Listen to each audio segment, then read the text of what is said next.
When will this nightmare finally end? Where is this? Tai Luo looked around and realized he was no longer in his cozy room, but in a strange forest. The terrifying silence, thick fog, and suffocating darkness made it impossible for him to see the path ahead. A rancid stench forced its way into his nostrils. Tai Luo gagged, raised a hand, and covered his nose. Rustling sounds came from within the dark forest as if the wind were blowing or as if someone were slipping through the trees. Tai Luo shivered and turned his head but saw nothing except a wall of darkness. Am I dreaming right now? Tai Luo swallowed hard and walked forward cautiously, his gaze sweeping from side to side, not daring to relax for even a moment.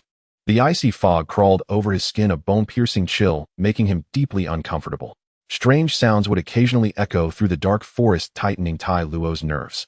He quickened his pace. As the mist gradually dispersed, his field of vision opened up, and when he finally saw what lay ahead, he skidded to a sudden halt. Before him stretched a desolate graveyard, tombstones and crosses scattered haphazardly across the earth. Not far away loomed a massive Western-style castle, unlit, sinister, and eerie like the lair of a vampire straight out of a film. From within the castle, he could faintly hear strange noises as though people were shouting, some voices female, some male, and the mingled cries only made the place more uncanny. Tai Luo had always been somewhat afraid of monsters and ghosts. A muffled thud sounded from the graveyard. Tai Luo's heart clenched and his gaze dropped. About 10 meters away beneath a tombstone, the earth began to churn. A withered arm wrapped in bandages burst out of the soil, followed by a rotting, horrifying head forcing its way up, its mouth issuing constant rattling growls. Damn it! Zombies! Tai Luo cursed. That figure was exactly like the zombies from the movies. No sooner had he spoken than more zombies sprang up one after another like bamboo shoots after the rain. Shit! Tai Luo spun around and bolted. Behind him, the zombies exchanged glances as though they understood one another, wicked smiles slowly spreading across their faces. Excellent. Finally, another terrified one had arrived. The last group with the straw hats had not only failed to fear them, they had even beaten the zombies up. The undead were still stewing over that humiliation. The zombies broke into a run after the young man, their steps heavy as they gave chase, hoarse cries rasping from their throats to frighten him. What the hell is going on here? Tai Luo sprinted wildly. How had he ended up in such a bizarre, terrifying place? If this is a nightmare, then hurry up and let me wake up. Tai Luo suddenly noticed something and slowed his pace. A dream. The corner of his mouth lifted into a faint smirk as he came to a complete stop. The zombies chasing behind him also slowed because their prey had halted. Not only that, the fear on his face had vanished entirely, replaced by a confidence bordering on arrogance. Hey, why did his clothes change? One zombie whispered. Just moments ago the man had been wearing pajamas, yet now he stood there in a white shirt, black pants, and overcoat. I should have realized sooner. If this is a dream, then things become much easier. The zombies glanced at one another, completely baffled by his muttering. This was no dream at all. Had he been scared senseless? Then they saw him produce a strange device and a red orb out of thin air. He held them diagonally across his chest, inserted the crimson sphere, and the contraption began to flash with light accompanied by peculiar sound effects as he strode toward them. He's not running. He's coming toward us. Whatever the case, grab him. The zombie horde reached a consensus and charged at Tai Luo once more. Tai Luo smiled confidently and slid his thumb along the capsule. Henshin.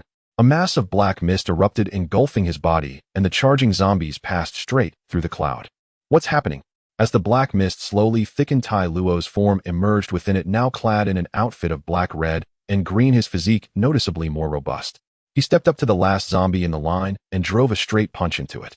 The creature did not even have time to scream before its body was scattered apart, a shadowy black shape rising from the remains and darting into the nearby forest. Tai Luo turned slowly. As red light swept over his eye region, the transformation was completed. Good morning, Rider. ZZZ. Impact. Witnessing this, the remaining zombies were scared out of their wits. How had this guy suddenly become so overwhelmingly strong? Moments ago, he had been fleeing in terror, yet now he had obliterated their companion with a single punch. Just now when I was running, I was like this. Tai Luo extended his hand, thumb pointed downward. Then he flipped his thumb upward and continued, but seeing me like this now, and you still not running. You are like this. All fear stems from a lack of strength, and in his current state, he certainly possessed strength. Run already. No sooner had the words left his mouth than the zombies screamed and bolted.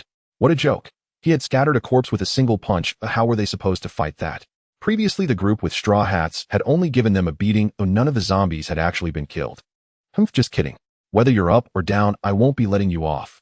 Tai Luo casually beckoned, and a sword mode dream-devouring claw materialized in his hand. He lowered his stance slightly, the muscles in his calves bulging. With a thunderous crack, Tai Luo shot into the zombie horde like a cannonball. A single punch, a single kick, a single slash of his sword was enough to scatter one zombie, and he plunged into them like a wolf among sheep, launching a frenzied massacre. As the zombies fell one after another, black shadows flew out of their corpses, some shooting high into the sky, others streaming off toward the distant forest. Tai Luo flicked his sword, still feeling unsatisfied. I haven't fought enough. He turned his gaze toward the distant castle. There should be stronger zombies inside, shouldn't there? He had finally gotten a dream in which he could transform, so naturally, he intended to slaughter to his heart's content. Just as he was about to move, rustling sounds drifted out from the forest. Oh, coming again. Tai Luo was delighted. Judging from the noise, there seemed to be quite a number of zombies. Wait, sir, please wait. We're not zombies, we're human. Tai Luo halted. The group before him, though oddly shaped and skeletal, truly did differ from the zombies. They carried a faint trace of human warmth. Sir, we watched your battle just now. You're truly incredible. And so handsome too, able to transform like a superhero. Though it was unintentional, I still must thank you for helping me reclaim my shadow and end this nightmare. Sir, we have a request that may be presumptuous. After speaking, they all knelt before Tai Luo.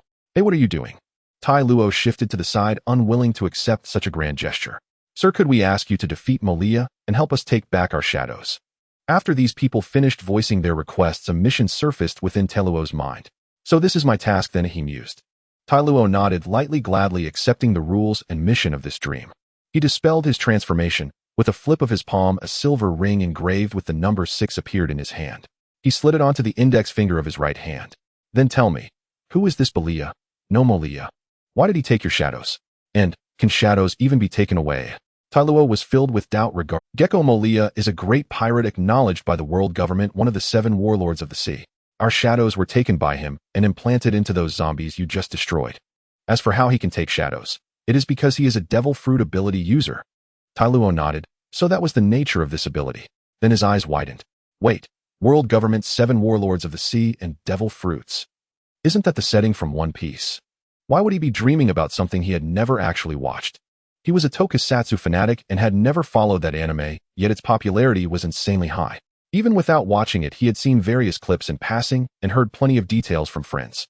Devil fruits were the most captivating element of One Piece's world building, along with the 7 warlords of the sea, the 4 emperors, and the marine admirals. Pirate King. The Pirate King is Gold. Roger. The group exchanged puzzled glances, unable to fathom why this hero had suddenly brought up the Pirate King. That much I know, Tai Luo said with a casual wave of his hand. He was merely perplexed as to why he would be dreaming about an anime he had never watched. Brother, if you can help us reclaim our shadows, I'll marry you. 3 figures emerged once more from within the shadows. Tai Luo turned, noting that the voice sounded somewhat like a lowly. Yet when he clearly saw the speaker's face, his expression tightened, as if suffering constipation. Oh bro, it was Bailu. She looked like a damned pink hippopotamus. In that case, I won't be taking this mission. Goodbye. Tai Luo snapped his fingers, and the Zero Lloyd appeared at his side. He swung himself onto the bike, fastened his helmet, twisted the throttle, and sped away without hesitation. Captain Lola, it seems your proposal has failed yet again. What a handsome man, and he can transform as well. Could he be from the Germa family? Lola did not mind. Instead, she gazed thoughtfully at Tai Luo's receding back. But he just said he wouldn't accept the mission, so will he still help us? He probably will. He's heading straight for Malia's castle after all. Aren't heroes all tsundere, denying with their mouths, yet still doing the right thing? Besides, we've already asked that Straw Hat Kid for help, so it should be fine. He can transform. He must be a hero. Believe in him. A belief needs no reason. This place really is downright eerie, Tai Luo muttered as he eased off the throttle. Even with his motorcycle's headlight cutting through the gloom, visibility remained poor. Gazing at the sinister castle shrouded in darkness, Tai Luo no longer felt the panic he had earlier. He brushed his hand over the driver, a transformation device upon his chest, and his eyes held only excitement now. Yaho-ho-ho, a strange song drifted through the air, adding a layer of eeriness and dread to the mist-filled forest. Tai Luo cut the engine, and in the beam of his headlight finally saw what lay ahead. One of the castle's entrances lay before him. Beside the gate, heaps of zombie corpses were piled up, and amid them stood a tall, thin figure in a tattered suit sporting an enormous afro. Most striking of all were the hands exposed beyond his sleeves. No flesh, only bare white bone. Bathed in the light, Brooke turned his head, staring at the suddenly arrived stranger. What the? Both of them cried out in unison, each startled by the other's appearance. Tai Luo clenched an impact capsule ready to rush in and deliver a punch to this afro-sporting skeleton. Seeing his intent, Brooke frantically waved his hands. Wait, I'm not a zombie. You're hardly any better than a zombie, Tai Luo retorted, halting his attack as he mocked the afro-top skeleton. A body of pure bone with an afro and the ability to speak. He was scarcely different from the zombies at all. Though I have nothing left but bones, I am human, Brook insisted. And these zombies were defeated by me. He pointed toward the heap of corpses. Seeing that Tai Luo no longer intended to strike, Brook let out a breath of relief. He had no desire to start a conflict at such a time. Still, it truly surprises me to see another human again. And you're even riding a motorcycle. The bike looks so cool, a model I've never seen before, yo-ho-ho-ho. Hearing the laugh, Tai Luo realized the singing from earlier sounded very similar, merely in a different pitch. You still have a shadow. Were you also lured onto this island? Brook glanced down at Tai Luo's feet. In the headlights' glow, a shadow stretched behind him. On this island, anyone with a shadow was surely a recent arrival. No, I don't even know how I came to this island, Tai Luo replied, lowering his gaze. He noticed that this skeleton lacked any shadow at all, and recalling that Brook claimed to be human, within a dream set in the world of One Piece, made the situation feel even stranger. You said you're human. Are you perhaps a devil fruit ability user? Yo-ho-ho-ho, indeed. I ate the yomi no mi, the underworld fruit. I have already resurrected once. I am Brook, whose body now consists only of bones. Brook. Tai Luo nodded, committing the name to memory. Even in a dream confronted with such a sight, he could not help but feel a sense of wonder. To have died to such an extent yet be revived by a devil fruit and continue to exist as a skeleton. This ability truly was bizarre beyond measure. You have not yet had your shadow taken, so I suggest you find a place to hide for now. If you are captured, your shadow will be stolen as well, Brook warned the stranger. Tai Luo, however, had no intention of leaving. I won't be running. I came here to carry out a mission. He stepped off the motorcycle, and with a flick of his hand the bike vanished. What a wondrous technique. Are you also a devil fruit ability user? And you have a mission? Could you be a marine? Or perhaps a bounty hunter? Brook asked in confusion. Tai Luo wagged his finger and raised his hand, displaying the ring on it. None of the above. My name is Tai Luo, an invincible agent and just a passing Kamen Rider. Invincible agent. Kamen Rider. Brook murmured a couple of phrases. Yo-ho-ho, Tai Luo is indeed an interesting person. I'm not joking. Tai Luo walked up to Brook, looking up at him for a moment. He was indeed tall. He was nearly 1.9 meters tall, yet Brook was even taller by half a head, likely approaching 3 meters in height. Such a bizarre skeletal frame was truly uncanny. My mission this time is to help those in the forest reclaim their shadows. It seems you know some information. Could you share it with me? Tai Luo said. Brook's appearance here, having dealt with these zombies and remaining shadowless, should allow for some reclaiming the shadows for those in the forest. Mr. Tai Luo, you truly are a good person, but I must remind you the man who took their shadows is incredibly powerful. I know it's Bartholomew Kuma from the Warlords of the Sea. No, I mean Moria. Seeing that Tai Luo was not joking, Brook sighed, and then gestured for him to follow. Since Mr. Tai Luo has made up his mind, let's talk as we walk. All right. The two entered the courtyard. Tai Luo learned much about the island from Brook. Zombies' weakness was salt. As long as they could feed zombies salt, their shadows would separate and return to their original owners. Moreover, without shadows, if exposed to sunlight, their bodies would turn to ashes. Therefore, to survive, they could only live in dark places, never seeing the light of day. Brook had his shadow taken 5 years ago. He had fought against his shadow zombie and lost, then fled. However, when he later tried to return to reclaim his shadow, he could never find this island until today. So you have been drifting at sea for 5 years, hiding in the fog. That's right. For the promise to my companions, I endured humiliation and escaped 5 years ago. But this time I will not flee again. I will take back my shadow. Brook tightened his 5 fingers, the bones creaking as the 2 hollow eye sockets furrowed, expressing anger. Tai Luo no longer cared why bones could express emotions. He just felt pity for Brook's plight. Living only in places devoid of light reminded him of a saying online. I am like a mouse hiding in a dark, damp corner, stealing glimpses of others' happiness. This phrase fits their situation well. Without shadows, they could only hide in the dark, watching normal people enjoy the warmth of sunlight. He wanted to pat Brook on the shoulder, but Brook was too tall for him to reach. Arriving beneath a castle, Brook handed Tai Luo a small bag of salt before bidding farewell. Mr. Tai Luo, we part ways here. I must go reclaim my shadow. I've already told you how to deal with zombies. Besides salt, if you can destroy the zombie's body, the shadow can also be. Tai Luo nodded. He had just figured that out. Good luck. And good luck to you, Mr. Tai Luo. Once Brook left, Tai Luo began his exploration journey. With the ability to transform, he felt no fear toward this eerie castle, only a strong desire to explore. Entering the castle, walking through the dark corridor, Tai Luo constantly explored. It was spacious, and after several turns he hadn't encountered any zombies. Just as he passed a corner, 2 strange creatures slowly descended from the ceiling behind him, resembling spiders, but with the heads of rats. Spider rats. Why is there another person? Who is this guy? I don't know, didn't they say there are only 8 pirates? Who cares, let's tie him up too. The 2 spider rats crawled along the ceiling and soon reached Tai Luo's head. With their webs sticking to the wall, the 2 spider rats quickly dropped down. But Tai Luo reacted swiftly, dodging to the side while drawing his gun and shooting in one fluid motion. Humph, little ones, I've been on guard against you all along. Tai Luo exhaled the smoke from the gun's muzzle, staring at the 2 strange spider rats in front of him. After all, he was dreaming now. He was an invincible agent and his senses had been greatly enhanced. In an unfamiliar environment, how could he possibly let his guard down? The 2 spider rats shrieked, then quickly climbed back up the wall. How could you evade our attack? Who are you? One of the spider rats exclaimed angrily. They hadn't been shot in a long time. While it didn't hurt, it was very infuriating. When they captured those 3 pirates earlier, they had been spot on, but they had failed to catch this man. Let's not talk about that. You are Moria's subordinates, right? Where is he now? Humph, our Lord Moria is conducting a grand ceremony and has— Indeed, we are the spider rats responsible for gathering information and capturing people. You really do have such a name. Tai Luo found it somewhat absurd. Could the naming be any more casual? Let's not talk about that. You are Moria's subordinates, right? Where is he now?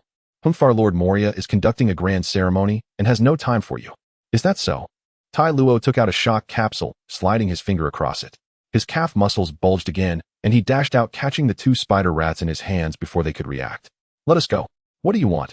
Tai Luo took out the small bag of salt Brooke had given him. Just a little. Seeing that Tai Luo was holding salt, the 2 spider rats struggled even more fiercely. Salt, it's salt. How could you have such a thing? Tai Luo ignored their struggles and stuffed salt into one of their mouths. As soon as the salt entered, that spider rat thrashed violently, and then the commotion grew quieter. Its mouth opened and a shadow flew out. The shadow flew out. The surviving spider rat broke into a sweat, its face filled with terror. For these zombies, losing their shadow was equivalent to death. It seems to be true. After verification, Tai Luo grinned and turned to the remaining spider rat. So do you want to die, or will you take me to find Moria? Under Tai Luo's pressure, the spider rat ultimately relented and led the way. Just after passing through a corridor, the entire castle shook violently, and a roar could be faintly heard. What's happening? Tai Luo steadied himself against the wall and scanned his surroundings. Let go of me. What are you doing? It hurts. Hurry up and let go. Was the woman's voice a sign that she was captured? Hearing the cries of pain from the end of the corridor, Tai Luo quickened his pace, passing through the hallway into a grand hall. In that corridor, a girl with orange hair, wearing a pink long-sleeve shirt, was being restrained by a beastly figure resembling a leopard. Below the stairs stood a man with wild hair and a long nose alongside a deer. While there are actually more people here, and from the looks of it, this girl seems to be in trouble, Tai Luo observed the situation. The leopard-like creature was undoubtedly one of Moria's men, hence an enemy.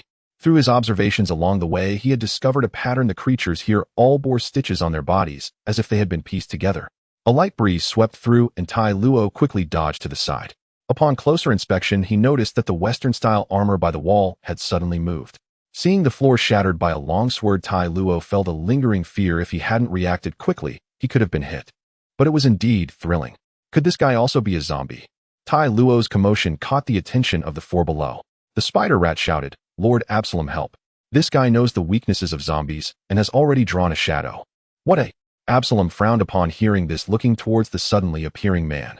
Who was that man? Usopp and Chopper were also puzzled, seeing this person for the first time. Whoever you are, please save me. Tai Luo pulled out a small handful of salt and directly stuffed it into the spider rat's mouth. Since it was like this, there was no need for the spider rat to continue living. The spider rat struggled for a moment, then opened its mouth, and a cloud of black shadow flew out, soaring, and Absalom let out a low growl, staring at Tai Luo, who had indeed discovered the weakness of the zombies. Chopper, did you see that? A cloud of black shadow came out of that rat's mouth. Usopp exclaimed in surprise. Chopper nodded. Could that be the shadow? They had just seen Luffy's shadow being placed into the zombie's body. Oh, it felt very similar. What are you exactly? Absalom questioned. Just a passing masked rider, also an invincible agent. Tai Luo tossed the spider rat's corpse aside, drawing a pistol and a long sword from his waist, sword in his left hand, gun in his right. Beauty and the Beast. Interesting, but it seems this beauty doesn't want to go with you. Could you please let her go? If you force her, it could mean 3 years in prison. Tai Luo said as he stood on the railing, aiming his gun at Absalom. Usopp and Chopper's eyes sparkled with excitement. A masked rider. An invincible agent. So cool. Shut up. This woman is my bride. She is supposed to marry me today. Absalom retorted, only to be met with a bullet. Ouch! Absalom cried out in pain, loosening his grip, allowing Nami to shake off his arm and run down the stairs. You sneak attacked. Absalom's pupils dilated, even the bride had run away. But what was up with that bullet? It had pierced. In this world most bullets were round, very few people used more penetrating spherical bullets. This is called deception in warfare.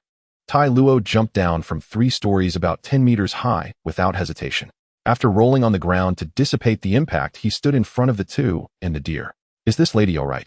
I'm fine thanks to your assistance. But who are you? Nami asked Tai Luo after expressing her gratitude. Apart from them, there were actually other people on the island. It was the first time they had seen this person after running for so long, but from his actions, he was undoubtedly an ally. Just call me Tai Luo. Absalom gritted his teeth as his body gradually faded away. Tai Luo furrowed his brow. That beast had actually vanished. Invisibility. Be careful, that beastly man can turn invisible. Nami warned. Invisible? Is he also a devil fruit user? Tai Luo clicked his tongue. The abilities of devil fruits were truly bizarre, even granting invisibility a dream for many otakus. Nami, Usopp, and Chopper stood back to back, staying alert to their surroundings. Zombies, take them down and bring them to Lord Moria. Do not harm my bride. A low roar of beasts echoed in the air, followed by Absalom's voice. The mural-adorned walls of the entire hall came to life, and the armored soldiers began to move at Absalom's command. Tai Luo, didn't you say you are an invincible agent? Aren't you a masked rider? Hurry up and save us. Tai Luo took out the driver and strapped it onto himself. Invisibility. There's a way to deal with that. At that moment, Absalom stood 5 meters in front of them. Seeing this man, named Tai Luo, suddenly pull out a bizarre chest belt and strap it on, he furrowed his brows in confusion. What is that? Nami and the others also watched Tai Luo's actions with curiosity. Usopp and Chopper, while curious, also showed anticipation. This equipment looked really cool. Could it be? Tai Luo took out a projection capsule and placed it into the driver, which immediately projected the hidden weakness of the nightmare. Thus, dealing with the invisibility ability should also pose no problem. Muza Molo. As soon as the capsule was placed into the driver, the transformation sound effect rang out, and the driver emitted a bright light. Usopp and Chopper were so excited they bit their lips. Could it be? Henshin. Tai Luo slid his thumb across the capsule, and dark blue smoke instantly enveloped his entire body. His entire form turned dark blue, and his eyes transformed into blue, with a blue cape appearing on his left shoulder. Good morning, Rider. ZZZ. Projection. What is that? Absalom widened his eyes. He actually transformed. He really transformed. That's amazing, Rider, please save us. In contrast to Absalom's astonishment, Usopp and Chopper were so excited they cried. They had just witnessed a transformation. Transformation is a man's romance. Nami, however, was not particularly moved. She looked down at Usopp and Chopper, who were crying on their knees, and silently muttered, "Is it really necessary to be this excited?" Once again, Tai Luo slid his thumb across the dream capsule. With the projection ability activated, 10 identical clones surged towards the zombies. Tai Luo raised his hand, and the dream-devouring claw flew out from his cape, transforming into gun mode. With his eyes glowing, Tai Luo surveyed his surroundings. Let me see where you are, don't let me find you. A blue light emitted from his eyes, and Tai Luo turned to see the figure of Absalom. As soon as he spotted him, Tai Luo fired several shots. Absalom hurriedly fled, but was still hit in the abdomen. The energy bullet pierced through his body. The figure reappeared, and Absalom covered his wound, his face now devoid of the earlier anger, replaced by fear. How did you find me? This was the first time his invisibility had been detected, and more than that, what kind of weapon did this guy possess that made his bullets so powerful? His body had been modified. Ordinary bullets should have no effect on him. Blowing on the gun's muzzle, Tai Luo laughed. I am an invincible agent. This is a piece of cake for me. Yeah, Agent Ride. Take him down. Go Ride. Usopp and Chopper shouted, cheering for Tai Luo, their faces streaming with tears of excitement. They witnessed a person transform into the superhero of the story. How could they not be thrilled? It really should come to an end. Tai Luo pressed the trigger 3 times in succession, the gun's muzzle flashing with blue light aimed at Absalom, while the legs of the clones also glimmered with bright light. Not good. Absalom's heart raced to danger. This was his boldest instinctive reaction to peril. He activated his invisibility again and turned to run, but Tai Luo's attack had already locked onto him. Dream-devouring bullet. A blue energy beam shot out, followed by a scream. Absalom's figure reappeared, a large hole blasted through his chest, his knees buckled, collapsing weakly to the ground. The zombies were also kicked apart by the clones, their bodies destroyed, and their shadows flew out of the castle, returning to their original owners. The clones transformed into a mass of light particles and vanished, while Tai Luo reverted to his original form and turned to the 3 people he had rescued. However, the deer that was once large had shrunk, now standing on 2 legs, round and plump, resembling a small raccoon, while another long-nosed creature looked at him excitedly, crying tears of joy. Hero. Ride, save us. Usopp and Chopper rushed forward, each hugging one of Tai Luo. Hey, don't rub your tears and snot on me. Tai Luo pushed the two away with some disdain. Crying was one thing, but blowing bubbles with snot and rubbing it on him was another. Nami quickly approached and punched Usopp and Chopper, a large bump instantly appearing on their heads. You two stop it right now. Haha, sorry I startled you. They're just like that. Nami apologized to Tai Luo. Tai Luo nodded. This girl with orange hair was quite cute and had a good figure. Thank you for saving us, but you just said you're an agent. Oh, what's that about? Are you with the world government? The term agent reminded her of the CP9 that the Judiciary Island dealt with. They were agents of the world government. Mainly because she saw that Tai Luo seemed unaware that they were wanted criminals. Nami boldly asked, World? Not at all, I just pass by here occasionally. Didn't I mention? I'm just a passing masked rider, Tai Luo replied. Oh, Nami nodded, relieved that he wasn't an agent of the world government. In the forest, there's a group of people whose shadows were taken. They asked me to help them retrieve their shadows, which is my mission, so I came to this castle. Shadows. Were there others in the forest whose shadows were also taken? Usopp and Chopper stood up. They hadn't encountered anyone while passing through the forest, only that bat and Dr. Hogback, but the latter was evil. So amazing, you really are a hero. Chopper gazed at Tai Luo with starry eyes full of admiration. Yes, and there are many. Speaking of which, who are you three? Tai Luo turned back to question them. I'm Usopp, the brave warrior of the sea. Usopp placed his hands on his hips, standing tall. The person in front of him was a hero who could transform, and he couldn't embarrass himself. I'm Chopper. Just call me Nami. Knowing Tai Luo was an ally, the three introduced themselves. Tai Luo frowned. Usopp, Chopper, Nami. These names sounded familiar. Could they be part of the main cast? Nami continued. We also suddenly entered this sea area and somehow ended up on this island where we encountered zombies and a strange doctor. Just now we saw a giant. By the way, the shadow of our companion was also taken. The one who took the shadows is inside. Nami pointed to the corridor entrance behind the stairs. They had just run out from there. Is it inside? I understand. I'll go take a look. Tai Luo nodded. As long as he defeated the person named Moria, this mission would be complete. What about you three? Usopp and Chopper initially thought to follow and watch this ride's battle, but before they could finish, they received Nami's punch. Our priority now is to find Luffy and the others. Nami whispered. The people had already said they would throw Luffy back onto the ship. Zoro and Sanji, whose shadows were taken, were definitely on board as well. They needed to hurry back to find their friends. We need to return to the ship to find our partners, so we want to accompany you. Good luck, agent. Nami tilted her head and smiled at Tai Luo, then dragged Usopp and Chopper out of the castle. Luffy, I see you. I didn't expect to run into the main cast. Tai Luo smiled and turned to head towards the corridor Nami had mentioned. He hadn't watched the plot, so naturally there was no familiarity with the main cast nor any need to get close. Walking nearly 100 meters, Tai Luo heard voices conversing. Approaching the large iron door, the temperature dropped and a chill wafted out. It seemed to be an ice cellar. Peering inside, as he expected, the scene was chaotic. A large group of bizarre zombies and a giant figure at least 5 meters tall, with purple hair, 2 small horns on its head, and a pointed head.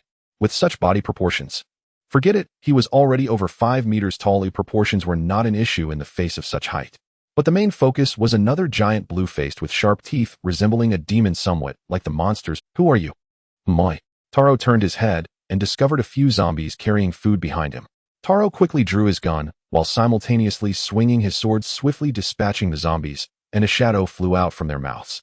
However, the commotion caught the attention of Moria and others in the cold storage room, and Taro decided not to hide anymore, walking in openly. Looking at the unfamiliar man, Moria maintained a smile on his face, pondering for a moment. The bounty notices for the Straw Hat crew did not include this person, and even the notorious pirates' bounties did not feature this man. Who are you? Just a passing Kamen Rider, also an invincible agent. Kamen Rider. Hee, are you a lackey of the world government? Moria chuckled. His laughter was sharp and reminiscent of the initial reaction of Nami associating the term agent with the CP organization of the world government. What does someone from the world government want with me? I am not from the world government. Why act according to my own As Taro spoke, he took out a driver and put it on. There were many zombies here, and given Moria's massive size, he needed to transform to handle the situation. Huh.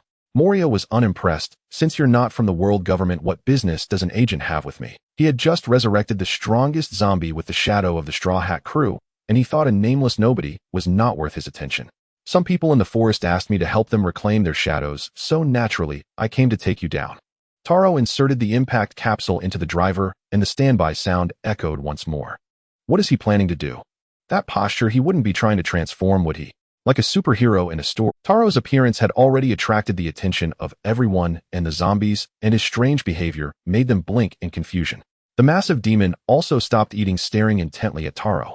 What a strange thing. Moriya's gaze was fixed on the small device shining on Taro's chest. Henshin.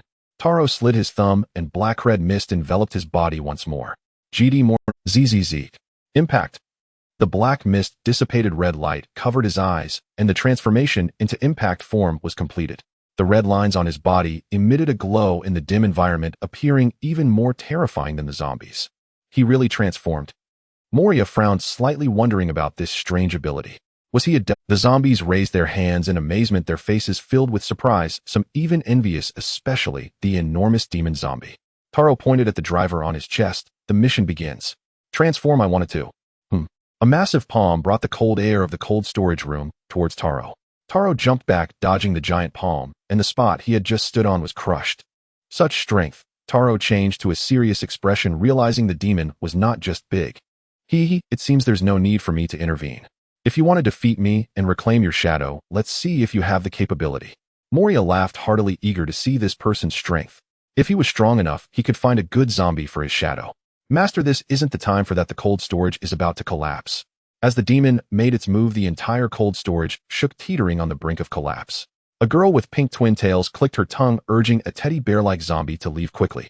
Taro summoned the dream-eating claw in sword mode. Just as he was about to act, a gust of wind struck from the left. It was the other palm of the demon. Boom. The wall was smashed open, and the cold storage room shook violently again. Taro glanced around, realizing the space was too small and crowded. It would be better to fight outside. With that thought, Taro turned around and jumped toward the opening, landing in the yard. Don't think you can escape. Let me transform too. The demon threw another punch, breaking a large hole in the cold storage and chasing Taro into the yard. Let us play with you first. Moriya approached the opening and looked at Taro in the yard. With such a large size, it seems it's better to fight you. After landing, Taro looked at Oz, who had followed him out. The giant size was indeed imposing. Before, he had no significant feeling towards the dozens of meters tall Ultraman, but now standing before this demon, he had an intuitive understanding of Ultraman's size. Taking out a purple strange capsule, Taro swapped the impact capsule. GD morning ride. Wonder. The color changed. Oz bent down, watching Taro transform with curiosity on his face. Taking out a purple strange capsule, Taro swapped the impact capsule. GD morning ride. Feels like to fight a monster. With one hand raised above his head and the other bent fist placed beside his ear, a purple glow ignited, and Taro's body gradually grew larger in the astonished eyes of the demon and other zombies, eventually matching the size of the demon. So big. He has grown to the same size as Oz. How is this possible? Moriya's eyes widened in disbelief. Had he really become this large? Was he still human? What kind of ability was this? Taro clenched his fist and then assumed a fighting stance. Taro fish head spicy mama 6. Taro accompanied himself with a background music, leaping into the air, spinning 720 degrees, followed by a flying kick. Boom. The ground shook again, and Nami and others who were heading to the sunny nearly fell due to the tremors. What's going on? Could it be that Luffy's shadow zombie has moved? Usopp speculated. I wonder if that ride is okay. Chopper was somewhat worried about the transforming hero. He must be fine, he's a hero. Our priority now is to wake Luffy and the others quickly. Let's go. Nami continued to stride forward, and Usopp and Chopper followed. At the entrance, the three met Frankie and Robin, who were returning to the ship, exchanging information as they ran. What did you say? There's a superhero that can transform. Frankie's eyes widened in astonishment. Someone could actually transform. This was the romance of men. Is this real? Tower, actually. Nami and the others had expressions of shock on their faces, and Sanji. As they spoke about this, Usopp and Chopper became animated. Where is he now? Tai Luo kicked out a large pit, and Ounce's entire body was kicked into the ground. He pressed the trigger 3 times in succession as light once again gathered around his calf. Just as Oz got up, he was met with another kick from Tai Luo. A shining 7 appeared in the air, and taking advantage of Ounce's momentary stiffness from the hit, Tai Luo spun around and delivered another kick, then leaped into the air, unleashing a devastating strike. 3 massive 7s appeared in the air, drawing a line from below, forming while Ounce's enormous body was blasted apart by the energy. Tai Luo slowly stood up. A true man never looks back at an explosion. When the flames died down, Moriya and the others looked towards the battlefield, where was Ounce's shadow. Oz, my strongest zombie, actually. Moriya's face no longer wore a carefree smile. He had waited so long, finally finding a suitable shadow to resurrect this demon, dreaming of storming the throne of the Pirate King. That guy actually defeated Oz. Who exactly is he? Lord Moria this. The zombies exchanged glances, frightened yet too afraid to run. They could only look at their master Moria. This is impossible, I reinforced Ounce's body. How could he be blown apart by just a few kicks? Hogback, the one who specialized in creating zombies for Moria, couldn't accept it either. He was a genius surgeon, and all the zombies here had their bodies reinforced by him. At this moment, Tai Luo also slid the capsule, returning to his normal size. Kid, you actually dared to eliminate my strongest zombie, my demon. Tai Luo turned his head, facing the towering Moria. Moria was now seething with rage, gritting his teeth and staring at Tai Luo to make up for Ounce's loss. Hand over your shadow. Tai Luo switched back to the impact capsule, using sword mode to block Moria's giant scissors. The tremendous force bent Tai Luo's legs, cracking the ground beneath him, and spiderweb-like fissures spread outwards. This guy has quite a bit of strength. Tai Luo's calf muscles swelled as he withstood Moria's pressure. Is it your turn to step up now, boss? Then let the mission commence. Tai Luo's arm muscles bulged, and with a powerful shake, he blasted Moria's giant scissors aside, the force making Moria take a few steps back before he steadied himself. His strength is that great. Moria was astonished. The shadows behind him stood up, then transformed into a swarm of bats surrounding Tai Luo. Tai Luo's speed was also quick. He rapidly switched to gun mode, shattering the shadow bats. However, once hit, the bats quickly reformed like liquid. No physical form. You'll find out when you try. Moria stretched out his hand, and the speed of the shadow bats increased, charging towards Tai Luo's body, sparks flying from where they were hit. Rolling on the ground twice, Tai Luo quickly stood up. So that's how it is. Can they swap between solid and void? That's right. Since you destroyed my Oz, leave your shadow behind. I want you to live in darkness. Don't worry, I'll find a suitable zombie for your shadow. Moria stepped forward again, attacking alongside his own. Tai Luo pulled out the projection capsule again. Want to combine attacks? Sorry, I have quite a few people too. As the black mist dissipated, Tai Luo transformed back into his blue form, his thumb sliding across the capsule as his clone appeared once more. What? Moria's eyes widened in disbelief. He could still create clones. Not only could he transform, but he could also grow larger, and now he could clone himself. How strange are this guy's abilities? Normally, a devil fruit user's ability only has one aspect, like growing larger or cloning, but two abilities can't exist simultaneously in one person. Even if a devil fruit's abilities are developed, the original ability shadow should still exist, but this guy had none. Moria pointed at Tai Luo. How can you have so many abilities? Are you even human? I told you I'm an invincible agent. Are you deaf? Tai Luo charged forward with his sword, launching a new round of fierce attacks while his clones restrained the shadows. Moria hadn't personally fought in a long time, and his combat skills had deteriorated significantly. Faced with Tai Luo's torrential assault, he could only defend himself. He could swap with his own shadow, but his shadow was restrained by Tai Luo's clone, and if he swapped, he would still get hit. What the hell is going on with this damned guy? Moria sweated profusely. Having multiple abilities was one thing, but he also had immense strength, and that strange gun fired light bullets. On top of the castle, the zombies watched in shock as their master Moria was overwhelmed. Outside the courtyard, the people in the forest, hearing the battle between Tai Luo and Oz, rushed towards the castle only to see Moria being beaten. That man actually suppressed Moria. Perhaps this time we can really reclaim our shadows. The hope of reclaiming our shadows made them tremble with excitement, each one biting their lips. They wanted to cheer for him, but feared disturbing the battle. After all, he was fighting for their shadows.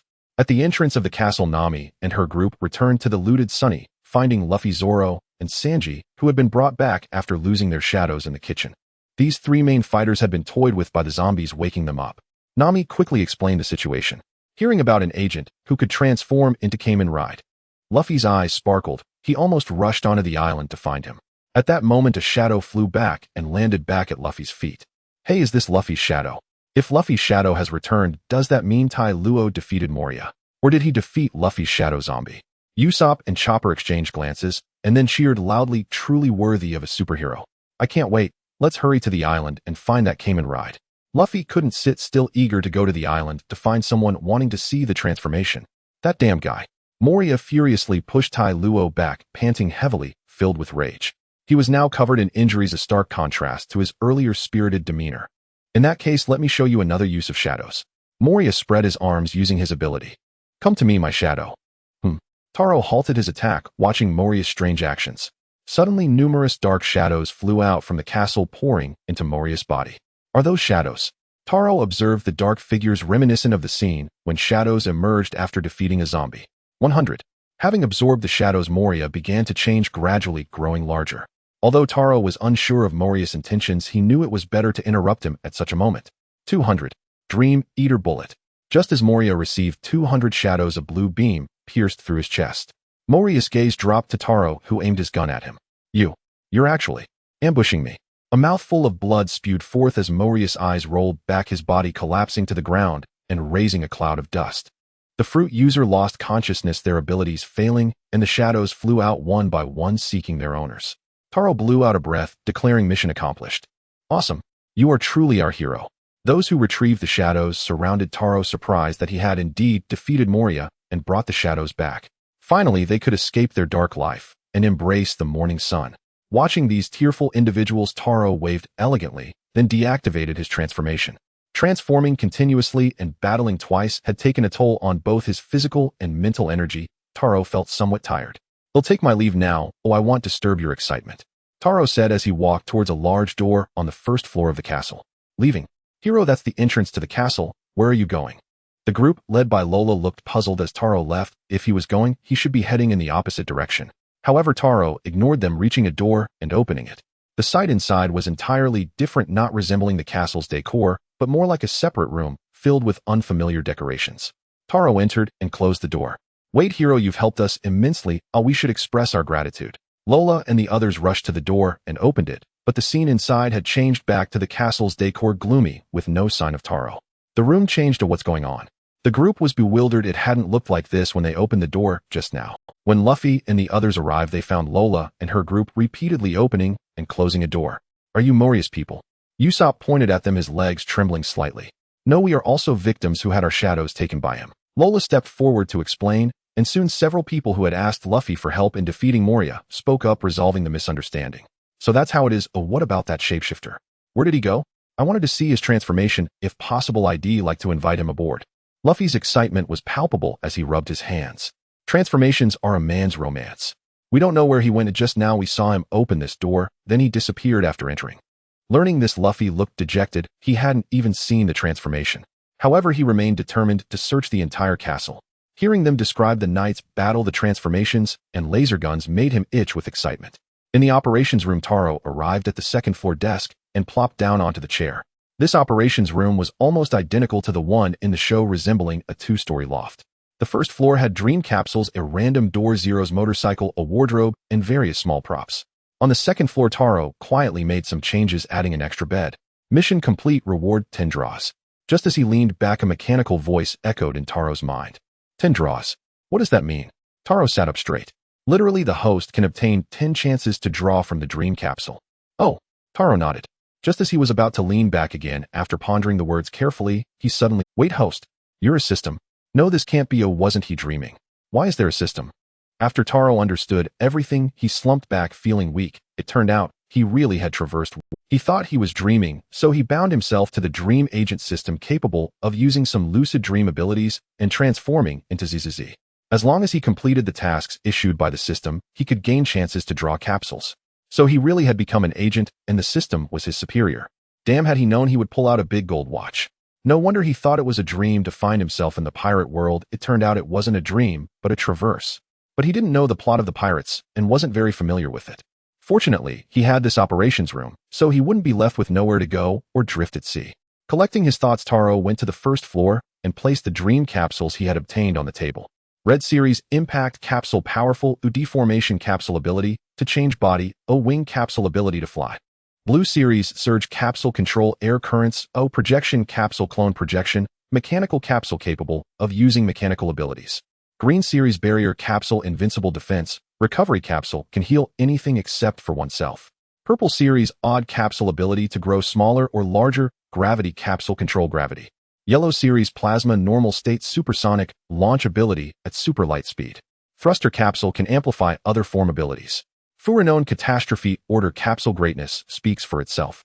Luckily, he had thought about the Catastrophe Capsule before, otherwise he would have to draw again. Approaching the capsule machine, Tero drew 10 times in a row, obtaining 3 impact, 3 surge, 1 wing, 1 plasma, 1 surge, and 1 erase. This can be done. This ability is quite overpowered. It can erase other abilities. It seems he can also draw out all the ZZZ series capsules. Upon learning this, Tero's lips curled into a wild grin. Since that's the case, there is only one conclusion. The invincible agent is officially online. Luffy, it's possible that after handling what they need to do they might leave, so there's no need for you to be so downcast, right? Nami looked at Luffy, who had been gloomy for 2 days, with a hint of exasperation. After defeating Moria, Luffy ran around the entire island searching for Tero, but despite his efforts, he couldn't find him. After leaving the island, he continued to wear a depressed expression. Yo-ho-ho, I didn't expect Mr. Tero to be so impressive. If possible, I would like to meet him again. Brook chuckled, having already joined the Straw Hat crew. After parting ways with Tero, he found his shadow zombie. After being defeated, he ran into Frankie and Robin and later went for another challenge. However, halfway through the shadow returned, and upon inquiry, he learned that Tero had defeated Moria. Perhaps we will meet again later, so don't be so sad. Zoro wiped the new sword Chioshui, which he obtained. After the shadow zombie's demise, Brook noticed the exceptional sword and took it, which caught Zoro's attention. Brook was not accustomed to using this sword, so he gave it to Zoro. But I didn't get to see the transformation. Luffy protested, eager to witness the change firsthand. He glanced at the deck where Usopp and Chopper were mimicking Taro's transformation against Absalom. On the first island of the Sabaody archipelago, in an iron cage behind an auction house, many people in handcuffs and collars gathered, both men and women, their expressions eerily uniform, all pale as death. They knew the auction was about to begin, and soon they would face an endless nightmare. Apu, is someone talking about me? Taro rubbed his nose, and then synthesized the impact into a 3-star rating. As he fiddled with the capsules, the display screen on the wall showed his next task. Your next task: rescue the slaves. Good luck. Rescue slaves. Taro rubbed his hands together, donned his agent outfit, adjusted the position of the door of all possibilities, and revved the throttle, riding Zero out of the operation room. The scenery in front of him changed, and Taro slowed down. However, the motorcycle shook violently, and Taro executed a drift brake to come to a stop. I see there's slime on the ground. He touched the ground and found it sticky and somewhat disgusting. Looking around, he saw endless grasslands surrounded by towering trees, along with bubbles floating in the air, which shone in a rainbow of colors under the sunlight, creating a beautiful sight. The scenery here is quite nice. But right now the most important thing is to find out where this place is. Taro had never seen pirates, so he could only find people to ask slowly while doing his tasks, but that made it even more interesting, didn't it? He mounted the motorcycle again and drove off into the distance to see if he could encounter anyone. After driving for a few minutes, Taro arrived in a town where the means of transportation were bubble cars resembling bicycles. His motorcycle attracted the attention of the local residents. Taro stopped in front of a dessert shop, snapped his fingers, and made the motorcycle disappear. Boss, can I try? Of course, handsome. Your motorcycle is really cool. It's my first time seeing this style, and the color combination is also nice. The boss was a talkative person, continuously praising Taro's motorcycle. Haha, I think it's cool too. Thanks for the compliment, boss. After tasting a dessert from the boss, Taro's eyes lit up. It was very sweet, soft, and had a fluffy texture. Boss, this dessert is quite good. Haha, of course. My desserts rank among the best in the entire Sabaody archipelago. Taro raised an eyebrow, having received information about a location. Handsome, you must be a tourist, right? The boss laughed. Taro nodded and then asked the boss about the island. An island formed by the roots of 79 trees. Really? Taro was bewildered, realizing that this wasn't a literal island. He was currently standing on the... Seeing Taro's surprised expression, the boss's desire to chat was ignited. He felt proud that this outsider was curious and amazed by the things of his hometown. As Taro ate, he chatted with the boss, learning more information from him. The Sabaody archipelago is divided into areas with each tree marked by a numbered label. Tailuo nodded, so he had to go to areas 1 to 29. But the population auction. Boss, aren't there Navy personnel here? Want this kind of population auction be strictly regulated? Doesn't even the world government take action? Tailuo frowned as he asked this critical question. Human trafficking, a morally reprehensible and conscience-lacking business, is not being monitored. In my place, if a trafficker was discovered, they would definitely be killed. Yet here it is done openly. Speaking of this topic, the boss looked around and after confirming there was no unusual activity, whispered, Handsome, you may not know, although this business is cruel, it often has celestial dragons buying slaves there for their amusement, and there are powerful figures backing it, so the world government and the Navy do not intervene. What kind of people are the celestial dragons? Are they very powerful?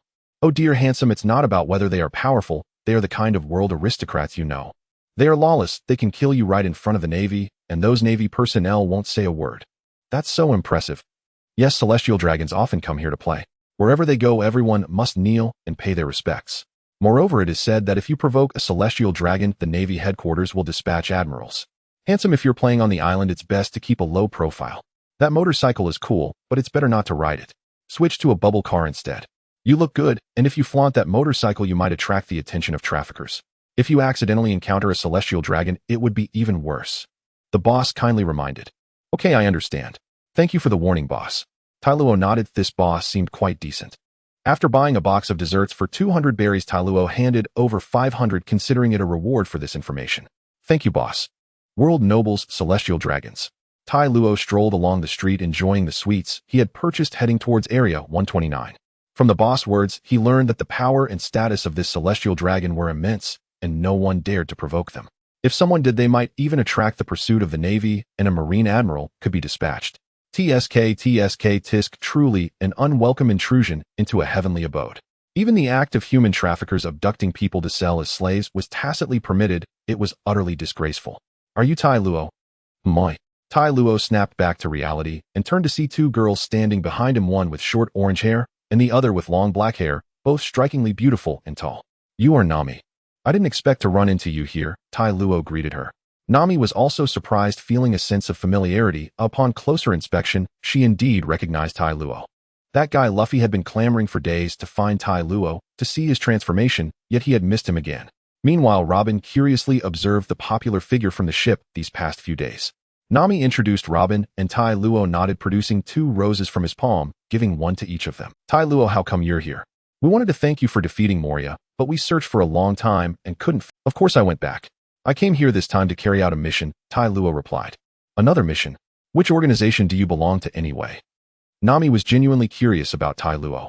After defeating Moria, she could be certain he wasn't affiliated with the world government or the Navy, but among the remaining major powers, the only one left was the Revolutionary Army, led by Luffy's father. I don't belong to any organization. A free-acting warrior, huh? Robin chuckled. Tai Luo nodded. That's pretty much the idea. So what mission are you carrying out this time? To rescue slaves, that's my mission this time. That mission may be quite understanding some of the situation, Robin spoke up. Tai Luo waved his hand dismissively. He wasn't concerned. With the existence of the command room, he could escape at any time. If anyone was foolish enough to provoke him, he would retaliate. Nami invited him to sit with her, saying her companions wanted to meet him, but Tai Luo shook his head in refusal. Bidding farewell to Nami and Robin, Tai Luo continued towards the lawless area. Along the way, he saw many peculiar individuals, and judging by their outfits, they were likely pirates. After the Moria incident, as long as they weren't large or grotesque, they failed to pique Tai Luo's curiosity. After passing another town while eating ice cream, the people on the street suddenly knelt in panic. Tai Luo frowned at the situation. He quickly leaped onto a rooftop, watching the end of the street. He wouldn't kneel. Instead, he wanted to see what this celestial dragon looked like. The first sound to reach his ears was the clanking of metal chains, followed by the appearance of people. Is that the celestial dragon? Tai Luo's expression was as unpleasant as constipation. The celestial dragon appeared incredibly grotesque, wearing a transparent helmet and dressed like an astronaut. The celestial dragon held 3 iron chains, with 2 attached to 2 beautiful women with fair skin and 1 to a slave beneath him. A man in a suit and sunglasses, looking like a butler, accompanied him, followed by 3 guards clad in Western-style armor. Seeing the battered man serving as a mount beneath the celestial dragon along with the 2 despondent women with vacant eyes, a surge of anger rose within Tai Luo. What do these guys think people are? At that moment, an unexpected event occurred. 2 medical personnel carried an injured person on a stretcher across the street, with a nurse following to assist. However, in a street where everyone was kneeling, their actions stood out remarkably and quickly attracted the attention of the celestial dragon. They may have been in a hurry and didn't notice, by the time they saw the situation before them, they were already trembling. In response to the medical personnel's pleas, the celestial dragon kicked the stretcher over, and upon seeing the attractive nurse, he desired to abduct her. A man burst from the crowd, claiming to be the nurse's fiancé. The celestial dragon said nothing and raised his gun to shoot. Bang! 2 gunshots rang out simultaneously, shattering the celestial dragon's bullets in midair. What? Hearing the gunfire, the residents buried their heads even lower, while those secretly watching this farce frowned, observing the man who suddenly appeared and grabbed the celestial dragon's wrist. Who was that man? I haven't seen him in the newspapers or wanted posters. Is he some nameless nobody? How dare he jump out to meddle in the affairs of the celestial dragon? Truly commendable courage. This man is not destined to die today. The couple felt despair, but after the gunfire they found nothing had happened. They looked up to see a man blocking them. The man turned back, though his expression was filled with rage. His voice was gentle and concerned. Are you all right? A simple greeting instantly shattered their despair, and tears streamed down their faces. We're fine, thank you, benefactor. That's good. Now get away from here. The few of them hurried to comply. Tai Luo turned back to the stunned celestial dragon and tightened his grip on the celestial dragon's wrist. With a slight exertion, the celestial dragon couldn't withstand Tai Luo's strength, and the gun fell from his hand. St. Charlos. Who are you? The black lad, butler, reacted quickly, rushing forward with the guards to surround Tai Luo. St. Charlos. So that's your name, Tai Luo said forcefully, throwing him to the ground. So ugly and pathetic, like a freak, it's disgusting to look at. People actually kneel before someone like you. Tai Luo raised his other hand and instantly fired 4 shots, the bullets piercing the chests of the 4 guards, causing them to fall to the ground. The speed of the gunfire was so swift that the onlookers didn't even have time to react. Aiming his gun at the celestial dragon, Tai Luo's fury was uncontrollable. How dare you treat people as slaves for your amusement? What do you think human lives are worth? Hey, that guy isn't actually going to. Those watching from the shadows were left speechless by Tai Luo's act. This man can't possibly be planning to attack the celestial dragon, right? You lowly scum, how dare you treat me this way? I am a celestial dragon, a world noble. It is an honor for these lowly beings to serve me. And you, how dare you raise your hand against me? They'll have people capture you and make you my mount, torturing you until you wish you were dead. Listening to St. Charlos' words, Tai Luo's gaze turned cold. Bang! At the sound of the gunshot, a figure rushed out from the side, tackling Talo to the ground, causing the light bullet to go awry. Talo felt the softness on his chest gradually fade, and the person's figure also shrank. A power user. He got up and glanced to see a little girl with pink-purple hair. What are you doing? Pirates must adhere to pirate rules, don't cause trouble for others. Bonnie glared at Talo, saying that this guy had just been thinking about killing a celestial dragon. You're mistaken, I am not a pirate. Talo raised his hand and fired another light bullet at the standing St. Charlos. After pushing the little girl away, Talo walked up to Charlos and fired 3 more shots at him, 2 in the chest and 1 in the head. Even a divine doctor would find it hard to save him now. Dead. He's dead. He killed a celestial dragon. The kneeling residents were terrified and hurriedly fled upon witnessing this scene. Damn it, has this guy gone mad? The watching supernovas also stepped out. Hey, what the hell are you doing? Bonnie returned to adult size, angrily pointing at Talo. I tried to stop you out of kindness and you still went ahead. This is bad. The Navy Admiral is coming. Don't drag others down with you. Stop me. I've already killed his guards and have bumped into him. Do you really think he will let me go? Talo replied expressionlessly, and this parasite deserved to be killed. Who the hell are you? Just a passing mast rider, that's all. Talo licked his bag and then approached the 3 slaves, removing the collars that bound them and distributing the money he had licked from the bag among them. You're free now, hurry and leave. Thank you, benefactor. Thank you. The 3 of them knelt down together, bowing to Talo, grateful to the hero who rescued them from their suffering. Watching them leave, Talo took a deep breath, his fists tightening again. I never expected someone would dare to lay hands on a celestial dragon. Little brother, I admire you greatly. The strange monk Uruki walked out carrying a large iron pillar, giving Talo a thumbs up. Though he was implicated, he greatly admired such behavior. The strange monk Uruki walked out carrying a large iron pillar, giving Talo a thumbs up. Though he was implicated, he greatly admired such behavior. Impressive. What a fearless guy. The worst-case scenario is about to happen now, Apis said, covering his face, looking helpless. Hawkins divined Talo's fortune, expressionless, saying he has no death omen today. Killing a celestial dragon means that even if he survives today, he will die later. The Navy and the world government will not let him go. Becky exhaled a puff of smoke in his eyes. Talo was already a dead man, and to others it was pretty much the same. Talo glanced around, spotting a sexy girl, a monk as sturdy as a bear, a 3-section-arm man resembling a blind monk, a blonde zombie-faced diviner, and a cigar-smoking mafia godfather. According to this girl, these people should all be pirates. Want to make a move? I don't want to fight a madman, or I just came to see you, this madman who killed a celestial dragon. This is world news. If you survive, I'll buy you a drink.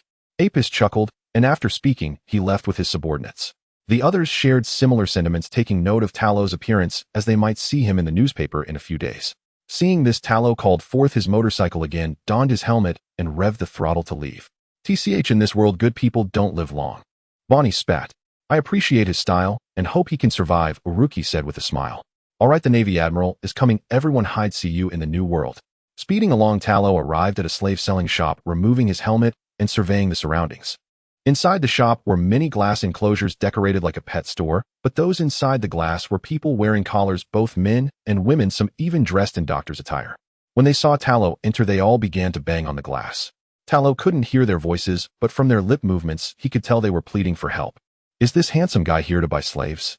What kind is the handsome guy looking for? All of ours are freshly captured, and they're in good shape. The owner approached, rubbing his hands with a fawning smile. Talo took a deep breath. Boss, I want to ask, are there many slave shops like this on this island? Many. There are shops on islands 1 to 29, and Island 1 is currently holding an auction. If the handsome guy is interested, you can check it out over there. The owner nodded, explaining to Talo.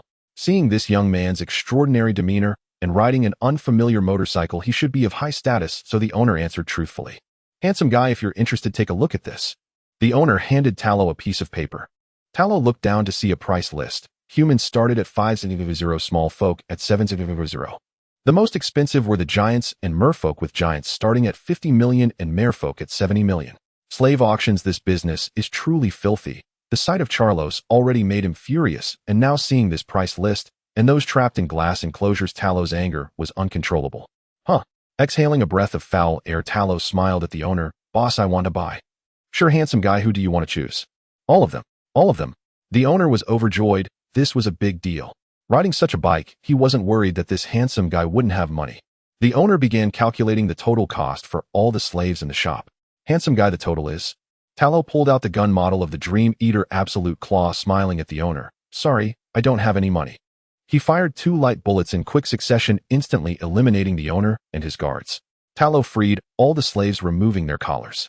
After receiving a wave of thanks, Talo urged them to leave quickly. After licking the bag again, Talo set out again. Hearing their words, the Navy Admiral was coming. He didn't know how powerful the Navy Admiral was or how many people would come. Before the battle began, he would rescue all the slaves and deal with the human traffickers.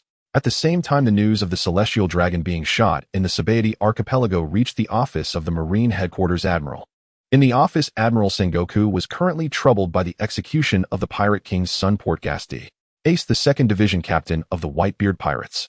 If the execution were to be made public, given Whitebeard's temperament, he would definitely not sit idly by. Hence, this would spark a war between the Navy and the 4 Emperors. Whitebeard. Having fought against Whitebeard for so many years, he was quite familiar with the strength of this old rival.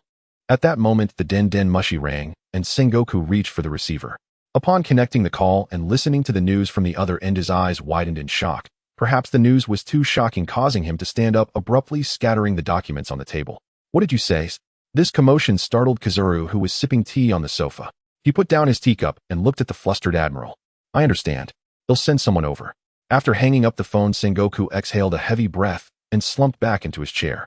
What's going on, Admiral Sengoku? A madman shot a celestial dragon on Sabaody Archipelago. Sengoku rubbed his forehead, wondering where such a madman could come from in a situation like this. Isn't this just causing trouble for others? Kizaru was also taken aback by this news, his face blank. Someone shot a celestial dragon. Looking at it this way, this person truly is a madman. The celestial dragons are avoided by most people, yet he actually dared to kill one. Do you need me to go? It looks like I can only trouble you with this. Sengoku nodded, realizing he could only send Kizuru. No problem, he'll just go take a look. By the way, I've received news that there are many new pirates worth over $1 billion on the island. Bring them back with you. On Sabaody Archipelago, Taro rode his motorcycle at full speed, taking down all the shops and human traffickers, rescuing many slaves.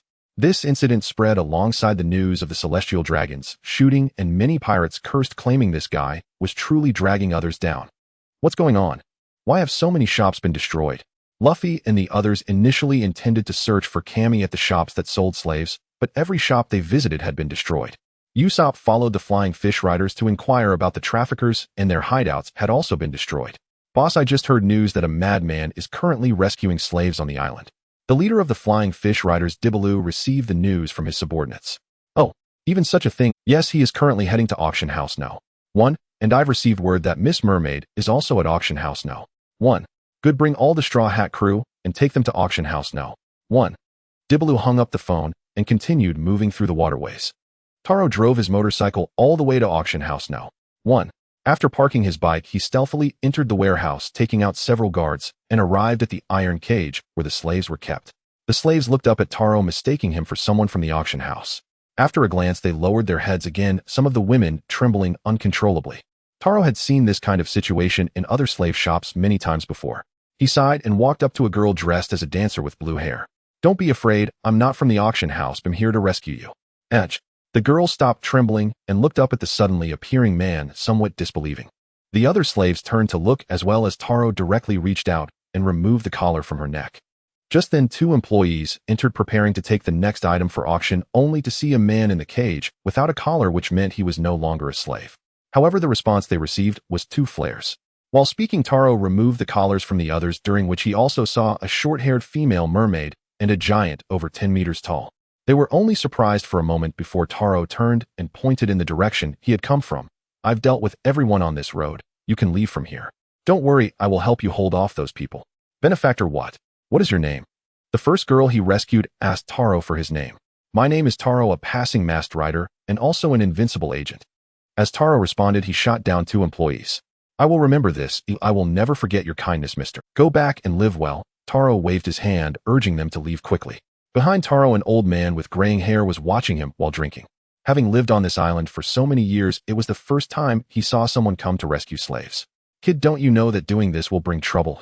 The business of auctioning slaves has been allowed to continue for so many years without being questioned or suppressed by the government and military. Just from this point, you should understand the severity of the issue, right? Rayleigh spoke up. I know it's a collusion between wolves and rats. Since I have done it, I will naturally bear the corresponding consequences. If those big shots come looking for me later, I will deal with them too. Taro clenched his fist, his gaze resolute. Such scum are not worth pity. Seeing Taro's expression, Rayleigh paused his drinking and asked, Why do you want to do this? They are not your kin. I can't leave. Can you take me to find my friends? They must be looking for me now. Cammy knew her request was excessive, but this man was her only support, so My name is Cammy, thank you for saving me. Cammy hurriedly bowed in thanks when she noticed Taro looking over. You should hurry and leave too. I can't leave. Can you take me to find my friends? They must be looking for me now. Cammy knew her request was excessive, but this man was her only support, so she bowed again, lowering her head even further. Can't leave. Taro glanced down at her fishtail, realizing he had overlooked that. What are your companions' names, and where are they? It's Chopper, Papagoo, and Luffy, as well as Usopp and Brook. Cammy counted off on her fingers. Luffy and Brook. Taro frowned. Isn't this the main character group? He didn't expect Cammy to have connections with the main characters. Rayleigh, hearing Luffy's name, also became interested and looked at Cammy with some surprise. Who are you guys, and what happened to those slaves? After a long time without anyone bringing new items for auction, some guards ran over and found the iron cage empty, with only a pile of collars left behind. Bang, bang, bang. 3 gunshots rang out and 3 more bodies lay on the ground, but soon after more guards arrived. Uncle, are you all right? Tai Luo asked somewhat suspiciously. Don't let my appearance fool you. I was quite skilled. Riley waved his hand, reassuring him not to worry. In that case, I'll leave it to you. Tai Luo stepped forward with his gun to deal with those guards, showing no mercy to such despicable people. Can you tell me more about the Little Eight and Luffy? Riley turned to the frightened Cammy, asking a question that concerned. Uncle, do you know Luffy and Little Eight too? Cammy asked in confusion. Go ahead and tell me. In the venue, many dignitaries were gathered, and at the front sat 2 celestial dragons who had come to buy slaves. In the back row near the entrance, there were 3 pirates. The Kid Pirates, the Straw Hat Pirates, and the Heart Pirates. What's going on? Are there no more slaves? What's the next item? The crowd had been waiting for a long time, but no new items appeared, and anxiety and dissatisfaction spread throughout the venue. The host was also sweating. He noticed the 2 celestial dragons frowning, evidently growing impatient. If they couldn't buy any slaves, they might take him away, and the owner behind this auction house wouldn't say a word in his defense. Everyone. Bang. Before he could finish speaking, a figure flew out from backstage, crashing heavily to the ground and falling asleep. The crowd focused their gaze and found it was a staff member of the auction house, but it seemed he had been thrown out. This sudden turn of events left everyone in the venue stunned, staring at the man slowly stepping onto the stage. What a handsome man. Is he a slave? If so, I want to buy him. The celestial dragon Shiraiya was also somewhat surprised by such an entrance, and this slave seemed quite appealing, surely a delight to have. If so, I want to buy him. The celestial dragon Shiraiya was also somewhat surprised by such an entrance, and this slave. In the back row, Nami and Chopper were also startled when the man appeared, exclaiming, It's Tai Luo. Tai Luo. Is he the one who defeated Moria and can transform? Sanji recalled who they were talking about as soon as he heard. Luffy had been mentioning that guy's name for days. That's right, it's him. Chopper nodded. By the way, Robin and I ran into him while shopping. He said he was on a mission. Nami briefly explained to the others, as she initially wanted to tell them after they met, but this unexpected incident made her forget. A mission? He came out from there, and it's been a long time since anyone sold slaves, so perhaps the slaves behind have already been rescued. Miss Kimmy should have been saved by now. Sanji lit a cigarette, analyzing the current situation. Really? Did Kimmy really get rescued? The octopus Little Eight and starfish Papagoo exclaimed excitedly. That might be the case. He's the hero who can transform. When we were in the Devil's Triangle, he helped defeat Moria and reclaimed everyone's shadows. Chopper nodded, looking at the man casually walking to the stage with admiration. Hey, who are you? The host looked at Tai Luo, who had no collar and was not a member of the auction house, suddenly appearing on stage and kicking a guard away. Tai Luo ignored him and instead looked at the people below, his face full of disgust at the number of them present, truly nauseating.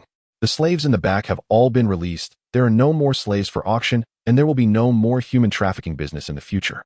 Under everyone's watchful gaze, Tai Luo spoke calmly, and right from the start, he made a major announcement. Hey, what are you talking about? Who are you and why are you saying such things? Exactly who do you think you are? The people below were accustomed to using slaves, and suddenly hearing there would be no slave business, how could they tolerate that?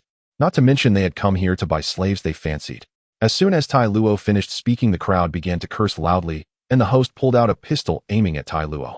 Do you know whose territory this is? Oh, didn't expect such a show, this trip was worth it. Kid crossed his arms watching the farce unfold. Trafalgar Law also looked on with keen interest. You asked me who I am. Tai Luo swiftly drew his gun and fired a flare at the host. With a gunshot, the host fell to the ground, and Tai Luo aimed his gun at the buyers below, just a passing masked rider, remember that. The crowd fell silent at the sight of the gun being aimed at them, not expecting this man to directly shoot someone. You lowly creature, how dare you point a gun at me? Suddenly a sharp voice pierced the quiet venue. Everyone turned to find it was Shiraria. Yes, there was a celestial dragon here. That guy shouldn't dare to do anything too extreme, right? You. Hell, what's a celestial dragon to me? Tai Luo turned to Shiraria upon hearing her voice, aiming his gun at her. He had no good feelings towards these so-called world nobles calling themselves descendants of gods. They were just a bunch of scum. These disdainful words caused cold sweat to bead on the foreheads of the buyers. What was this guy saying? Shiraria's pupils dilated in anger. How dare this lowly person disrespect them like this? How dare you? Bang. She wanted to continue cursing Tai Luo, but before she could utter a few words, a flare shot through her chest. Warm, sweet blood flowed from her mouth. Seeing her blood drip down, Shiraria looked at Tai Luo again, only to see a cold gaze filled with anger. With her legs giving way, Shiraria fell to the ground, completely losing consciousness. These world nobles aren't that impressive, calling themselves descendants of gods. Don't they die just the same when shot? Tai Luo scoffed. He killed someone. He actually killed a celestial dragon. It's over, let's run. The buyers could care less about the slaves now. All they wanted was to escape. That was a celestial dragon. That madman actually killed a celestial dragon. Is this real? Taler actually. Nami and the others had expressions of shock on their faces, and Sanji's cigarette fell from his mouth. They had heard from Octopus Little 8 that the celestial dragons were not to be provoked, yet Taler had directly. Even the Kid Pirates and the Heart Pirates, who were merely spectators, were taken aback by Taler's actions. Humph. Ha ha ha, what a madman. But I actually like it. Know what kind of godly descendant? Aren't they just like ordinary people? Why should they be held in such high regard? Kid burst into laughter after being stunned. That man was right up his alley. Kid, this is not the time to be laughing if things have escalated. The Marine Admiral is on the way, we need to get out of here. Marine Admiral?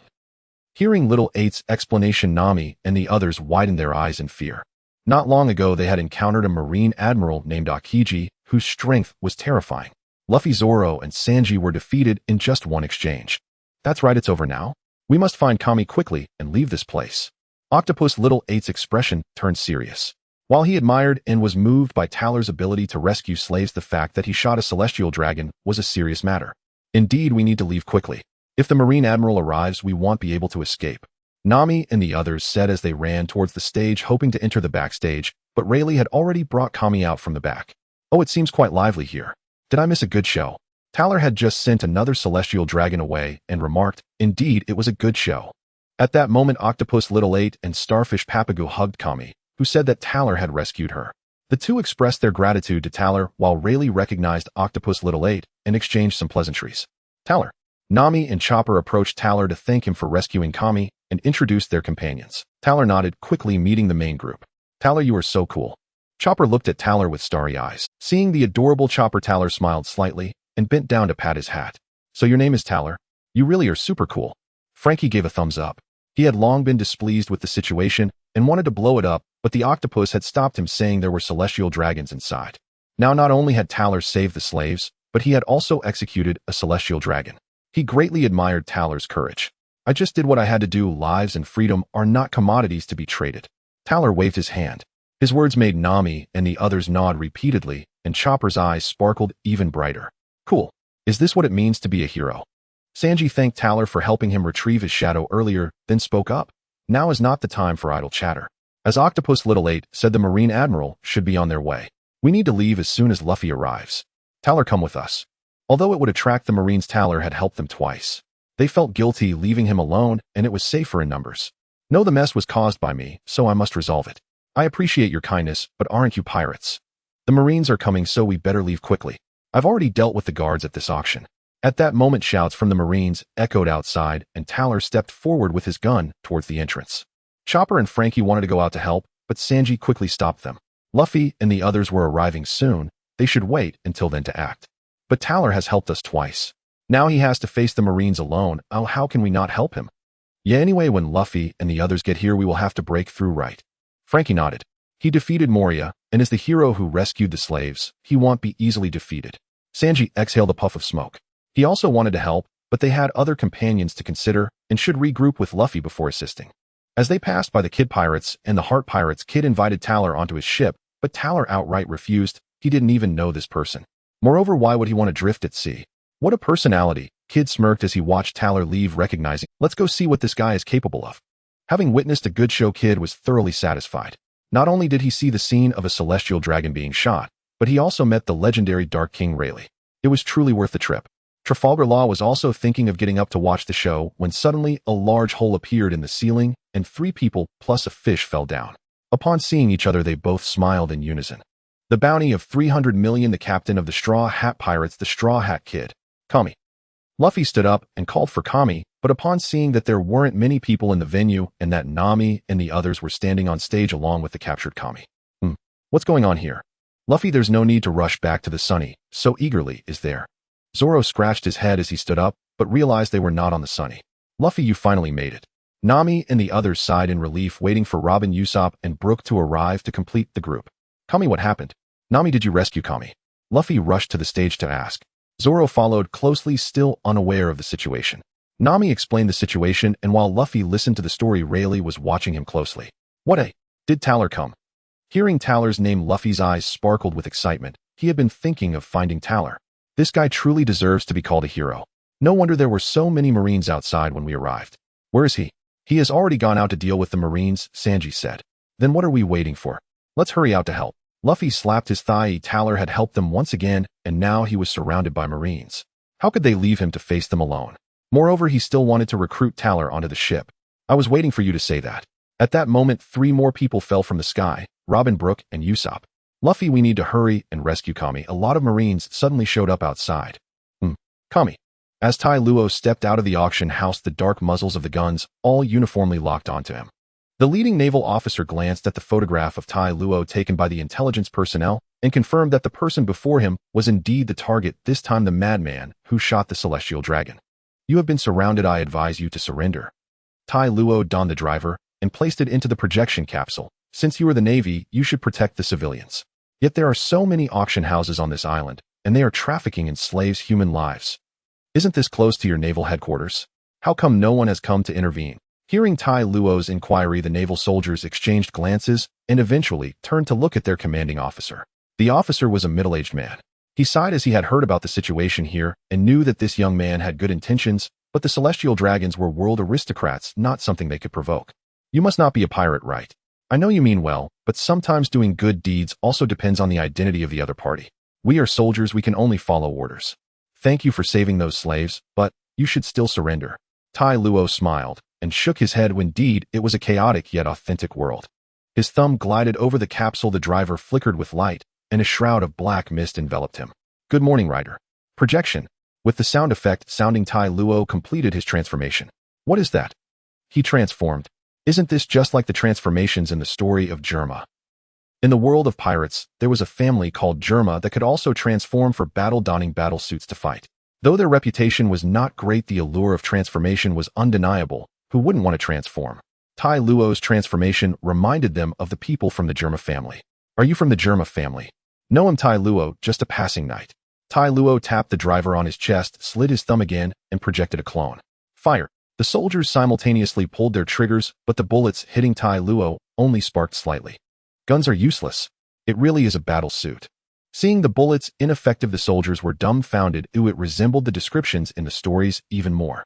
However, they were immediately met with a punch from Tai Luo and promptly fell unconscious. Tai Luo did not use lethal force, he merely knocked them out. The previous officer's words indicated a semblance of conscience, and these soldiers were just ordinary people, unlike those in the auction houses and the traffickers who had committed heinous acts. There was no need for a slaughter. There were only about 50 naval soldiers, and Tai Luo directly projected double the number of his clones, finishing the battle in just a few seconds. This should be enough now, Tai Luo said as he got back on his motorcycle. Seeing more navy approaching from the distance, he twisted the throttle, leading those naval soldiers towards the open area. When Luffy and the others ran out, they saw a group of naval soldiers sprawled on the ground in disarray, and a booming sound echoed in the distance as a person in a blue-black battlesuit rode a motorcycle weaving through the naval fire. Moi!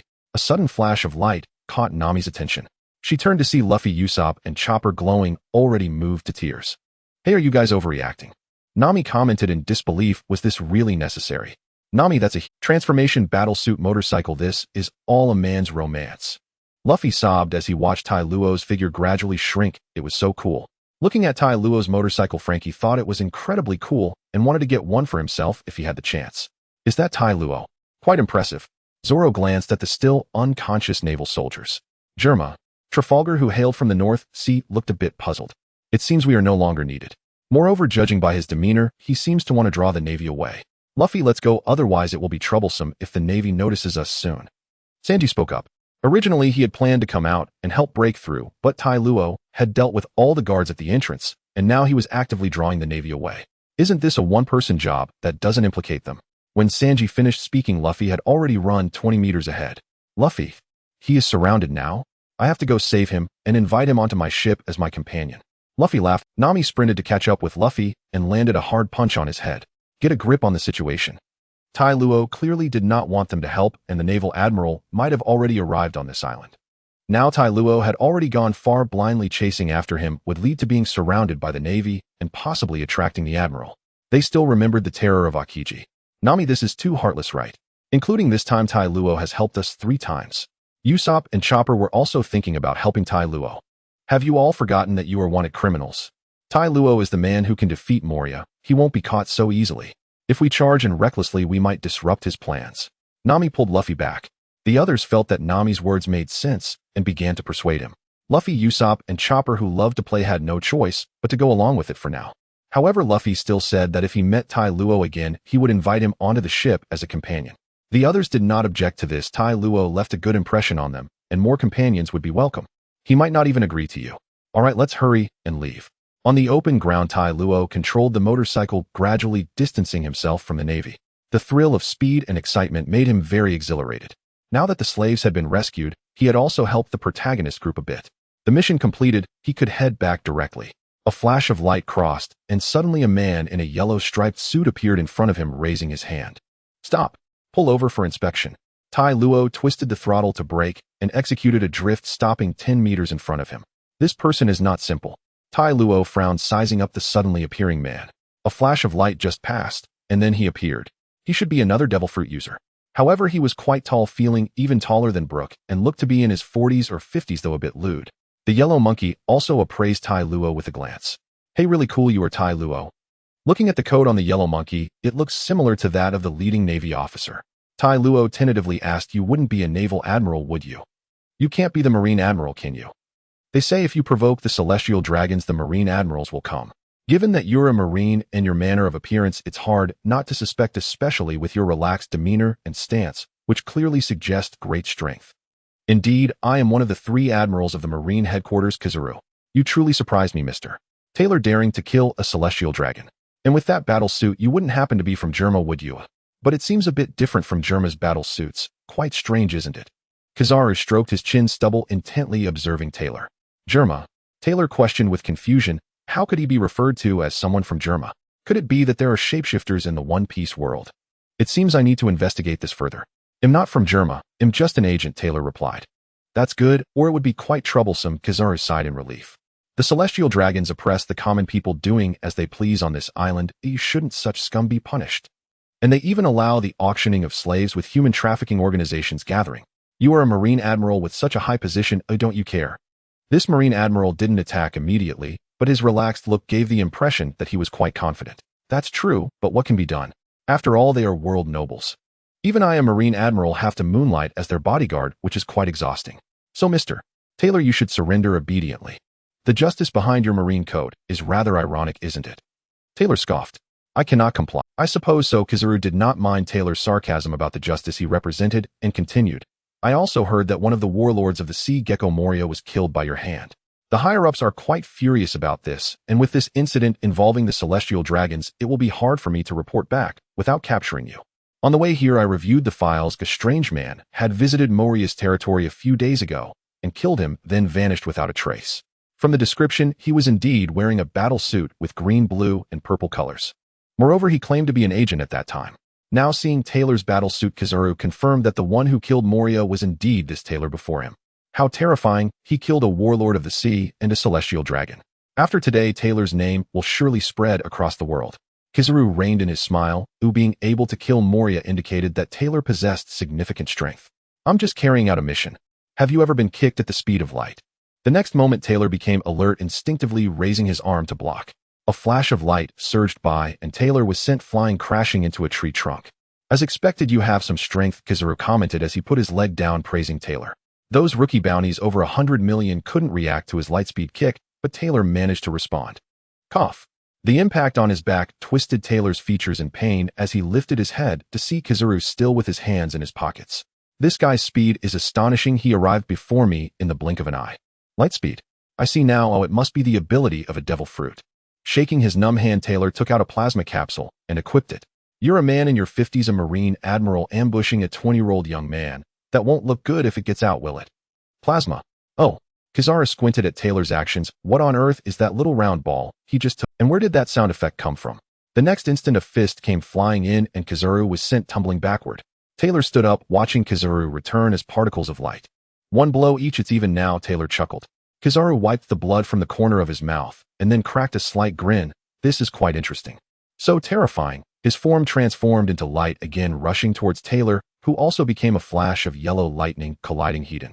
Each one drew out their respective weapons. Taylor wielded the Amatsukami sword, while Kizaru brandished the lightning explosive bow. The two weapons clashed, and sparks of lightning surrounded them, turning the battlefield into a forbidden zone. When the Marine reinforcements arrived, they saw a streak of light and a bolt of lightning colliding continuously in the air, each collision resulting in an explosion. So fast, it's my first time seeing someone keep up with Admiral Kizaru's speed, the soldiers said, dazzled, not daring to approach. This level of battle was beyond their capability to intervene. What a strange weapon. Kizaru narrowed his eyes. That can be used as both a sword and a bow. They clashed again in midair before landing apart. Kizaru's lips curled up, revealing a faint smile. So terrifying, truly a monster, Taylor. His strength far surpasses those earlier rookies. The strength of a Marine admiral is indeed formidable, Taylor replied, still feeling pain from that kick and recognizing Kizaru's rich combat experience. It's better to find an opportunity to withdraw. There's no need to engage in a life-and-death struggle with this guy. While he pondered, Kizaru jumped into the air, crossing his arms. Yada no Kagami. Looking at those countless light bullets, Taylor's mouth twitched. Oh, what is this? A heavenly maiden scattering flowers. Upon landing, the area instantly became a sea of flames, and Kizaru did not see Taylor's figure. Did he escape? Admiral Kizaru, did you win? No, he ran away. What a monster. Kizaru marveled, realizing that someone could fight him to such an extent. Coupled with that strange ability, he is indeed a formidable opponent. No wonder Moria fell to his hands. Continue the search. If you find him, inform me. Yes. That wasn't enough excitement. Oh, let's go bully some regular rookies instead. As Kizaru spoke, his form transformed into light and vanished from the spot. In the operations room, Taylor reverted from his transformation, sitting on a bench as pain surged through him, making him grimace. No wonder he's a Marine admiral. His combat experience is indeed rich. He took several kicks during the— Damn, the celestial dragons are so disgusting. Marine admirals are all their bodyguards, yet no one can impose sanctions. The rules of this world are truly rotten. Thinking of today's events, Taylor's face twisted in disdain and anger. Just then, the electronic screen on the wall flickered. Mission complete. Taylor returned to rest, but Luffy and the others were in for a rough time. Although Taylor had drawn the Marines away when leaving the auction house, preventing them from pursuing, they learned from Uncle Rayleigh that it would take 3 days to coat the ship in preparation for their journey to Fishman Island. They could only stay on the island for 3 days while waiting for the ship coating to complete. Not long after parting with Rayleigh, they directly encountered pacifists and then met Bartholomew Kuma. After being beaten up, they once again ran into Kizaru, who gave them another thrashing. 3 days had passed since the event at Sabeti Archipelago, and it was the first time Teo made headlines in the newspapers, becoming known worldwide, though he had made quite a spectacle of it. He had slain the warlord Bartholomew Kuma, gunned down a celestial dragon at Sabeti, rescued slaves, and managed to escape after a fierce battle with Admiral Kizaru. The newspapers featured Telo's photograph along with a wanted poster. Special Agent Teo with a bounty of 660 million. This news sent shockwaves through the world. Defeating a warlord was one thing, as there had been precedents, but gunning down a celestial dragon left everyone stunned. Who was this person? So brave. At that moment, Teo was unaware of all this as he was recuperating in the operations room. He couldn't use the recovery capsule on himself, leaving him bedridden for 2 days. On the vast ocean, a large ship, pulled by 2 giant serpents, sailed through the waters. Inside the cabin, a woman with black hair, while changing clothes, caught a glimpse of a mark on her back in the mirror. Her pupils constricted as she quickly turned her head. Each time she saw this mark, it reminded her of that nightmarish experience. Your next mission. Eliminate. Lying on the bed, Teo noticed the mission panel had updated. He rolled off the bed and started getting dressed. He discovered a pattern. The mission updates were quite frequent, almost every 2 or 3 days. He approached the gacha machine and used the 10 draws he had earned from the last mission to boost his stats. 2 stars for elimination, 2 stars for wings, 2 stars for plasma, and 3 stars for shield. After setting the mission location, Teo hopped on his No-Zero motorcycle, twisting the throttle to commence the mission. What's going on? The scenery before him shifted, a veil of mist obscuring his view, causing Teo to slam on the brakes. Getting off the motorcycle, Teo began to assess the scene. He appeared to be in a palace decorated in the ancient style he had seen on television, but the entire place was shrouded in mist, making it hard to see clearly. After taking a few steps forward, Teo heard the sound of water. He advanced cautiously and found a pool within the palace where a silhouette was barely visible through the mist. Although unclear, it was unmistakably a woman with an exceptionally graceful figure. Could this mission be about her? He had just emerged from the operations room into this palace, and so far the woman had her back to Teo, and through the gaps in her long hair, he caught a glimpse of a faint red mark on her back. Teo now confirmed that this woman was the subject of his mission. However, being greeted by such a scene right away made this mission quite intriguing, and he felt compelled to complete it. Sensing someone behind her, the woman turned her cold gaze, locking onto Teo. A man? How could a man appear on this island? This was the land of women where no men had ever set foot. Where did this man come from, and how did he suddenly appear in her bathing area? Realizing he had been discovered, Teo quickly began to explain. I didn't mean to peek. I just came out to carry out my mission and ended up here. Did you see it? Hancock ignored his words and inquired whether he had seen the mark on her back. Teo glanced down and replied, I wasn't supposed to see it, but when you turned around I did. Hancock's expression hardened, her face filled with murderous intent. The mark on their backs was something that could never be seen by others. She rose from the pool, quickly threw on a coat, and was about to speak when a loud explosion echoed from the ceiling and a person fell down from above. Water. No. I'm going to drown. It's shallow. Hancock frowned, surprised that another man had just arrived. The door burst open and Hancock's 2 younger sisters, Mary and Sonia, rushed in. The roof had been broken, and with the door open, air flowed into the room, dissipating much of the mist. Finally, Teo was able to clearly see the room's decor and the woman's face. Wow, she is stunning. Teo felt his supreme bone about to awaken, taking a deep breath to calm the flutter. Upon hearing the 2 women refer to her as sister, Teo took another look at them, and the fluttering in his heart finally settled. These 2 women must be over 3 meters tall, almost 4. The most beautiful one appeared to be around 1 meter 80 to 1 meter 90 roughly his height, but the size difference was striking. A man. And 2 of them. What's going on? Luffy turned to Teo, rushing to his side finally. Having never seen Teo in his untransformed state, Luffy didn't recognize him. Finally found a man. Hey, do you have a ship? I want to set sail back to Sabaody. Teo glanced at Luffy's straw hat, furrowing his brow as he tentatively asked, Are you Luffy? The protagonist of One Piece, known as Straw Hat Kid, always seen with his hat. He knew of him. You know me? Luffy was puzzled that someone called his name. I've heard of you, but this isn't the time to discuss that. Teo noticed the 3 women were now glaring at them with killing intent. No, more accurately, they were fixed. The mark on our backs must never be seen by anyone. Since you have seen it, you shall die here. Hey, what's happening? They seem really angry. Luffy was somewhat confused. Teo raised his hand, blocking Luffy behind him while retrieving a projection capsule with the other hand. Hancock lifted her hand, forming a heart shape with both hands. Sweet, sweet wind. A series of pink heart-shaped light waves erupted from her hands, prompting Teo to quickly turn the projection. The light waves passed through Teo and Luffy, yet neither of them turned to stone. Hancock and her sisters were surprised, wondering how these 2 had not been petrified. Just as she was about to try again, the 2 men in front of her suddenly flickered and then vanished. What you just attacked was merely my projection. Teo and Luffy emerged from behind a nearby stone pillar. Wow, you're really impressive. Luffy exclaimed, amazed at how he had instantly moved them to safety. This is just a trivial matter for me, Teo replied with a smile. Noticing that the other party was preparing to strike again, Teo quickly raised his hand to halt them. Wait, let's talk. Yes, I saw the mark, but my mission this time is to help you eliminate it. Upon hearing this, Hancock paused her actions. What did you say? You are not lying to me. Can you remove our mark? Hancock lowered her hand, her pupils. Her two younger sisters, Mary and Sonia, also fixed their gaze on Tero.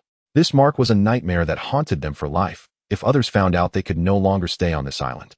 Knowing that the mark could be removed, whether true or not, moved them deeply. Of course, I am an invincible agent. Tero pointed to himself with a confident smile. But why did he refer to himself as me? This title is something used after marriage, right? Could it be that this woman is already married? If you don't believe me, let me try first. Wouldn't that be fine? If I deceive you, you can act against me later. Tero said there was no need to resort to violence immediately. Hancock found this reasonable. She turned to her youngest sister, Mary, and said, Mary, let him try it out. Mary, with her brown hair, was quite sturdy. She turned and sat down while Hancock and Sonia watched closely. They wanted to see if this man spoke the truth. If not, he would meet his end here. This mark. Luffy, standing behind Tero, frowned slightly upon seeing the mark, feeling a sense of familiarity. The three sisters frowned at his words, recalling unpleasant past events. Hancock scolded, shut up and get started quickly. Tero frowned as he examined it. It resembled the kind of branding used in ancient interrogations. In that case, using a recovery method should suffice. With this decision, Tero took out a recovery capsule. Seeing him take out a small ball, Hancock frowned. Are you not jesting with me? You can remove the mark with this little thing. Not remove it, but recover it, Tero said as he twisted the capsule. Recovery. A strange little figure appeared, accompanied by an odd sound effect as Tero placed the capsule in front of the mark and a green light illuminated the area. Luffy's eyes sparkled with curiosity as he looked at the capsule, thinking it was very cool. Under the watchful gaze of Hancock and the others, the mark on Mary's back truly began to fade, igniting a spark of hope in their eyes.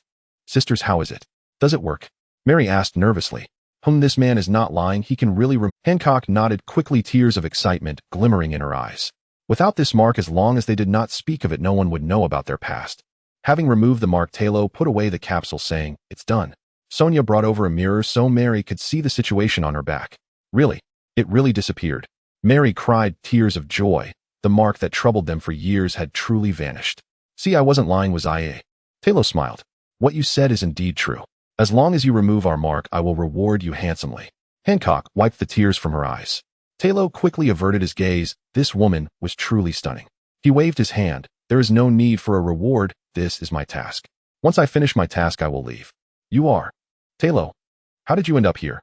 Just as they were immersed in their joy, an old voice suddenly came from behind. Everyone turned to see a small, old woman leaning on a snake cane. Old Granny Nua, how did you end up here? Sonia exclaimed, recognizing her. I came to check after hearing the commotion, mainly because I encountered the Straw Hat Kid on the island. Granny Nua, wait, Tero. Luffy looked at Tero with surprise, having searched for him twice, but missed him each time, never expecting to meet him here. You are Tero? Luffy grabbed Tero's arm and shook it excitedly. Tero nodded and swatted Luffy's hand away, saying, just talk, don't shake. Great. Tero, be my partner. Luffy directly invited him. I refuse. As soon as Luffy finished speaking, Tero immediately rejected him without hesitation, then turned to Granny Nua. Granny Nua, how do you know about me? The three sisters of Hancock were also curious. Is this man famous? Granny Nua took out a newspaper. Naturally, I saw it in the newspaper. You killed the warlord Moria, wiped out all the human trafficking gangs and auction houses on Sabati Archipelago, rescued slaves, gunned down celestial dragons, and managed to escape after battling Admiral Kizaru. Your name has spread throughout the world. Even a bounty has been posted for you, Agent Tero, with a bounty of 660 million berries. Handing the newspaper and bounty notice to Tero, Granny Nua looked at him with amazement. I never thought that the man who stirred up trouble on Sabati Archipelago would come here in just 3 days. It's truly incredible. At this moment, the three sisters of Hancock were already in shock. Rescuing slaves, gunning down celestial dragons. Is there such a foolish person in this world willing to challenge the celestial dragons? Hancock's eyes flickered as she stared at Tero, who was reading the newspaper. Granny Nua, you said he killed celestial dragons. Is that true? Sonia asked in shock. They had just returned and had not seen the newspaper for the past few days. It's all published in the newspaper. How could it be false? Granny Nua replied. Tero skimmed through the newspaper and scratched his face, surprised that the news had spread so quickly and that he had even been wanted. It's truly unbelievable. 660 million berries. This should be quite a high amount here. Fortunately, the photo made him look quite handsome. He wasn't concerned about being wanted. Returning the newspaper to Granny Nua, Tero turned to see Hancock's three sisters staring at him in shock. Luffy, however, was excited, unlike them. Why? Why would you want to kill celestial dragons? Hancock spoke. Because they are scum, trampling on others' dignity and lives, that will treating people like they are nothing, yet they still demand others to kneel. it's madness. Speaking of celestial dragons, Talos' tone was filled with disdain. In reality, the celestial dragons at least don't act so brazenly. Hancock bit her lip, filled with admiration, never expecting such a fool to appear again. At the same time, Granny Newell was listening to Sonia recount how Tero ended up here and his purpose. All right, next one, Tero said, taking out the recovery capsule again, as he still had tasks to complete. I take quite a liking to you. Oh. Tyler was taken aback and waved his hand, saying, forget it, although I think Prime Minister Chow has a point. I can't do such things. I am a pure lover. Hearing Tyler's words, the people present exchanged glances, confused about what he meant. Who is this Prime Minister Chow? What are you talking about? Granny Nyo asked. Hasn't she already gotten married? Tyler pointed. What are you saying? Our sister is the queen of the Amazons. How could she easily marry? Sonia replied. Then why does she keep calling herself a concubine? Tyler's expression was odd. Was he overthinking? That's just self-proclamation and has nothing to do with marrying. Granny Nyo laughed too, now understanding what Tyler meant. I see. Tyler nodded, not fully understanding, but respecting. All right, let's not dwell on this. Let's remove the marks from you first. Oh, I still have my mission to complete. Hancock and Sonia nodded with joy and turned around to let Tyler remove their marks. As the light faded, the marks on their backs were eliminated by Tyler using a restoration capsule. Okay, done. Tyler put away the capsule. This task was quite simple. He thought it would be like last time with a third-party force appearing needing him to transform and fight, but it turned out he didn't have to. Seeing the joyful expressions of the three women, Granny Nyo also smiled. When the three of them had escaped to the streets, it was she who brought them back and took care of them. They were like her own daughters, and seeing the marks that had tormented them like a nightmare disappear, she breathed a sigh of relief. Turning to glance at Tyler, her curiosity deepened. He was truly a remarkable man. Not only did he challenge the authority of the world's nobility, but he also managed to escape the pursuit of a Navy admiral and reappeared here in just 3 days. Tyler, you're quite impressive. Luffy laughed heartily, patting Tyler on the shoulder. Although he didn't understand the situation, seeing the three women distressed over the mark, not wanting anyone to see it, and just moments ago wishing to kill them, he felt happy for them now that Tyler had removed it. Indeed, Tyler was a good person. Hancock wiped her tears. From now on, she wouldn't have to worry about anyone seeing the mark on her back. You must be curious about the mark on our backs, right? No need, I can guess. Tyler shook his head. Given how terrified they were and their strong reaction to the celestial dragons, it must have something to do with them. Perhaps they were once slaves to the celestial dragons. It's best to keep painful memories in your heart. There's no need to bring them up. The mark that brought you nightmares has been removed, and now it's a new beginning. Hancock nodded, planning to treat Tyler to a meal, and Tyler naturally wouldn't refuse. As for Luffy, he was also hungry, and since he seemed to be Tyler's friend, Hancock didn't drive him away. Why are you here? Tyler asked, eating. A guy who looks like a bear sent me flying, and my friends were also sent flying. I was thinking of setting sail back to Sabaody. I had agreed with my companions to meet in 3 days at Sabaody. Luffy swallowed the food in his mouth and recounted the events. Tyler raised an eyebrow. It seemed they had encountered that Navy admiral later. That was truly unfortunate. I didn't have a ship to set sail. I heard from a woman that there was a pirate crew here, so I thought I'd go ask them for a ship, and then I ran into you. Tyler, be my partner. Let's sail and adventure together. It will be fun. Luffy issued the invitation again. I refuse. Tyler once again refused without a hint of hesitation. He had no intention of sailing as a pirate. He didn't want to drift at sea, especially since he had his own mission to complete. Why not? Adventures are really exciting, come on. Luffy persisted, genuinely wanting to invite Tyler onto the ship. I have my own matters to attend to, Tyler said, taking a sip from his cup, unmoved. But I can help you talk to Hancock. As Tyler spoke, he looked up to meet Hancock's gaze, once again astonished by her beauty. Could you give him a small ship to let him return to Sabaody to find his companions? Hancock, caught off guard by Tyler's gaze, blushed and quickly agreed. Not just a small ship, she would give him 10 ships if needed. Thank you. Woo. Now I can set sail. Luffy cheered with excitement. But Tyler, are you really not going to be my partner? Not going to be one. If you bring it up again, I'll have her take your ship back. Tyler shot him a sideways glance. Indeed, he was a hot-blooded manga protagonist making a fuss. He looked to be only in his teens. Threatening him with the ship, Luffy immediately shut his mouth and stopped discussing the matter. Compared to persuading Tyler to be his partner, returning to Sabaody to find his other companions was far more important. Granny Nyo sat beside Tyler eating and persuading Hancock to respond to the Navy's call and go to Marineford to participate in the battle against Whitebeard.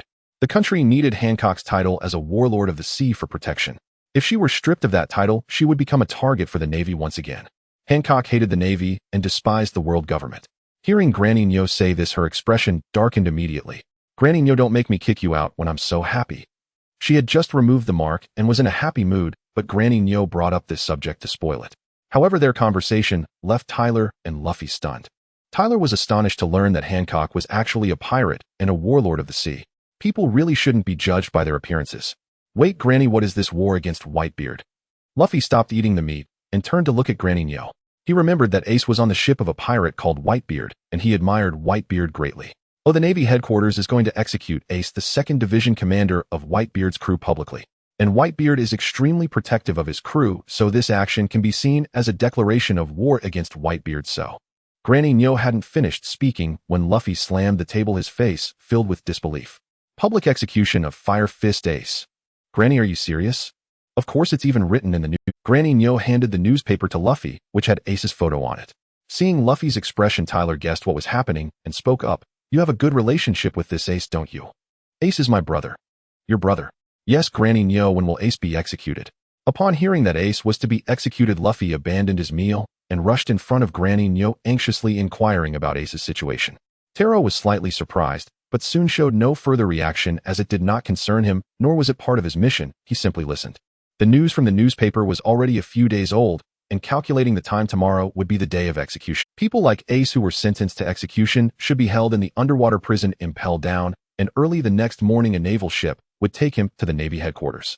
Luffy pulled out the life card that Ace had given him earlier, which was a small piece of white paper that already had burn marks. According to Granny Nyo, this life card was closely tied to its owner's life. If the person was healthy, it would show no abnormalities, but if they were injured or near death, the life card would appear like this, and if they died completely, the life card would disappear. Tero looked at the 2 tiny life cards in Luffy's hand and thought that the items in this world were indeed magical. Such things actually existed. Granny Nyo continued to explain about Impel Down, which was a prison used by the world government to hold serious offenders, as solid as a fortress, and almost no one had ever escaped.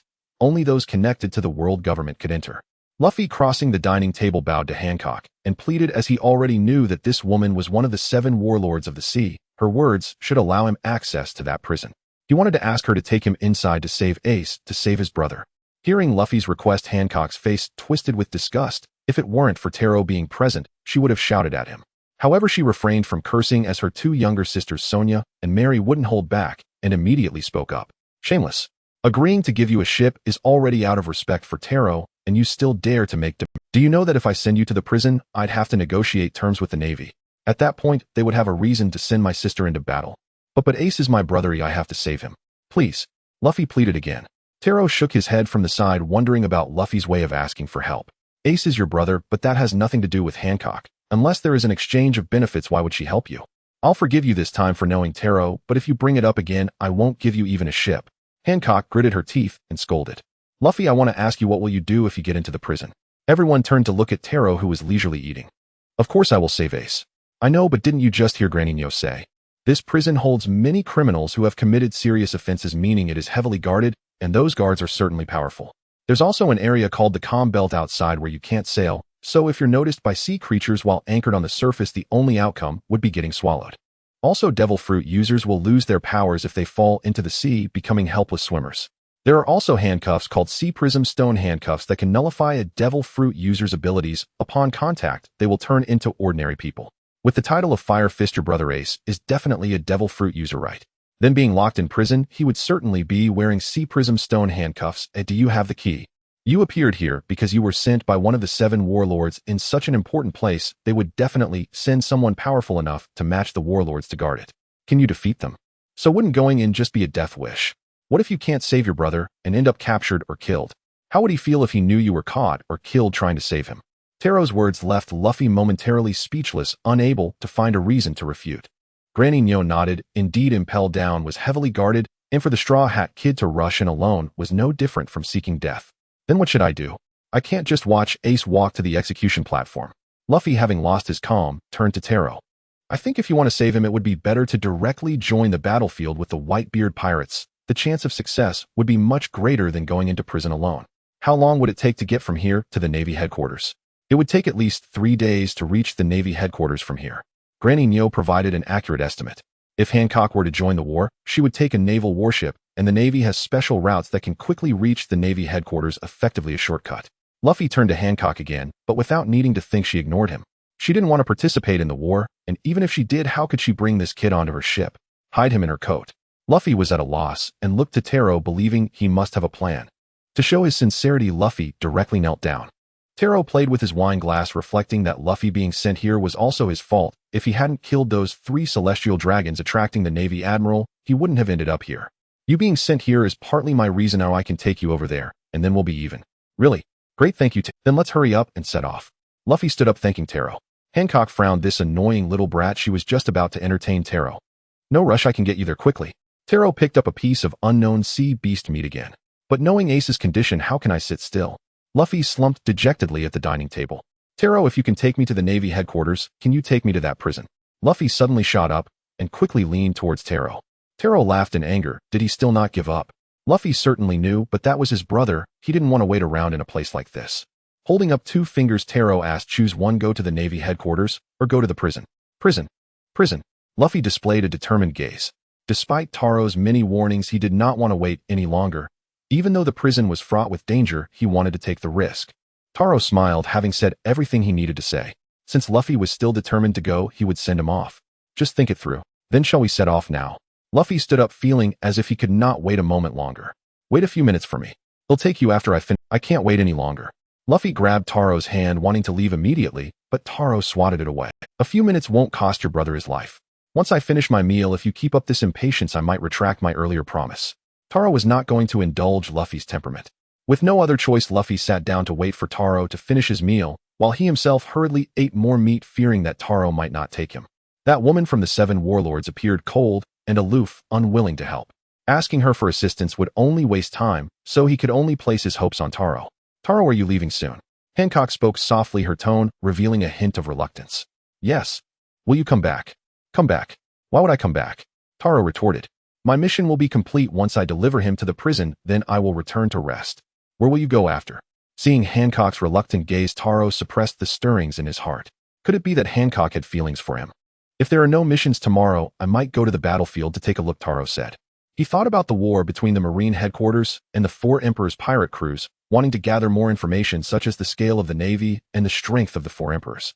Are you going to join the war? To rescue Ace? Luffy turned to him. Taro shook his head helplessly. He had merely mentioned going to observe the battlefield, not a single word about joining the war or rescuing Ace. He might join if a mission was triggered, but if not, he would just watch from the sidelines. Hancock lightly nodded some. After finishing his meal, Taro wiped his mouth with a napkin and bid farewell to Hancock and her sisters, with Luffy following closely behind. Taro, do you need me to escort you out to sea? No need to go through all that trouble. Taro walked up to a door, waved for Luffy to come over, while Hancock and the others stood a short distance behind, curious to see how Taro would leave. Luffy walked up to Taro in confusion, looking at the doorway and asking, Taro, are you going to change clothes? With a click, Taro opened the door, revealing a scene that made everyone behind him widen their eyes. So cool, what's going on? Luffy exclaimed. Oh right, he remembered that those people at Moebius had said that once Taro opened a door and went in, he would disappear. So that was how it was. Taro, are you a devil fruit user? No, this is my operations room. Taro pulled Luffy into the operations room and closed the door. Luffy looked around, trembling with excitement. This place was truly amazing. It fulfilled his fantasies about the bases of superheroes from stories. What's that? Luffy walked to the capsule toy machine, examining it closely, wanting to try his hand at it. He then spotted a cool motorcycle, tears streaming down his cheeks, wishing to ride it, wanting it. Fortunately, Luffy did not act like a mischievous child and start touching things, otherwise Taro would have kicked him out. Taro revved the motorcycle, selected the location, and the scene at the door transformed into a dark corridor lined with iron bars. Upon sitting on the motorcycle, Taro called Luffy to get on. They were about to set off. Are we really going to ride the motorcycle? Luffy, with tears streaming down his face, sat behind Taro, saying, Taro, I will always remember this day. Hold on tight. Oh. Luffy quickly grabbed the handrail behind him. The cold touch of the steel made him tear up once again. Taro twisted the throttle, the door burst open, and they sped out of the operations room. In the dimly lit prison corridor, prisoners wearing black and white striped uniforms sat on the ground, their eyes void of life. They had just returned from punishment, exhausted both physically and mentally, with no one willing to speak. A booming sound erupted, bright light pierced through the darkness, and a motorcycle drifted down the corridor. The screeching sound of tires against the floor was deafening. Like a stone thrown into a tranquil lake, all the prisoners raised their heads to look at the suddenly appearing motorcycle. Taro spoke, We've arrived, get off. Luffy looked around, realizing they were already inside the prison. While he was amazed at how fast Taro was, he felt a little disappointed. They had barely ridden the motorcycle for long. However, the most important thing now was to rescue Ace. Luffy got off the motorcycle and sincerely thanked Taro. Good luck. Taro, after saying that, twisted the throttle again, charging towards a small door ahead. From there on, it would depend on Luffy's luck, but this guy was the main character, so he probably wouldn't die so easily, right? Luffy took a deep breath and began his actions while Taro returned to his operations room through the door. Today's mission was relatively easy, not requiring much effort.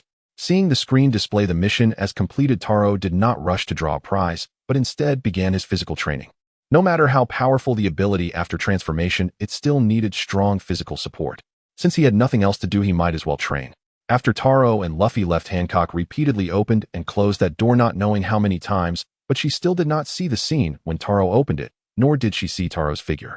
Mary and Sonia exchanged glances and said, "Sister, you're about to break that door. Taro's ability must be from some devil fruit, right?" Hancock knew this very well. It was just that she did not understand why after Taro left she felt an emptiness in her heart, an unsettling feeling. He had suddenly appeared today, treating her as if she were a demon, erasing the nightmare's slave mark, and just a few days ago, he had shot a celestial dragon. She wanted to tell him the truth about the mark, but he did not want to unearth that painful memory, did not want to uncover his scars. Moreover, he had told her that the past was behind them, and now was a new beginning. What a gentle man! Hancock fell into a reverie. In her heart, Taro radiated light, like a flawless saint. She sighed. Taro was gone. Oh right, Taro was gone. Taro was gone. Sister, are you okay? Quick, call a doctor. Taro, who was doing push-ups, suddenly stopped and inexplicably sneezed. Is someone talking about me? Grandma Nyo, what is going on? In the palace, Mary and Sonia called for a doctor to diagnose their sister, who had suddenly fainted on the ground, her face flushed and looking very pained. However, after examining her, the doctor found that Hancock's body was perfectly healthy. With no other options, Mary and Sonia had to seek out the knowledgeable Grandma Nyo. Grandma Nyo had already returned home, but upon hearing the news, she hurried back, puzzled as to how the Snake Princess Hancock could have fallen ill so soon after her departure. Wasn't she perfectly fine during dinner? Upon seeing Hancock's condition, Grandma Nyo's eyes widened and her mouth fell open in disbelief. She had seen this situation before. She even suffered from this illness in her youth, ultimately escaping death only by fleeing to the sea. To confirm her suspicion, Grandma Nyo mentioned the name Tero, and sure enough, as soon as she uttered the Thai character, Hancock reacted. It was confirmed. Grandma Nyo, what is happening to my sister? Sonia asked anxiously. Grandma Nyo, am I going to die? Hancock opened her eyes, beads of painful sweat covering her face. You will die. This illness is lovesickness. Grandma Nyo explained what she knew to Hancock. Love is like a storm, it comes unexpectedly, Grandma Nyo lamented. However, it seemed reasonable. Tero not only challenged the dignity of the world nobles, but also eliminated the celestial dragon mark that had plagued the Snake Princess for years. Although the Snake Princess appeared strong, she had always felt inferior due to this mark, compounded by her childhood experiences of extreme lack of love.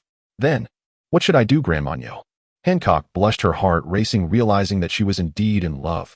The best solution is to find him on the battlefield tomorrow, who seeing him will resolve everything. Grandma Nyo provided a plan and left it up to Hancock to decide whether to follow it. Tero's whereabouts were elusive as he had not disclosed his fixed residence, finding him was nearly impossible.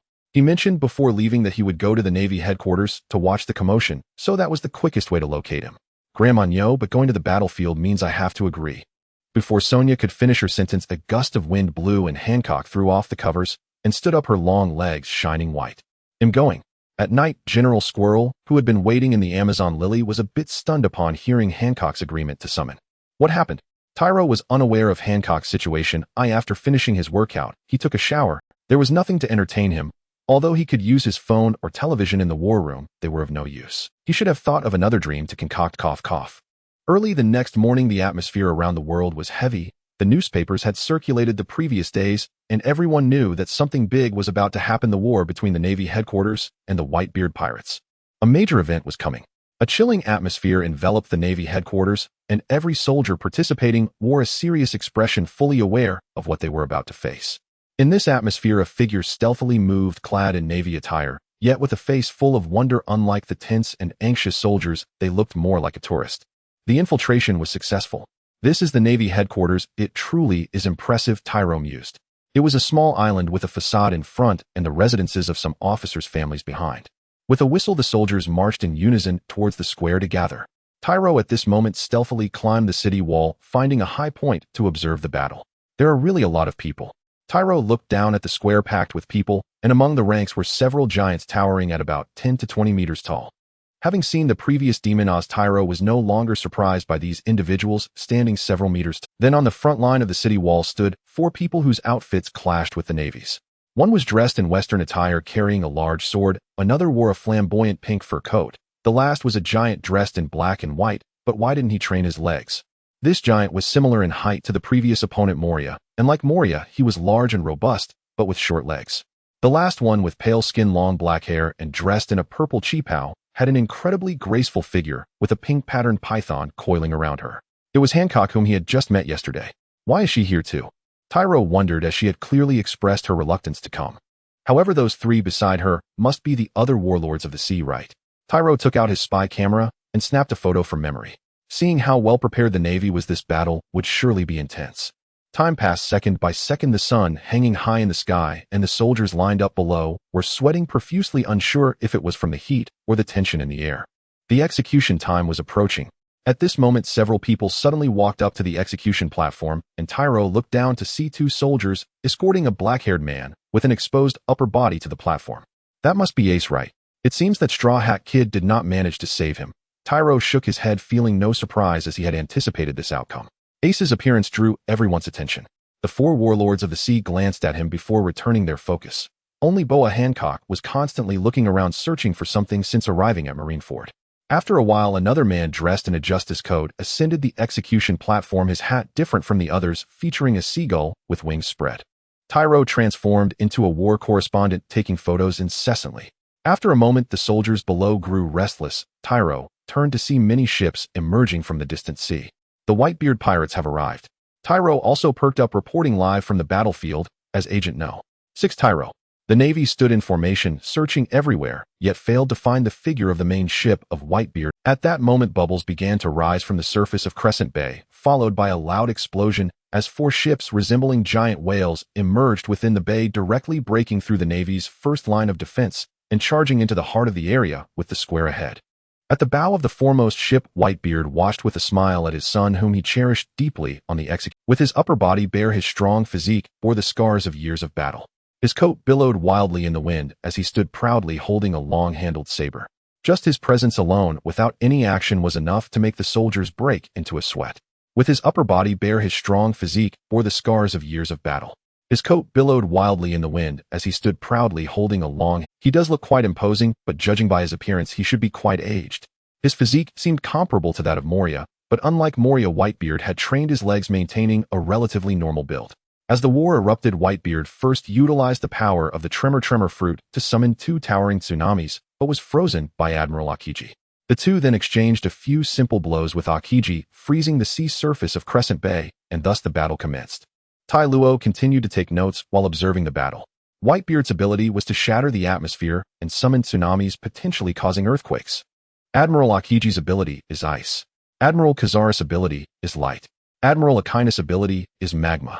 The 3rd Division Captain Jozu possesses the ability of diamond, while the 1st Division Captain Marco can transform into a bird engulfed in blue flames, capable of withstanding Kazaris' light attacks and demonstrating impressive recovery abilities. Whenever someone used a skill, someone on the battlefield would shout the opponent's name, making it easy for Tai Luo to identify who was who.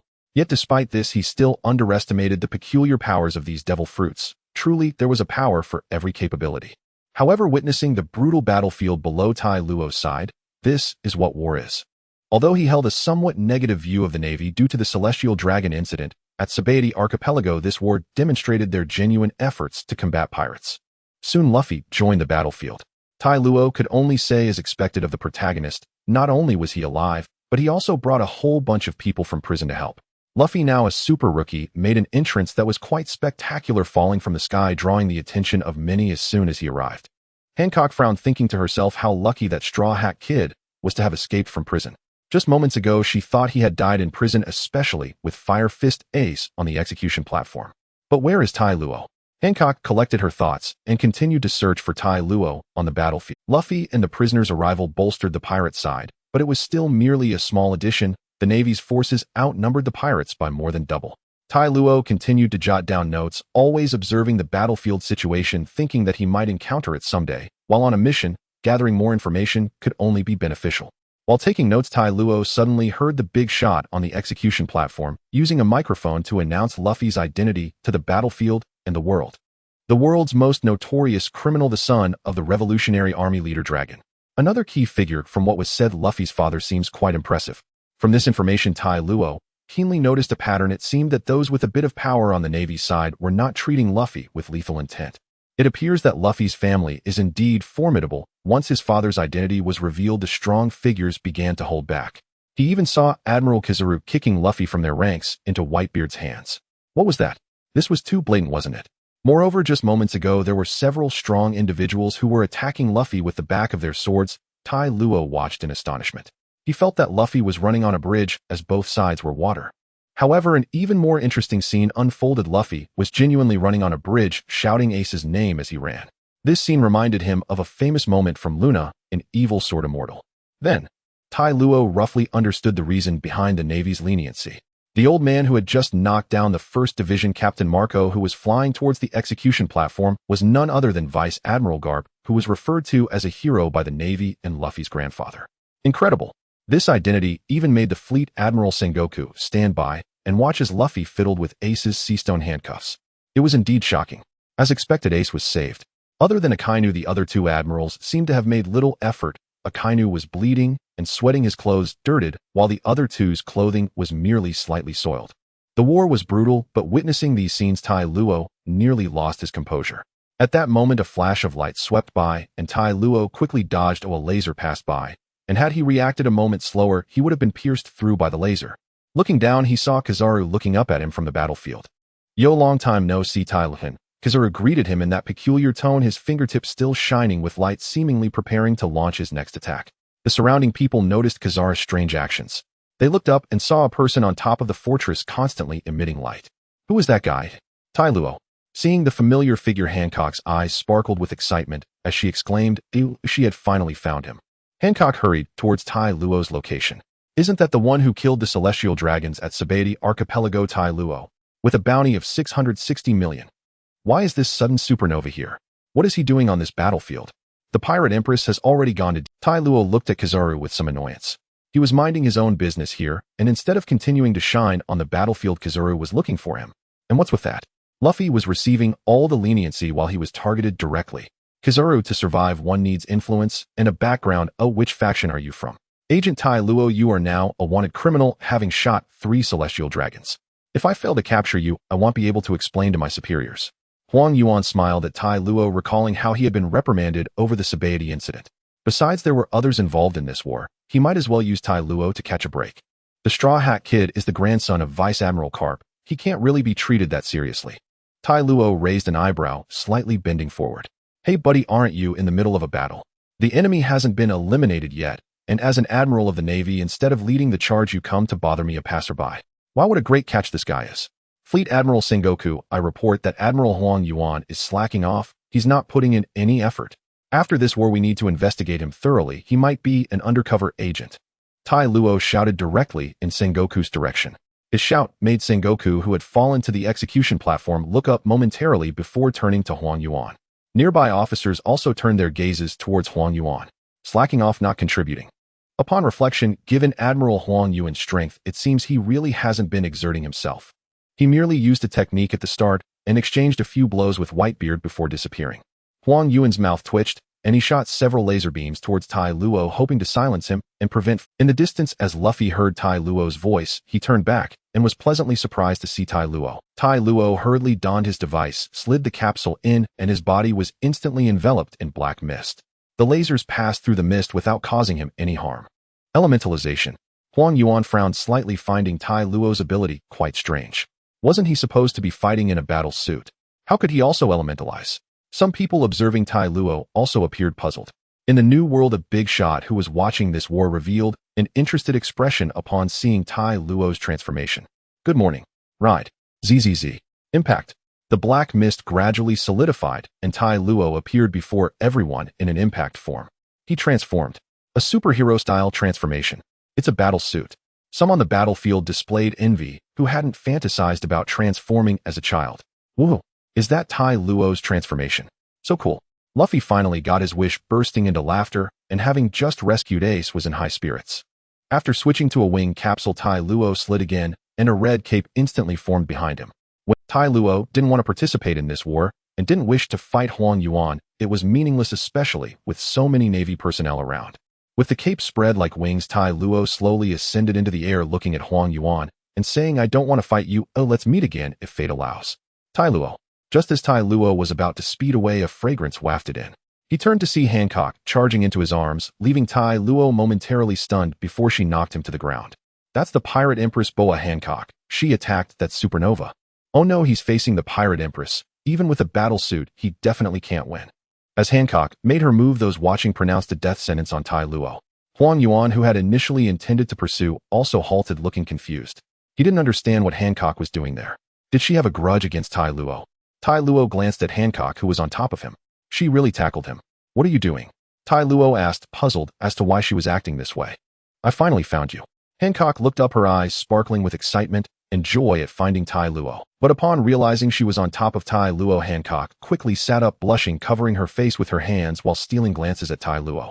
Oh no, seeing Tai Luo made her so excited that she directly hugged him. Tai Luo wouldn't hold it against her, would he? Hancock's heart began to race. Her current appearance was nowhere near the fierce pirate empress she had been on the battlefield, but rather like a young girl in love.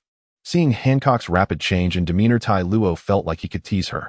However, observing her bashful expression confirmed his previous suspicion. She genuinely liked him. But how strange was this? They had only met once. Oh, was this love at first sight? "It's great to see you, but I have to go now." Tai Luo sat up. "Then, take me with you." Hancock, with her back to Tai Luo, dared only to sneak glances at him. After mustering the courage to say that she felt her body soften again, Tai Luo directly scooped her up in his arms, then soared into the sky, deciding to leave this place. First, it wasn't a good spot for conversation. The soldiers, anxiously waiting to see the outcome between Hancock and Tai Luo, saw a figure flying into the sky, and at an incredible speed. It's Agent Tai Luo. He hasn't been defeated. What's in his arms is the unconscious Pirate Empress. Tai Luo has defeated the Pirate Empress. He has flying ability. He can actually fly. In the world of pirates, flying abilities are incredibly rare. Tai Luo turned his head to look at Huang Yuan. "Chow, don't slack off. Get back to work, Admiral Huang Yuan, or you might get your salary docked." What a terrifying newcomer! Huang Yuan sighed helplessly. He had originally intended to use Tai Luo to slack off. He never expected this guy could actually fly. The war was still ongoing. If he rushed after Tai Luo, it would be hard to explain. Moreover, Tai Luo had just loudly declared he was slacking off, and so many eyes were watching. Cunning fellow. Tai Luo arrived at the outer line, landing on a warship. Looking down, he saw Hancock had already fainted from blushing. Helpless, he opened a door and returned to the command room, placing Hancock on the bed. After removing his transformation, Tai Luo took off his jacket and went to the first floor to brew a cup of tea. Today he had witnessed quite a chaotic display of devil fruit abilities, and it was a marine war. No wonder the sea was so vast, it was all water. Tai Luo had left, but the war continued with the remnants of the Whitebeard pirates fleeing from Marineford, pursued by a Kainu. Hancock woke from her unconsciousness, quickly surveying her surroundings, realizing this was the room she had seen when Tai Luo opened the door and she was lying on a bed. With a bang, steam rose from Hancock's head again. Could it be that she and Tai Luo had already gone through the finals? This is Tai Luo's bed, filled with his scent. She is sleeping in his bed. Hancock excitedly hugged Tai Luo's blanket, rolling back and forth on the bed. Rising from the bed, Hancock made her way to the railing of the second floor, surveying the entire space, her gaze ultimately landing on the busy figure of Tero. Is he cooking? Is this what married life is like? Hancock embraced herself, lost in her fantasies, a blissful expression on her face. Noticing the gaze, Tero turned to look at the second floor and found the awakened Hancock. After placing dinner on the table, he waved to Hancock. "Come down and eat something." "Okay, darling," Hancock exclaimed with joy, bouncing down the stairs like a little girl. "Moi." Tero paused in his actions, staring blankly at Hancock. "Darling." At that moment, Hancock realized she had spoken too soon, covering her face in embarrassment while stealing glances at Tero. Never would he have imagined that the previously aloof Pirate Empress Boa Hancock would reveal such a girlish side today. It seemed this Pirate Empress was indeed a love-struck fool. But to change so much in just a day was truly astonishing. Tero could hardly believe it. Sitting down, Tero looked at the shy Hancock, covering her face, and despite her beauty, he did not succumb to infatuation, urging her to sit down and eat. "Don't you hate the world government? Why did you agree to this war?"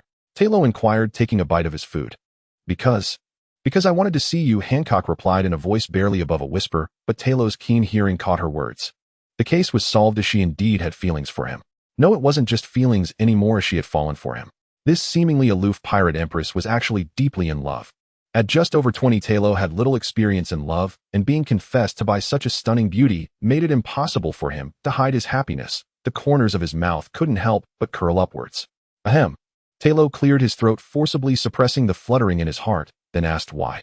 Hancock continued in her shy tone, recounting what had happened after she left yesterday. Old Granny Nyo said that only by meeting could I be saved, so I came to join the war, Hancock said, nearly burying her head in her chest. Don't doubt it, considering her physique, she truly could do that. Tero nodded, feeling pleased, but he wouldn't let excitement cloud his judgment. After all, he was in another world, the world of One Piece, and he was also a wanted criminal. It was wise to stay calm. Tero, let's get married. Seeing Tero's contemplative expression, Hancock made a shocking declaration. Okay.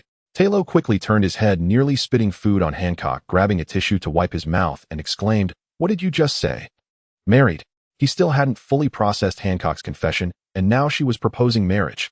Something was definitely off. Tero became more vigilant. Sorry, I don't have any thoughts of marriage at the moment. Hancock's face flashed with disappointment. But didn't you already do that kind of thing with me? Is this abandonment? Watching this beauty act out, Tero's face was filled with exasperation. Why was it that everyone he encountered these days was so abnormal? I didn't do anything to you. You were fainted at the time. I just placed you on the bed to let you rest, so don't misunderstand. Tero explained, halting Hancock's wild imagination. But you held me so tightly that embrace was incredibly warm. I was flying at that time. How else was I supposed to bring you back? Tero's mouth twitched uncontrollably. What was wrong with her? This was beyond being love-struck.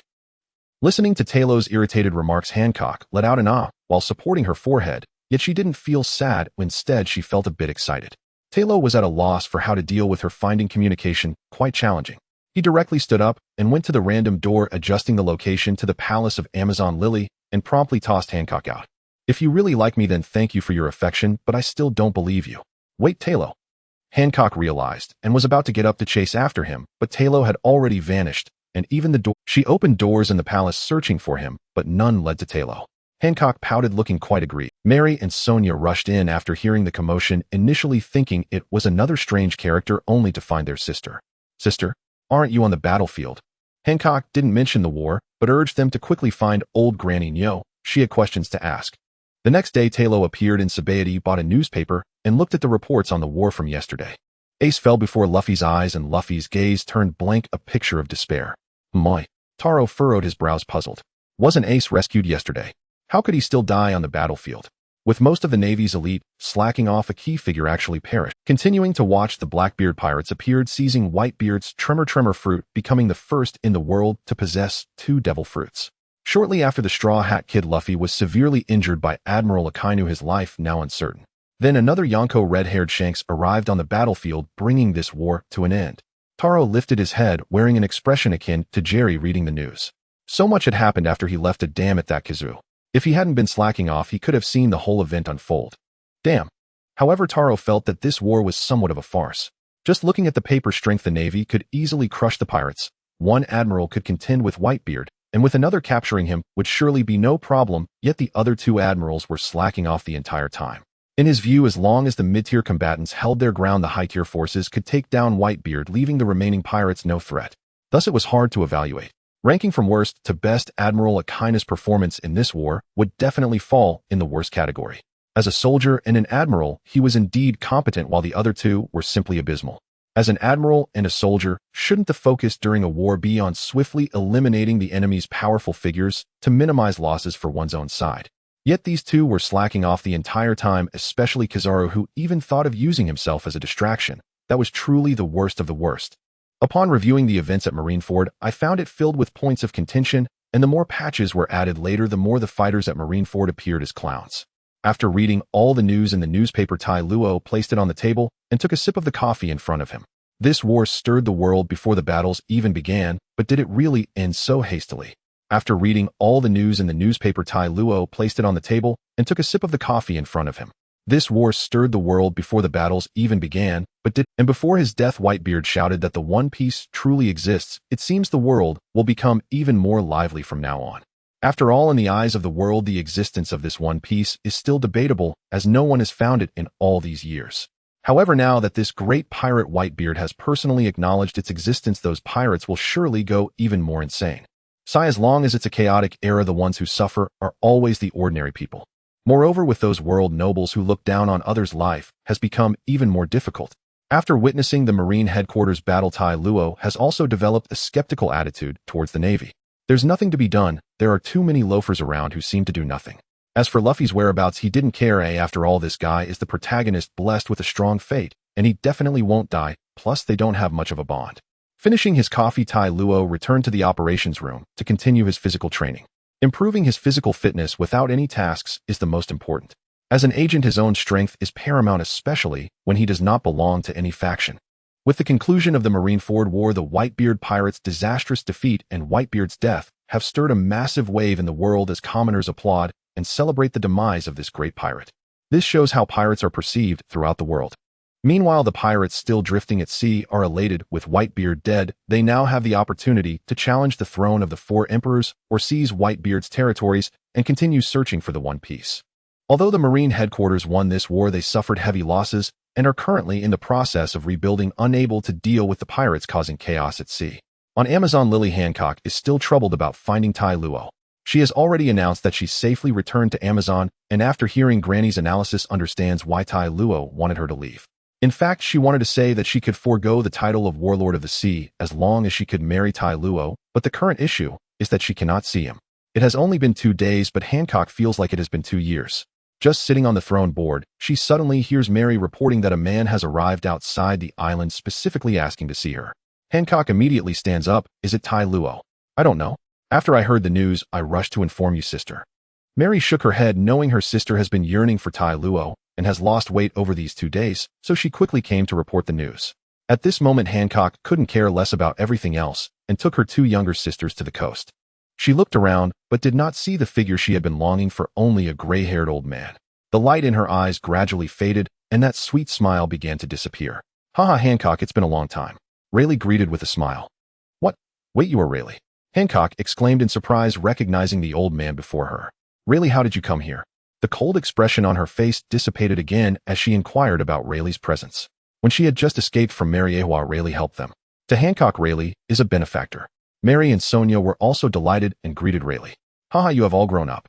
Rayleigh sighed with a smile before explaining his purpose for coming, which was to find Straw. After the Sabeti Archipelago incident, the warlord who scattered the Straw Hat crew found him, revealed his identity and reasons for doing so, and in the map he provided, Luffy's path was traced to Amazon. Moreover, Luffy not only invaded Impel Down, but also caused a ruckus at Marineford. The extremely disdainful Hancock towards the world government also answered the call to participate in the war. These events combined are quite unusual, and Shaki also mentioned a speculation that Rayleigh did not believe at the time. Straw Hat Kid. Hancock's demeanor turned cold again as she said, that guy isn't here. If you're looking for him, you've come to the wrong place. Huh. Rayleigh was taken aback. Not here. Did he guess wrong? Then how did he get to Impel Down, and why did you participate in the Marineford War? Tai Luo sent him there. Sister went to participate in the war because of him. Sonia replied. Tai Luo. Rayleigh frowned. He remembered this young man who shot the celestial dragons at Sabeti Archipelago, rescued many slaves, and destroyed the auction house. Shaki's speculation was not wrong, just that the object was wrong. Hancock did not fall for Luffy, but rather for Tai Luo. After inquiring about the details and learning the truth, Rayleigh was left dumbfounded. How could it be so complicated? This Tai Luo even had the ability to erase the marks of the celestial dragon slaves. He is truly a mysterious young man. Rayleigh shook his head with a smile, also mentioning that he knew Tai Luo, but only briefly. In that case, Tai Luo should know where Luffy is, right? But do you know where this Tai Luo is? I am quite curious about him. As Tai Luo was mentioned, Hancock's expression fell, and Mary and Sonia exchanged glances before shaking their heads in unison. We don't know where Tai Luo is either. He is very mysterious, appearing and disappearing without a trace. Sister is also looking for him. I see. Well, I will think of another way. Rayleigh felt helpless. He thought Luffy was here, but unexpectedly he wasn't. Moreover, Hancock showed no interest in Luffy, which meant he had to spend more time searching again. From the 3 sisters, Rayleigh learned that this Tai Luo has a kind of ability to reach anywhere. If he asked him to find someone, he would surely find them quickly, but they had no idea where Tai Luo was, so searching for him was not as effective as directly looking for Luffy. On an island, Tai Luo, whom they were discussing, is currently on a mission to teach pirates a lesson. He certainly would not show mercy to these marauding scoundrels. Benefactor. Thank you. You saved our entire town. Tai Luo waved his hand, mounted his motorcycle, and left without looking back. The townspeople only remembered this benefactor as young and handsome, with a silver ring engraved with the number 6 on his right index finger. A month has passed since the war atop the peak ended. During this month, Tai Luo has executed tasks for 28 days, they all focused on hunting pirates, surpassing even the Navy in their zeal. However, his image and reputation are quite favorable in the places he has saved, with some children even beginning to regard him as a hero. In the world of One Piece, information among pirates is mainly communicated through newspapers, and not everyone reads them, so even with a bounty on his head, there's no need for worry. Yet Tai Luo's deeds have made it to the newspapers. After all, it's hard not to draw attention when so many pirates are annihilated by the same individual. At the Navy headquarters, Sengoku looked at the news about Tai Luo, tiredly rubbing his temples. A fortnight ago, Carp's grandson visited again while the Navy headquarters was unattended. It seemed he was either mourning for his brother Ace and Whitebeard or conveying some sort of message. The key point is that he was accompanied not only by Jinbei, but also by Rayleigh, making this information quite. Due to the ongoing war matters, he was considering stepping back and passing the position of Fleet Admiral to the next person. He intended to recommend Akiji, but the higher-ups preferred Akainu for the role. He initially thought Akiji would concede, but to his surprise, Akiji has been quite stubborn about competing with Akainu, and now he is in a tough spot. As for Kizaru, he was entirely off the table for consideration. Over the past month, Sengoku has been overwhelmed with work, but today he stumbled upon some good news. Sengoku picked up the newspaper again. Agent No. 6 Tai Luo is truly a mysterious fellow. Within a month, he has traversed so many places, and the routes to the islands vary. It seems this guy possesses the ability to reach anywhere rapidly. As is well known in the Grand Line, to travel from one island to another one must have a record pointer or an eternal pointer. Otherwise, the chaotic weather at sea will disrupt one's direction. Unless one is exceptionally lucky, reaching the destination is impossible. Let alone that Tai Luo managed to visit so many places within a month, it would be impossible to achieve this solely by sailing. Reflecting on it, Tai Luo seems never to have committed any heinous acts. The bounty on him is mainly due to his killing of celestial dragons. His other actions involve dismantling human trafficking rings and punishing malevolent pirates. What a pity! If this guy could join the Navy, it would be fantastic. However, with the murder of celestial dragons on his record, he can never become part of the Navy. What a mysterious fellow indeed, and he's Agent No. 6. I wonder if there might be an organization behind him, perhaps even an Agent No. 7. Sengoku muttered to himself, but no one could answer his question. Although he personally did not wish to increase Tai Luo's bounty, the higher-ups insisted on doing so. They are extremely wary of such an ability to reach anywhere quickly, and they desire to possess it. Thus, Tai Luo's bounty was raised by an additional 220 million. Upon hearing this news, Carp cursed and praised Tai Luo in equal measure. This kid truly appeals to him. On Amazon, Lily Hancock continued to sit languidly on her throne. Not long ago, Rayleigh brought back that Straw Hat Kid, claiming he would be training on a nearby island and wouldn't disturb them. Since it was Rayleigh's request, Hancock agreed, harboring a flicker of anticipation. That Straw Hat Kid seems to know Tai Luo. Could he come to visit the Straw Hat Kid? But after waiting a month, Tai Luo never showed up. Hancock felt somewhat at a loss. It seems they are not friends after all. Sister, there's news about Tai Luo. Where? Hancock sat up again, her eyes shining with excitement. Sonia sighed helplessly. This sister usually has a cold demeanor, but only shows such enthusiasm upon hearing news related to Tai Luo. Sister, take a look for yourself. The newspaper reports Tai Luo's recent activities and a new bounty notice. His bounty has increased again. Sonia handed the newspaper to her sister and stepped aside. Hancock read, carefully, not missing any details. When she learned that Tai Luo was punishing those who burn, kill, and plunder oppressing civilians, her face turned pale. Does he also despise his identity as a pirate? However, upon seeing the cold profile picture of Tai Luo in the newspaper, her worry transformed into obsession. Sonia, go get me that photo, enlarge it, and hang it in my palace. Yes. Wait. And have someone make a ring identical to Tai Luo's. As for the number, Hancock pondered briefly, a blush creeping onto her fair cheeks. Let's engrave the number 99. Sonia tilted her head, wondering if this number has some special significance. Though puzzled, she only needed to follow her sister's orders. As soon as Sonia left, Hancock leaned back again, gazing at Tai Luo's photo in the newspaper. After glancing around to ensure no one was watching, she covered her face with it, her breaths becoming heavier. In the operation room, Tai Luo suddenly shivered. Why does it feel like someone is keeping an eye on him from behind? He looked around until the strange feeling disappeared, then scratched his head and continued reading the newspaper. After running around for a month, today was a rare day, without new tasks, so Tai Luo stepped out to buy a newspaper to catch up on the latest news about the world. I've done all your work and my bounty has increased. 880 million. Looking at the newly raised bounty, Tai Luo clicked his tongue, complaining about the world government and the Navy. Luffy really didn't die. Oh, what a reversal of fortunes. One can only say what a true protagonist. Meanwhile, 1,000 meters beneath the sea at Fishman Island in the Dragon Palace in a lavish, yet dimly lit room, a young girl lay on a pink bed. The sound of incessant banging on the door echoed, and with each knock the girl's body trembled slightly. She wiped her tears. It's been 8 years already. She's been confined to this room for 8 years, unable to escape from that villain, enduring the strange noises coming from outside. In the darkness, a suppressed sob broke through. I want to go outside to see the forest, to see the blue sky and ocean. When will this nightmare ever end? The task display screen on the wall changed, and Tai Luo raised his head from the newspaper to see the task has been updated. Your next mission: rescue the princess. GD luck. Is this the task location? Tero glanced around. After receiving the mission, he set off immediately, but upon stepping through the portal, he found himself in this pitch-black place. A faint fragrance entered Tylo's nose, causing him to hesitate. This scent seemed like perfume, yet it also resembled a body fragrance. The aroma was delicate and not overpowering. Oh, it likely belonged to someone young. Perhaps he was in a girl's room. Stepping forward, Tero intended to continue gathering information, but suddenly the ground beneath him sank and rebounded a couple of times, as if he had stepped on a large piece of jelly.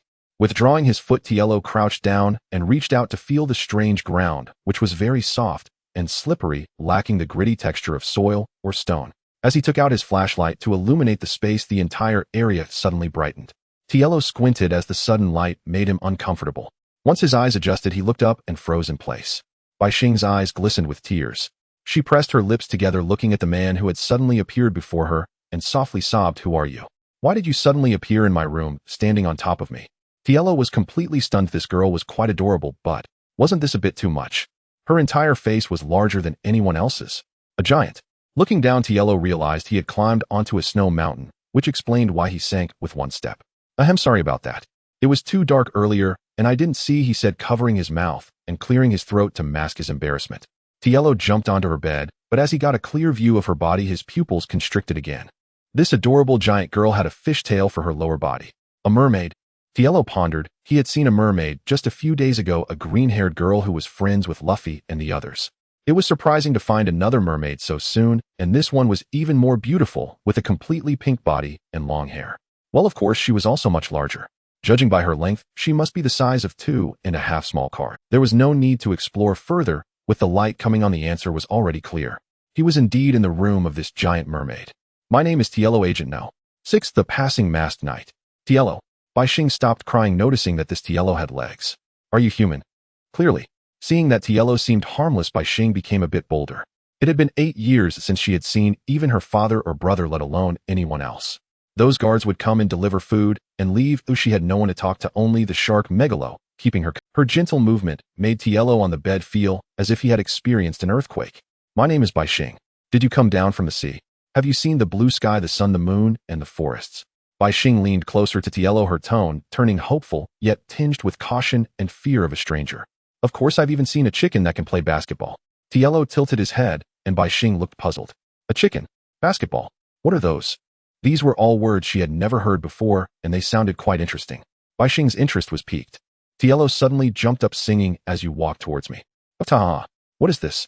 Bai Xing burst into laughter, finding it strange, yet quite melodic. Tero stopped dancing and said, "Are you feeling happier now?" Bai Xing blinked, looking at Tylo's gentle smile. She bit her lip and nodded slightly. It turned out that Tero was trying to cheer her up. It had been 8 years since someone treated her like this. "I'm really sorry for making you cry, but it wasn't intentional." Tero jumped onto a large table beside the bed. He could now confirm that his mission target was Bai Xing. Moreover, Bai Xing was completely unaware of the world outside and looked so adorable. It seemed like a classic tale of a captive princess. "Who imprisoned you here?" Tero asked directly. Speaking of this, Bai Xing's face once again revealed sadness. Her mouth turned down and tears welled up instantly. "Tero, I'm not imprisoned here. My father and the others asked me to stay here, saying it was the only way to protect, not imprisonment. Please elaborate." "I'm here to help you." Tero lowered his voice. This princess was quite large, yet loved to cry. "Really? Of course I'm here to break your nightmare." Tero raised his hand, showing off the ring on his finger. "I'm an invincible agent." Seeing Tylo's confident demeanor, Bai Xing felt a wave of trust rise within her. She nodded and began to recount the story of why she could only stay here. The more Tero listened, the stranger it became. He looked up and down at Bai Xing's enormous figure. Was she really 14 years old? All right, perhaps her parents had strong genes.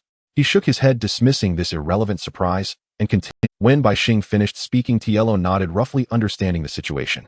An uncle mermaid had taken a liking to her since she was 6, touched her body, and then started sending her love letters daily. After receiving no response, he began throwing weapons. She had been hiding here for 8 years to avoid the random weapons flying her way. The things thrown by that mermaid would only target her. If left unchecked, they wouldn't stop, so she had no choice but to hide here. Even the guards would quickly leave after delivering supplies. Tero stroked his chin, nodding. It turned out to be a story about a lovesick fool who couldn't win over the goddess and became furious. But he had been fixated on her since she was 6. Shouldn't that be directly dealt with? Moreover, he was currently in the underwater mermaid island 10,000 meters deep. So deep. Once the mission was complete, he definitely wanted to go out and see the scenery of the mermaid island. Did your father and those royal brothers never think about leading troops to eliminate that lovesick fool? They have considered it, but that Dakin has always been hiding in the deep sea and no one knows where he is. Bai Xing pouted, looking pitiful. Lord Tero, do you really have a way to help me? Of course, I just need to take you out for... Tero clapped his hands and stood up. Solving this task was simple. He just needed to lure that hiding guy out. You want to take me out, Lord Tero? Bai Xing exclaimed in surprise and joy. That's right. This matter is easy to resolve. We just need to utilize that guy's infatuation. A sycophant. Bai Xing scratched her head, puzzled by yet another unfamiliar term. Lord Tai Luo, what does this sycophant mean? Having not spoken to anyone for a long time, Bai Xing was like a curious child, eager to know everything, especially since the visitor had come from below. It refers to a pursuer who loves yet cannot attain their desire and is moved by their own feelings. Tai Luo jumped down from the table and waved to Bai Xing. Are we just going out like this? Bai Xing asked. What else is there to do? We need to find your father. To draw out that sycophant, we will need his assistance. Tai Luo said. Bai Xing nodded. She had long wanted to leave and didn't want to remain in this room any longer. Upon opening the large door, Tai Luo noticed many marks left by sharp blades. Who are you? How did you come out of the princess room?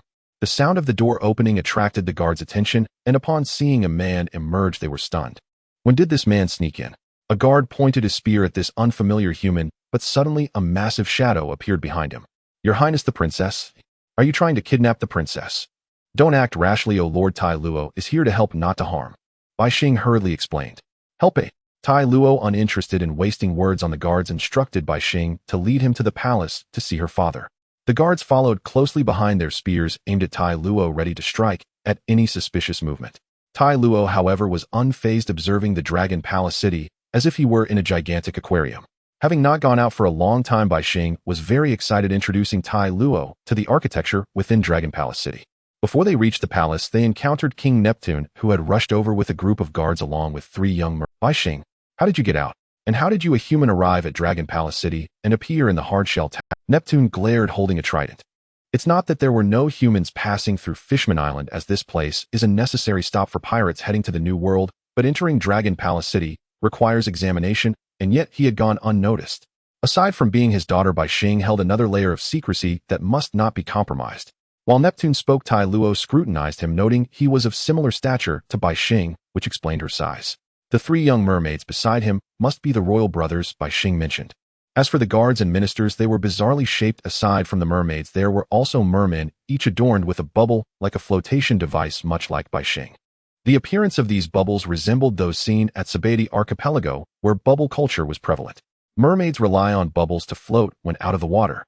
Father Lord Tai Luo is not a bad person. He is here to help me, Bai Xing reiterated, urging them not to act. Tai Luo, hearing the name Neptune, and the others paused, then lowered their weapons. You are Tai Luo. Tai Luo's name was indeed well known. He had slain a celestial dragon at Sabadi Archipelago and had also participated in the Marineford War, defeating the warlord Boa Hancock. Moreover, in the past month, he had been actively hunting down pirates, earning a stellar reputation. Although he wasn't a pirate himself, he had a bounty of 880 million, and it was surprising for such a figure to appear in Dragon Palace city. Of course it's me, Tai Luo said, spreading his hands. With such a high bounty, the Navy was certainly keeping an eye on him. No fool would dare impersonate him. Huh. Bai Xing glanced at Tai Luo. Does father know Lord Tai Luo? She had prepared many explanations to clarify who Tai Luo was, not expecting him to be so famous. Of course, Lord Tai Luo is a world-renowned figure now, Neptune replied, noting that few dared to publicly kill a celestial dragon. Neptune then felt a bit puzzled. They weren't facing any pirate disturbances at the moment, so why was Tai Luo here claiming to help Bai Xing? To rescue the princess? That is my mission. I have already heard Bai Xing's account of the situation. I will help you deal with that guy named Dakin, but I will need your assistance as well. Neptune felt relieved. If it was merely about dealing with Dakin, they would certainly help, as he also wished to eliminate that scoundrel. If Lord Tai Luo wishes to help with Dakin, we will certainly assist, they agreed. With a bounty of 880 million and the ability to retreat safely from a marine admiral, having someone of his strength was excellent news for them. However, Tai Luo suddenly turned around beneath the sea. 3 axes broke through the water, flying towards Bai Xing. Not good, those are weapons thrown by Dakin. Tai Luo took out a barrier capsule, swiped his finger, and a green barrier enveloped the 3 axes, compressing them until they completely vanished. Neptune and the others were dumbfounded. He had blocked the attack so easily. He must be a capable individual. Bai Xing's eyes sparkled with admiration. Indeed, Lord Tai Luo was formidable. Seeing Tai Luo demonstrate such prowess, Neptune's attitude became even warmer, inviting him to the banquet hall for a meal, allowing them to discuss Dakin further. As they advanced, Tai Luo had to utilize the bubbles to separate the seawater. Dragon Palace City lay within the ocean, with only a small area free of water. Upon arriving at the banquet hall, Tai Luo sat at a table, and Neptune used bubbles to keep the seawater out of the entire room.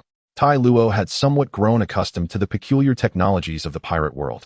He still did not understand why bubbles wouldn't burst under the pressure of seawater, yet could keep the water out. Neptune ordered some desserts to be served while the chef prepared the main dishes. Taking a bite of a donut, Tai Luo's eyes lit up. It was delicious. Haha, I finally arrived at Fishman Island, and this donut is so tasty. How is it, Lord Tai Luo?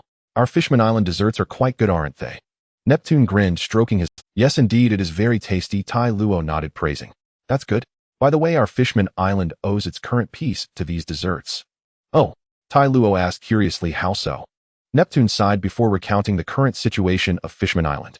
Fishman Island endured wars many years ago, with numerous pirates raiding it and capturing mermaids to sell in the Sabaody archipelago, leading to a deep-seated resentment among many fishmen and mermaids towards humans.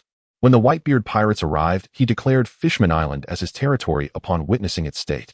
With a figure as formidable as one of the 4 emperors, those pirates dared not cause chaos on Fishman Island. Subsequently, Jinbei became a warlord of the sea, and under the protection of the Whitebeard pirates, Fishman Island gradually stabilized. After years of development, the younger generation of mermaids have become less resistant to humans than before. However, following the recent Marineford War, the Whitebeard pirates were defeated, and Whitebeard himself perished in that conflict. Without Whitebeard's protection, Jinbei no longer holds the title of warlord, making the situation of Fishman Island quite precarious. Big Mom, another of the 4 emperors, has a penchant for sweets, and with Jinbei acting as a mediator, Fishman Island currently finds itself under Big Mom's protection, but must deliver a certain quantity of desserts each month in exchange for peace. Tero understood a protection fee. Indeed, this is a chaotic world. Without a powerful figure to safeguard you, no one would care what happens to your island or town. Tero asked where the sunlight on Fishman Island came from. Considering it was situated 10,000 meters underwater, the existence of sunlight there was truly remarkable. Neptune explained that Fishman Island is located beneath the roots of a tree called the Sun Tree Eve, which channels sunlight from above to the ocean floor, allowing Fishman Island to bask in its glow. Tero, what a miraculous phenomenon! Transmitting sunlight 10,000 meters underwater is impressive. Now let's talk about that fellow Dakin. Dakin is also a pirate, the captain of the flying pirate crew. He has been drifting outside Fishman Island for years. We wish to find Dakin to resolve the issue with Shirahoshi, but the ocean is vast, and we don't know where to look. Moreover, Dakin never shows his face, only throwing weapons as threats from time to time, and the weapons he throws can accurately hit Shirahoshi. We have no choice but to keep her confined in the hardshell tower. Neptune sighed, feeling guilty as a father towards Shirahoshi. Haven't you thought about luring him out? Tero, that's too dangerous. Tero, so you'd rather keep her locked in a room for 8 years than risk bringing him out for a one-time resolution, all while she has to listen to weapons being thrust against the door. It's truly remarkable. And Shirahoshi is strong enough to not have gone mad after all this. Neptune had no words, casting a guilty glance at Shirahoshi. Mr. Tero, are you suggesting to use Shirahoshi to lure Dakin out? Shirahoshi's elder brother shark. Naturally, you can't catch wolves without first letting the cubs go. Tero nodded, suggesting they lure him out to resolve the issue directly. Don't worry, I will ensure her safety. This was something Neptune and the others could not deny. With an 800 million bounty, protecting Shirahoshi was more than sufficient. So, Mr. Tero, what do you need us to help with? Neptune sighed, having made up his mind to resolve the Dakin issue once and for all. Just send someone down to the deep sea to spread the word that Princess Shirahoshi eloped with a man. With Dakin's extreme obsession, he would undoubtedly be furious upon hearing that his goddess had eloped with a man. At that point, Tero would take care of Dakin and complete the mission. All right, After finalizing the plan, Tero finished his meal and let them begin their actions while he took Shirahoshi out for a stroll to explore Fishman Island. However, Shirahoshi's size was too conspicuous. Tero took out a peculiar capsule and used its ability to shrink Shirahoshi to a normal size. Neptune and the others were once again astonished by Tero's abilities, growing even more convinced of his king. Upon exiting the Dragon Palace, Tero began to admire the scenery of Fishman Island, which indeed resembled the Sabeti archipelago with its ubiquitous bubble culture. Having not been outside for 8 years, Shirahoshi was eager to explore everywhere, and now being of normal size and wearing a veil, she was not worried about being recognized. Shirahoshi chatted non-stop like a machine gun along the way, and Tero did not mind. It was his first time in Fishman Island, and he needed a guide. Moreover, Shirahoshi was just a little girl who had been locked up for 8 years, so he felt like he was accompanying a child. Not long after Tero took Shirahoshi out, Neptune instructed the 3 princes to act according to plan, putting on a facade of anxiously searching for her outside Fishman Island. Meanwhile, Tero brought Princess Shirahoshi around for fun, and the mermaids there were all beautiful, with great figures, though their clothing was ragged, making them very pleasing to the eye. He automatically ignored the oddly shaped fishmen. Many fishmen and mermaids on the streets were curious about Tero, as it had been a while since a human had arrived at Fishman Island. Passing by a cafe, Tero asked Shirahoshi beside him, "Would you like to have a cup of coffee? You've been talking so much your mouth must be dry." Shirahoshi shyly stuck out her little tongue, wondering if Tero was implying she talked too much. "Welcome," Kemi greeted as she bowed, but upon seeing the visitor's face, she was first stunned, then her expression turned to delight. "Tero." Kemi rushed to Tero's side, her eyes wide in amazement. "It's really you, Tero. When did you come to Fishman Island?" Shirahoshi turned to Tero, surprised to find he had acquaintances on Fishman Island. Tero frowned, staring at Kemi for 2 seconds before remembering her. "You're the mermaid who was captured before." "That's right, I'm Kemi." Kemi exclaimed joyfully, pointing to herself, surprised that her benefactor actually appeared on Fishman Island. Kemi's actions drew the curiosity of other mermaids in the cafe, their gazes sweeping over this human man. "Kemi, is this your friend?" "Yes, this is Tero, my benefactor, who saved me." Kemi introduced her friends. Ishiri and Mero also approached Tero. One had twin tails, and the other had blue long hair. Both were very beautiful. "So it's you. Kemi often talked about you." "Thank you, Tero." While Tai Luo was sipping coffee treated by Kemi, the soldiers of Dragon Palace City anxiously searched in the deep sea according to their plan. This commotion naturally drew the attention of Vander Deacon, who hurriedly sent his subordinates to gather intelligence. Why did the guards of Dragon Palace City leave Fishman Island in such large numbers to the deep sea? Not only Vander Deacon, but even Hody Jones from Fishman Street noticed this situation. Fishman Street, located in the southwest of Fishman Island, is the gray area of the island where the outcasts, criminals, and extremists gather. Among them, the new Fishman pirates led by Hody Jones hold the highest status. What happened in Dragon Palace City? Hody Jones turned to ask his subordinate. He was planning to overthrow Dragon Palace City, so he had to know every move they made. The plan had been in place for 8 years, and now the deadly potion was nearly ready. He was waiting for an opportunity. According to the spy, Princess Shirahoshi eloped with a man. Princess Shirahoshi. Hody was taken aback, the corners of his mouth curling into a grin as he revealed his sharp teeth. Ha ha ha, after being under house arrest for 8 years, she was rescued by a man and ran away. If that guy Deacon finds out about this, he will definitely go insane. He knew how obsessed Deacon was with Shirahoshi. He might already be searching for her.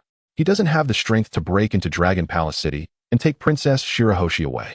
Now that the princess has left the city, this is a great opportunity. Hody, this is also a great opportunity for us, said the officer Jiao.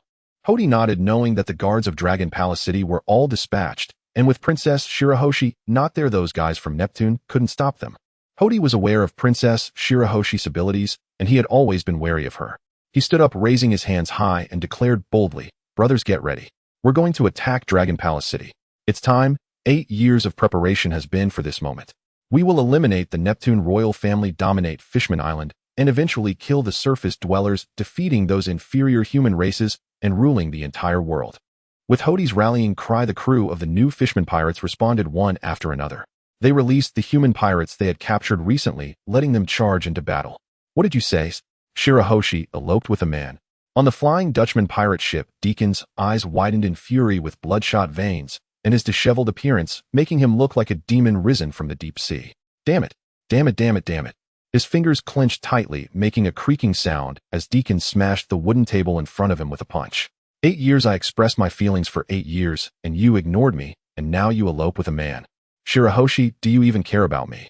Deacon raised that hand which had not been washed for 8 years. It was the hand that had touched Shirahoshi 8 years ago, and it had not been washed in 8 years. No matter who it is, he would not allow anyone to take Shirahoshi away. Shirahoshi, you cannot escape my grasp. He casually picked up an axe and threw it. The axe paused in the water for a moment before flying straight in one direction, and Deacon immediately ordered his men to follow. He was a targeting fruit user. As long as he touched a target, that target would become his bullseye, and no matter from which direction he threw something, it would attack directly at the target. Thus, he had not washed the hand that touched Shirahoshi for 8 years. Neither Deacon nor Hody had expected this to be a play directed and performed by the Dragon Palace clan. It had already been 8 years Princess Shirahoshi had been under house arrest for protection. How could she suddenly start acting? Moreover, they could not possibly be unaware of Princess Shirahoshi's abilities. They would not dare take such a risk, so they believed she had eloped. Are you happy today? In the sea forest, Tai Luo turned to look at Shirahoshi, who was in one of the places she most wanted to visit. He had already taken the little girl around Fishman Island, and this was the final destination. It had been more than half a day, and he did not know how the plan was progressing. He felt that the one called Deacon would definitely take the bait. He had turned into an extreme sycophant, and hearing that his goddess eloped with another man would surely drive him mad. Since he could precisely locate Shirahoshi, finding her would not be difficult. He only needed to stay by her side, but he did not know when that would be. Yes, I'm very happy. Shirahoshi nodded, her tone cheerful. The timid and gloomy demeanor she had when they first met was gone, replaced by the sunshine and brightness appropriate for her age. This is the happiest day I've had in 8 years, thank you, Lord Tai Luo. However, as she spoke, tears of joy began to fall from Shirahoshi's eyes. Tai Luo raised his hand, gently patting her head in comfort. A sound of something cutting through the air came, and he quickly moved Shirahoshi behind him, pulling out a nullification capsule and sliding his thumb. Erase. The giant axe flying through the air was instantly erased without a trace, and Tai Luo smirked, realizing that they had taken the bait. Lord Tai Luo. Shirahoshi gasped in surprise, clutching his clothes, peeking out from behind him. The fish has taken the bait. Tai Luo chuckled lightly, looking at the fisherman, who was glaring, resembling a startled mouse. Seeing Shirahoshi's size, which was normal for a human, and her graceful figure, Deacon's heart raced, but watching her so close to that man ignited flames of jealousy in his eyes. The rumors outside were true. Shirahoshi really eloped with a man, and it was a human. Deacon took a deep breath, suppressing his anger, then looked at Shirahoshi, his sickly possessiveness surging again. He planned to confess once more. If she knew of his good intentions, perhaps Shirahoshi would have a change of heart. Seeing Deacon's sudden change of expression as he began confessing to Shirahoshi, turning his threatening behavior of throwing weapons into something that was too much love for her, and that hand which had touched her had not been washed for 8 years, Tai Luo's eyes widened. What the hell is this guy saying? Is he really that twisted? 8 years without washing, no need to elaborate on the stench. Shirahoshi didn't even think about it, and directly rejected Deacon's confession and proposal. With a crack, it was the sound of a heart breaking. Tai Luo's mouth twitched, feeling that since arriving here, bizarre events had been happening one after another. Deacon suddenly burst into loud laughter. You're now outside Dragon Palace City. As long as I kill this despicable human, you will be mine. Barrier. Tai Luo took a couple of steps forward, pulled out a barrier capsule, and slid it, enveloping Shirahoshi in a green barrier, then took out a device and put it on himself, pulling out a disaster capsule. To deal with such a twisted guy, he planned to strike hard. Lord Tai Luo, be careful. What is this human doing? For some reason, the music made him feel a bit uneasy. Really, if you want to live off someone, at least you should have the looks to match.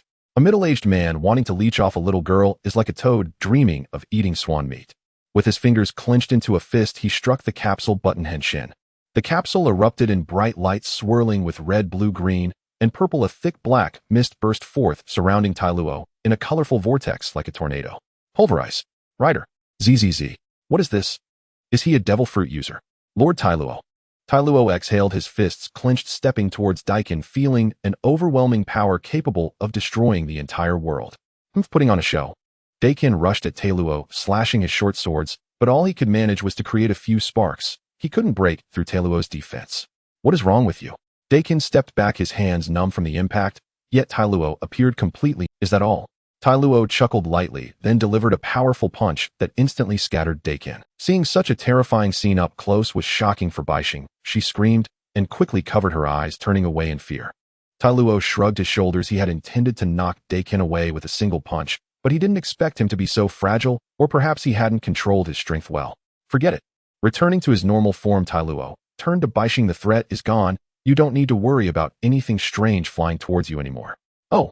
Seeing Baixing's fear, Tai Luo shook his head helplessly and used the memory erasing capsule to eliminate her recollection of the recent events. Baixing tilted her head, feeling a memory vanish, but it didn't seem to be of great importance. Luo stored the capsule away, the mission was complete, and now he just needed to take Baixing back. However, when they returned to Dragon Palace City, they found a battlefield. What happened? Luo grabbed a guard, asking what was going on.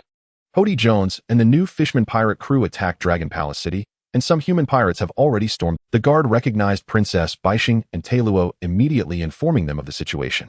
The new Fishman pirate crew. Luo frowned.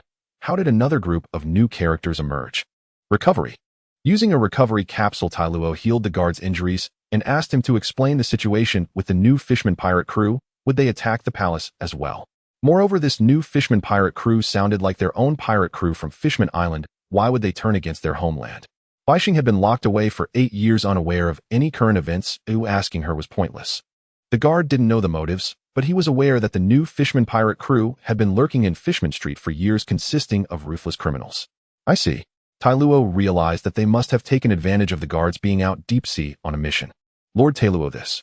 Baixing looked at Luo with worry, her eyes pleading. In just one day, Luo had become very important in her heart, making her instinctively want to rely on him. Since this matter concerns me, I will resolve it as well. Luo stood up, realizing that he hadn't anticipated this situation, which led to the crisis in Dragon Palace City. It was mainly that he hadn't expected a pirate crew from one place would attack the palace. It was truly absurd. Luo reactivated the barrier to protect Baixing and turned to the guard, saying, "Protect your princess well." "Yes, Lord Luo. I will definitely protect the princess." The guard bowed respectfully. "Lord Luo, please be careful." Baixing expressed concern for Luo, though she didn't understand the new Fishman pirate crew. It sounded like they had many members and dared to attack Dragon Palace City. The guard had mentioned that Hody Jones was quite formidable. Luo waved his hand, donning the device, and headed towards the palace. Ha ha ha. I didn't expect things to progress so smoothly. Of course Hody is going to lead us fishmen to conquer the world. I just didn't expect it to be so easy that we didn't even need to use the deadly poison. In the corridors, several oddly shaped fishmen were laughing uproariously, celebrating their imminent victory, when a figure suddenly appeared behind them. I must thank the man who kidnapped the princess. Without him, the guards would not be so lax, and we wouldn't have been able to easily seize Dragon Palace City. Inside the palace hall, looking at the bound Neptune clan, Hody laughed madly, and then walked up to sit on the throne. A Dragon Palace City would now belong to him. Why are you doing this? Neptune questioned Hody, unable to comprehend why Hody, once a guard of the royal city, would act against them when they had done nothing to offend him. Why? Hody sneered. Since they were already facing death, there was no harm in revealing his long-planned schemes to them. He had grown up in hatred, harboring a deep loathing for humans. He believed that such inferior beings should be trampled by their superior kind. Moreover, the death of Queen Odoheim was also at his hands, as she wanted to encourage people to move to the sea for living which he could never tolerate. Joining the guard was merely a means to steal the deadly poison. He aimed to dominate Fishman Island, then lead an army to the surface to wage a holy war and ensure the fishmen ruled the entire world. Upon hearing Hody's words, Neptune felt he had gone mad, and that Odoheim had actually been harmed by him filled him with fury, but being bound, he had no chance to fight back. In a moment, I will take you to the square for public execution, simultaneously proclaiming that all of Fishman Island is under my rule.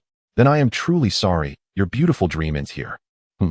Hearing this abrupt voice, everyone's gaze turned towards the door, where stood a strange figure who did not appear to be a fishman, and beside him a 1-meter area had turned into a vacuum. Tero had just arrived and heard Hody's plans. He quickly scanned the new Fishman pirate crew, who, just like their name suggested, were a group of fishmen, all oddly shaped, with the leader, Hody, resembling a shark, likely a shark fishman. Hody narrowed his eyes. Who are you? He had never seen such a figure on Fishman Island, especially not with his own kind guarding the outside. Just an invincible agent. Tero, sir. As soon as Tero spoke, Neptune and the others recognized him. They had never seen Tyro's transformed state and were hesitant to admit it. Don't worry, that guy named Dekken has been dealt with and Shirahoshi is fine. Tero waved his hand, casually reassuring Neptune and the others. Thank you, Tero, sir. But I am truly sorry for you witnessing this scene. It's all right, as since the matter arose because of me, I will definitely help resolve it. Dekken. Hody's expression turned grave as he contemplated for a moment before speaking. So you are the one who took Princess Shirahoshi away. You even dealt with Dekken. It seems you possess some strength. Dekken. Hody's expression turned grave as he contemplated for a moment before speaking. So you are the one who took Princess Shirahoshi away. You even dealt with Dekken. If you are wondering why your kind has not appeared, you can rest assured they have already left before you. Tero clenched his fist. Hody showed no sign of emotion regarding the death of his kind. He was different from Arlong. He exchanged glances with the cadres beside him, who understood and rushed towards Tero. Kid, if you had just left, you could have lived a good life hiding with Princess Shirahoshi. but you came right to my door, commendable courage, but you shall die here. In the sea no one can match us fishmen. If you want to blame someone, blame yourself for not having the ability to— Tero, sir, be careful. Neptune was about to warn Tero that these fishmen were quite strong, but the remainder of his words got stuck in his throat. He opened his mouth, unable to utter the word fear. What did he just see? Those fishmen who were thrashing them were being turned into blood mist by Tero with a single punch. What terrifying power is this? Is this the strength of an 800 million bounty criminal? Sharkstar murmured, but no one— Hode's face had turned grim. He had underestimated this guy. Tero shrugged his hands and calmly stated, this kind of blood is the hardest to wash off. Such a nonchalant and disdainful tone infuriated Hode, who pulled out a vial of deadly poison and swallowed it. His muscles instantly swelled and his eyes turned blood red. I admit I underestimated you to make me use so much deadly poison. You should feel honored to die. Tero, sir, be careful. The kind of poison Hode consumed can greatly enhance strength. Neptune finally managed to voice his warning. Hode's strength was already the strongest among these fishmen. Now that he had consumed so much deadly poison, his abilities were greatly enhanced. Although Tero was formidable, it was better to be cautious. I have been preparing for this plan for 8 years. Failure is not an option. Hode charged at Tero. Even in the sea, his speed remained swift like a torpedo. Smack! Hode's powerful punch was effortlessly blocked by Tero with a single palm, his fingers clawing tightly around Hode's fist. What? Hode's frenzied expression froze instantly. His full-powered punch was so easily blocked. He had consumed deadly poison, and his abilities had been significantly enhanced. Not only could he not push him, but he couldn't even escape. This is impossible. Nothing is impossible. I am an invincible agent. Tero applied more force, and the sound of cracking bones echoed. Oh! The intense pain in his hand made Hode scream. Let go of me. Neptune and the others were stunned by the scene before them. It was so simple to subdue. Tero knocked on the capsule catastrum. The disaster capsule flashed with light, and Tero's fist was instantly enveloped in a cloud of black mist. Bang! With a punch thrown, the shockwave turned the area ahead into a vacuum, and Hode's fate was already the same as his kind, transformed into a blood mist beneath this wave of impact. Neptune and the others. Such a powerful Hode was actually defeated so easily by Tero. They gained a new understanding of Tero's strength. Tero paid no mind to their shock, instead softly murmuring, mission accomplished. The new Fishman pirate crew came on strong, having already conquered Dragon Palace City, but were met with Tylo in his catastrum form, who sent them flying from the entrance to the palace, staining the seawater red. With such strength, they actually think they can rule the world. Tylo clicked his tongue, feeling that these people were a bit delusional. After freeing Neptune and the others from their ropes, Neptune immediately used bubbles to separate the seawater, and Tylo subsequently deactivated his transformation. I really don't know how to thank you, Mr.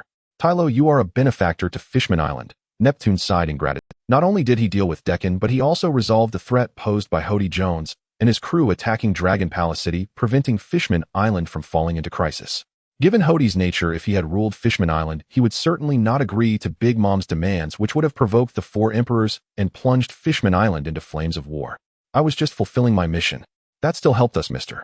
Tylo will always be a valued guest of Fish. Neptune's heartfelt thanks were genuine, and even the 3 princes beside him bowed to Tylo.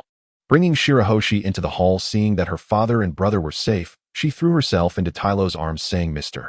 Tylo, thank you. Neptune and the others did not stop her, they just watched with smiles. Tylo patted Shirahoshi's head, and then let her go, using a strange capsule to restore her size. Now that the mission is complete, I should be heading back. Mr. Tylo, are you leaving already? Shirahoshi's eyes were filled with reluctance. She still wanted to hear stories from Mr. Tylo. Mr. Tylo, since you rarely come to Fishman Island, can't you stay a few more days? Let us show you some local— No, I've already explored Fishman Island today. I've seen everything worth seeing, so I won't stay any longer. Besides, I might have another mission soon, so I need to leave. Tylo shook his head, declining their invitation. Mr. Tylo, will we have the chance to meet again? Shirahoshi asked as tears began to fall. There should be a chance, Tylo replied uncertainly, not giving a definitive answer as he opened a door and directly returned to the operations room. What a noble human being, Neptune remarked, reflecting on how he had suddenly arrived at Fishman Island, helped resolve the issues with Deccan and Hode's new Fishman pirate crew, and even asked for no reward after completing the task. Indeed, if all humans were like Mr. Tylo, there would be no barriers between our races. The elder Prince Sharkstar nodded in agreement. Shirahoshi said nothing, but deeply etched Tylo's appearance in her mind. Returning to the operations room, Tylo took a shower and changed clothes before directly lying down to rest. Due to the mission occurring 1.0 meters underwater at Fishman Island, information transmission was quite difficult, so not many were aware of it. Half a month later, Tylo returned to Sabati Archipelago to drink coffee and read the news. When he had no missions, Tylo would often visit Sabati to see what had happened in the world during this time. Admiral Sengoku has stepped down. To claim the position of Admiral, Admirals Akainu and Akiji battled on an uninhabited island for 10 days and nights, with Akainu ultimately victorious and assuming the role of the new Navy Admiral. Tylo thought, sipping his coffee, the Navy was indeed the armed force of the world government, and changes in the Admiral position would affect many factions. Moreover, after Akainu took office, he moved the Navy headquarters to the New World. Tylo wondered why Sabati Archipelago had started to become chaotic again. Previously, the Navy headquarters was nearby, and those pirates arriving at Sabati would somewhat restrain themselves, not daring to act recklessly. But now that the Navy headquarters had moved, there was no one to manage it, and even the slave trade had begun to reemerge. Additionally, the Blackbeard pirates were also pursuing the remnants of the Whitebeard pirates and taking over their territories. The escaped prisoners from Impel Down were now causing chaos all over the world, including several prominent pirates from the previous era. Tisk tisk tsk. It truly is a chaotic world, Tylo sighed, finishing his coffee, pulling out his gun mode Dream Eater claw, and preparing to cleanse Sabati Archipelago once more. On Amazon, Lily Hancock continued to sit in her chair, daydreaming, having never felt time could pass so. On Hancock's right-hand index finger was a silver ring identical to Tylo's, engraved with the number 9. In her words, if Tylo was 6, then she was 9. The two numbers were the same, no matter how they were turned, and they were forever entangled without parting. However, there had been no news of Tylo lately, and she did not know what he was doing now. Sister, I have news about... Oh. Hancock instantly perked up. Sonia, what did you say? News about Tylo? Yes, it's news from Shaki saying that Tylo has been frequently appearing at Sabati, and just a few days ago, he cleaned up the re-emerging human traffickers and unruly pirates at Sabati. Sonia nodded, handing the letter she held to Hancock. This letter was written by Shaki to Rayleigh, who was helping Luffy train. Perhaps she had learned from Rayleigh that Hancock had feelings for Tylo, so she included some news about him. After Rayleigh read it, he handed it to Sonia, telling her to bring it to Hancock. That's great, Hancock exclaimed joyfully. Like a wilted flower receiving water, she revived with vigor. Sonia quickly gave the order to assemble. We are setting off for Sabati. With a wave of her hand, Hancock declared her urgency to reach Sabati and see Tylo. She would bravely pursue her love. This time she would definitely make Tylo marry her. Yes. Sonia immediately took her leave. A large ship floated on the sea near Amazon Lily. The warlords of the sea. They are just the lapdogs of the world government. Wald scoffed at the warlords of the sea, looking down on them. In his view, pirates who followed the orders of the world government were akin to lapdogs, lacking any true pirate spirit. But we can also use their identity to create some trouble for the world government. Wald chuckled coldly, a plan forming in his mind. Which warlord of the sea is closest? It's the only female among the warlords, the Pirate Empress Boa Hancock's Amazon Lily. The Pirate Empress. Perfect, let's use her as a pawn. Young master, we have received news from the Sabati Archipelago that our auction house has been destroyed again and cannot. In the Dressrosa Palace, Torbal, responsible for gathering intelligence, reported the news from the Sabati Archipelago to their young master Don Quixote Doflamingo at the first opportunity. Oh, Doflamingo leaned back in his chair, crossing his legs, and said leisurely, who did it this time? Noah Kainu has already started relocating the headquarters to the New World, and they won't care about such matters. Was it that guy named Tero again? Toribol sniffed back, the snot dripping from his nose, saying, indeed, it's that Tero. The informants reported that he often appears in Sabati, and whenever there are pirates causing chaos or human traffickers, he always steps in to clean up. Doflamingo let out a few sinister chuckles, but the veins bulging on his forehead indicated that he was currently quite furious. So this Taro guy intends to treat the Sabati Archipelago as his own territory. The battle at the Sabati Archipelago made the world aware of him. He briefly appeared during the Paramount War, and even Hancock was no match for him. Naturally, Doflamingo was paying attention to Taro. After observing his recent activities, he couldn't understand which side Taro belonged to. His style of operation didn't resemble that of a pirate. Killing a celestial dragon couldn't possibly make him a member of the world government. Could he be part of the Revolutionary Army? That didn't seem right either. The Revolutionary Army wouldn't act so publicly. Could he be a bounty hunter operator? Send Baby 5 and Buffalo to Sabati to make contact with him and see what he's up to. If possible, try. Doflamingo made a quick decision. With a bounty of over 800 million, even Kizaru couldn't take him down, indicating his formidable strength. If they could cooperate, it would be a good choice. If the recruitment doesn't succeed, he would personally head to Sabati later. Toribol received his orders. Currently, only 4 members remain in the 7 warlords of the sea. With 3 positions available, the world government plans to fill the vacancies by sending invitations to powerful pirates. During the Paramount War, he made an appearance as an intern crew member on Pirate King Roger's ship. The clown Buggy, who is a good friend of the red-haired Shanks, received an invitation from the world government. Another one named Whitebeard too, although not as famous as the others, also possesses considerable strength and received an invitation from the world government to fill one of the 7 warlords' vacancies. As for the remaining position, Mr. Taro, you have a letter. The cafe owner placed a letter on the table as Taro appeared, serving him coffee and bread. My letter. Taro showed a puzzled expression, picking it up to see the world government's emblem on it. Tearing open the envelope, Taro quickly skimmed through it, displaying an expression akin to Jerry reading the newspaper. This was an invitation to become a warlord of the sea. The world government actually wanted him to join. Taro took a sip of coffee, pondering the intention behind it. In his view, this shouldn't be happening. He wasn't even a pirate and just recently killed a celestial dragon. Why would they extend a warlord invitation to him? He definitely wouldn't accept it. Taro casually tossed the letter aside. He wouldn't let the world government push him around. Grabbing today's newspaper, Taro read, while eating, which was also a way of enjoying the news. On Island 45 of Sabaody, the ship of the Kuja pirates docked. Hancock brought her 2 sisters ashore while instructing the crew to search for Taro's whereabouts. With such a stunning beauty, like Hancock present regardless of gender, people couldn't help but be drawn to her. What a beautiful person. That's one of the warlords of the sea, the pirate Empress Boa Hancock, the world's most beautiful woman. I didn't expect to see her here. Hancock was already accustomed to these gazes. She and her 2 sisters walked through the street, first arriving at Shaggy's bar to greet her. Oh, Shaggy smiled with joy upon seeing the 3 women. Hancock, Sonia, Mari, it's been a while. Hancock and her sisters responded to the greetings. Since Sonia and Mari were too big to enter the bar, Shaggy brought out drinks and food to them outside. I guessed correctly. You really did come, Hancock. Shaggy lit a cigarette, looking at Hancock with a smile.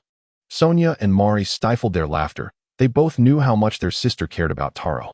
The moment they heard news of him, she rushed over. Shaggy, do you know which island Taro is on in Sabaody?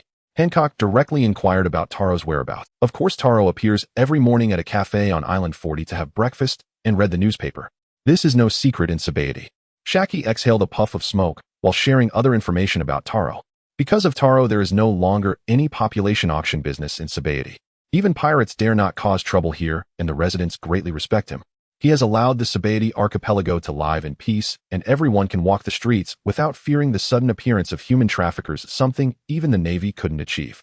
Shaggy had originally planned to team up with Debar and others to protect Luffy's pirate ship, but now due to Taro, they didn't need to intervene at all. For this reason, she reminded Debar and the others to behave and find some work to do lest they get knocked out by Taro with a single punch. Listening to Taro's deeds, Hancock propped her face on her hands, her expression filled with admiration. Sonia and Mari also held deep respect for Taro, their future brother-in-law, grateful for his efforts in eliminating all human traffickers and putting an end to slavery. Extinguishing her cigarette, Shaggy smiled. Moreover, Taro is quite a handsome guy, very popular among the women on the island. Hancock's eyes widened. How could this be? Without further delay, Hancock stood up to bid farewell to Shaggy, immediately setting off with her 2 sisters to find Taro. Shaggy chuckled softly, taking a sip of her drink. After all, they were young. Watching Hancock leave reminded her of her own youth. But she had managed to pursue the person she liked. Now it was up to Hancock to see if she could win over Taro. Finishing her drink, Shaggy got up to follow. Quickly arriving at the cafe mentioned by Shaggy, Hancock spotted the figure she had been longing for at the outdoors. Taro flipped through the newspaper, seeing a report about the pop star Yuta preparing for a concert and the rise of the new Soul King. Isn't this Soul King Brook? How did he become a pop star? Singing and holding concerts. Taro. Just as Taro peeked out from behind the newspaper, he was met with a face full of white. The soft and fragrant sensation quickly faded away in an instant, and Tai Luo regained his clarity. When he focused again, he saw Hancock wearing a purple cheapao squatting beside him with her face covered, shy and demure. Now he understood what had just happened.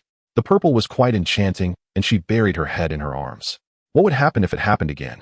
Tai Luo shook his head, dismissing those thoughts, and looked at Hancock, asking, how did you end up here? I heard you were in Sabaody, so I came to find you. Hancock covered her flushed cheeks, too embarrassed to look at Tai Luo. Just seeing him made her heart race, and she had jumped into his arms without thinking if he might dislike her for it, considering it had been so long since they last met. Tai Luo, it's been a while. Sonia and Mary approached, greeting Tai Luo. Sister was just too excited to see you. She gathered us and rushed over when she heard you were in Sabaody. Indeed, sister has been unable to eat or sleep, constantly searching for news about you. Hancock's cheeks grew even more flushed, her alluring eyes cautiously darting towards Tai Luo. Tai Luo stood up and helped Hancock to her feet, guiding her to sit down, while also inviting Sonia and Mary to take a seat, then called for the owner to bring more food. Hancock covered her face with her hands, peeking at Tai Luo through her fingers. Tai Luo, just help me up. This is our first intimate contact in 2 months. Sonia and Mary continued to look at their sister with amused smiles. Tai Luo lightly tapped his fingers on the table, glancing at Hancock with a strange expression. He knew Hancock had feelings for him. She had already confessed once before. He hadn't expected her to come looking for him in sobriety, which touched him. A glimmer of silver caught Tai Luo's attention. He noticed Hancock wearing a ring on her right index finger identical to his engraved with the number 9. Tai Luo. Hancock actually made a ring too. His number is 6, and she has 9. How interesting. It's like a little girl in school who has a crush wanting to share something in common with the one she likes. And 69 cough cough. Once the owner brought the food, Tai Luo finally spoke. Let's eat something while we chat. Okay, so did you come to find me for something? I mainly wanted to see you. Hancock lowered her head, her voice soft and delicate, just like a budding girl in love. This was the second time Tai Luo had heard her say that. The first time was during the Marineford War. Tai Luo's heart raced. He wasn't emotionally detached, nor was he a eunuch. Naturally, he was moved by the confession of such a world-class beauty like Hancock. The last time had been too coincidental, and he hadn't thought Hancock would develop feelings for him after eliminating the mark. Now that so much time had passed, and she still hadn't given up, it seemed perhaps it was genuine. Scratching his nose, Tai Luo suppressed the smile creeping at the corners of his mouth. This is quite surprising. Sonia and Mary, seeing this, continued to talk about how their sister had been down lately and how much she missed him, endlessly offering support. Hancock still maintained her ostrich-like posture, not daring to look Tai Luo in the eye. Looks like I came at the wrong time. A light laugh rang out, and Tai Luo and the others turned to see a mature woman with short black hair. Hancock recognized the newcomer and exclaimed, Shachi, what are you doing here? Of course, I came to see the big shot of sobriety and Hancock's beloved little Tai Luo. Shachi exhaled a puff of smoke, looking at Tai Luo with a slight smile. Oh, Shachi, why do you have to say that? Hancock once again covered her face, shy and embarrassed. Tai Luo remembered that White Star was known to be on par with Hancock. One liked to cry and the other was shy. Shaking off his thoughts, Tai Luo examined Shachi. Though older, she had her charm, and one could tell she must have been a beauty in her youth. Who is this? Tai Luo, let me introduce you. This is Shachi. Sonia introduced Shachi, telling Tai Luo that she had once helped them, and like Rayleigh now lived in sobriety and even ran a small tavern. Rayleigh. Tai Luo frowned. He had seen reports about Luffy, Rayleigh, and Jinbai's activities, and the newspaper had clearly documented Rayleigh's identity. The Dark King Rayleigh, the right-hand man of the Pirate King. He never expected that the old man he had rescued from the cage was such a prominent figure. Moreover, Sonia also mentioned that Rayleigh was currently helping Luffy train on a small island next to Amazon Lily. The right hand of the Pirate King, the vice captain, was training the main character, the future Pirate King. Inheritance, perhaps. Quite interesting. By the way, Tai Luo, aren't you friends with Little Monkey? Shachi sat down beside Hancock. Little Monkey managed to get to impel down, thanks to your help, right? Tai Luo waved his hand. We just know each other, not really friends. He and Luffy have only met once, and there wasn't much exchange. How can they be friends? It's just that he was blown away, and I also led the Navy to him, so I helped him once. Hancock, listening from the side, felt that no wonder Tai Luo hadn't gone to see that Straw Hat Kid even once during all this time. Hancock and Tai Luo's meeting was soon captured by some reporters and sent to the newspaper, starting a new round of publications. The Pirate Empress Boa Hancock met with the recently famous agent Tai Luo and even had coffee together. This gossip was quite intriguing. They remembered that the two had interacted during the Marineford War, but the rumors claimed that the Pirate Empress was defeated by Tai Luo and captured. Moreover, both were stunningly attractive, a perfect match. In the newspaper photo, the Pirate Empress gazed affectionately at Tai Luo, which led many to speculate whether she had fallen for the agent. This was a major scoop. The Pirate Empress was hailed as the world's most beautiful woman, and many had sought to win her heart, but found no way. Sister, the newspaper says you and Tai Luo are quite the match. Sonia laughed as she looked at the paper. At least this newspaper has a conscience. Hancock said this as she flopped onto the bed, her long legs swinging in the air. She had been staying on sobriety for the past few days, having breakfast with Tai Luo every morning. She could feel that his attitude towards her had improved significantly compared to before. Although they only sat together for breakfast, she felt an inner peace and joy. Time had seemed to drag before when she hadn't seen Tai Luo, but now it felt like it was flying by. Ah, is this what love feels like? Mary Geos. In the conference hall of the 5 elders, a wanted notice for Tero and the latest newspaper are placed on the coffee table. He has refused. As expected. His actions resemble those of Mihawk the Eagle Eye. He operates solo, yet claims to be an agent, quite an eccentric man. He does not accept the title of Warlord of the Sea, instead opting to pursue a romantic relationship with Boa Hancock. Such a young man. That's not the point, the focus is on his rather unique abilities. What should we do about him? The 5 elders were momentarily speechless. While they appreciated Tero's actions against the chaotic pirates, his wandering abilities left them in a dilemma. In the operations room, Tero stretched and got out of bed glancing at the task display screen on the wall. It's been nearly 3 days without a task. Just going out to stroll with Hancock life has been quite leisurely. Through their interactions, he had realized that Hancock had a childlike personality and that her past had left her desperately craving love, causing Tero to gradually lower his guard. After finishing his morning routine, Tero arrived at his usual cafe in Sabayati. For Tero, if a place has good taste and ambience, they would have a fixed-time NPC refresh. At the entrance, a slender black-haired beauty was already waiting, still wearing a purple qipao and a coat. Upon seeing Tero, she greeted him joyfully. "Tero, you're here. You arrived quite early," Tero responded with a smile. Hancock bit her red lips, lowering her head to fiddle with her fingers, her voice soft. "I was just thinking about meeting Tero early. Undoubtedly the world's most beautiful woman. Every glance and smile was enchanting, and only Tero could withstand it. Let's sit down and eat first." "Sure." Hancock nodded happily. "I've already instructed the owner to prepare according to your preferences." "How considerate." Hearing Tero's praise, Hancock's cheeks flushed even more, feeling as if her heart was filled with honey. She felt breakfast was unnecessary. "Should I learn to cook after going back?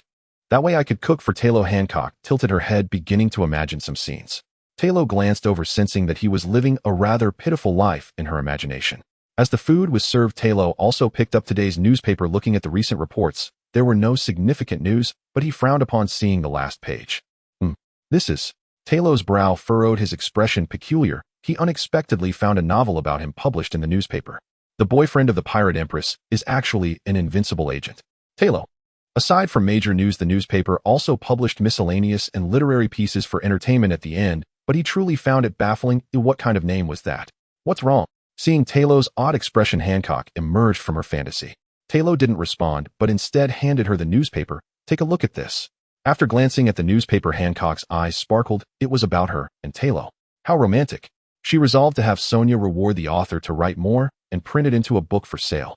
"Sister, something bad has happened." Just as she was lost in thought, Sonia and Mary arrived, looking flustered. It seemed something serious had occurred. Hancock's expression soured slightly as she was on a date with Tero. "What has happened?" Sonia exclaimed in panic. "Old Granny has contacted us via the transponder snail, saying a guy named Wald attacked Amazon, causing countless casualties among the warriors, and that guy is demanding your return." "What did you say?" Hancock slammed the table and stood up. Had it not been for Tero supporting her, the table would have toppled over. "Damn."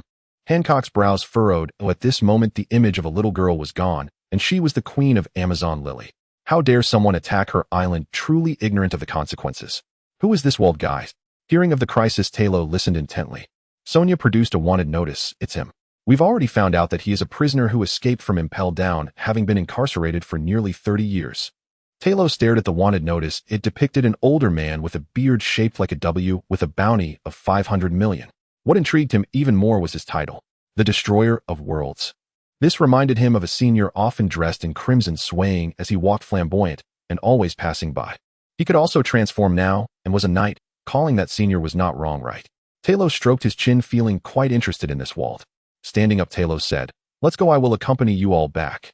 At this, Hancock and the others were astonished. "Tero, you want to go back with us?" "Of course, I am very interested in this Destroyer of Worlds, and having attacked your island, I naturally will help. This is a task I have set for myself." Tero showcased the ring on his hand. Gazing at Tero's upright figure, Hancock's heart raced. Sonia, Mary, could it be that Tero's words are a proposal? "Perhaps so, sister. Oh, let's follow him for now." "Darling, wait for me." Tero followed Hancock and the others to the shore where the 9 snake pirates docked.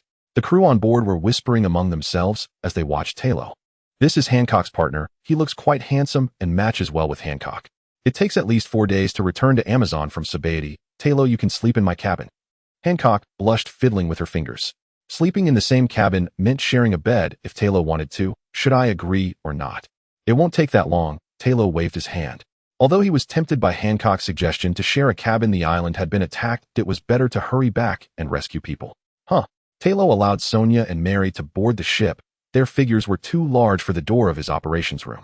Though Sonia and Mary were puzzled since this was what the brother-in-law said, they naturally followed his words, and they were meant to board the ship anyway. "Tero, what's next?" Hancock inquired curiously. "Wonder." Tero took out a miracle capsule, shrinking both the ship and people to palm size for Hancock to hold. This? Not just Hancock, but the female warriors on the ship widened their eyes. Was this the ability of a devil fruit? To think they could be shrunk down to such a small size.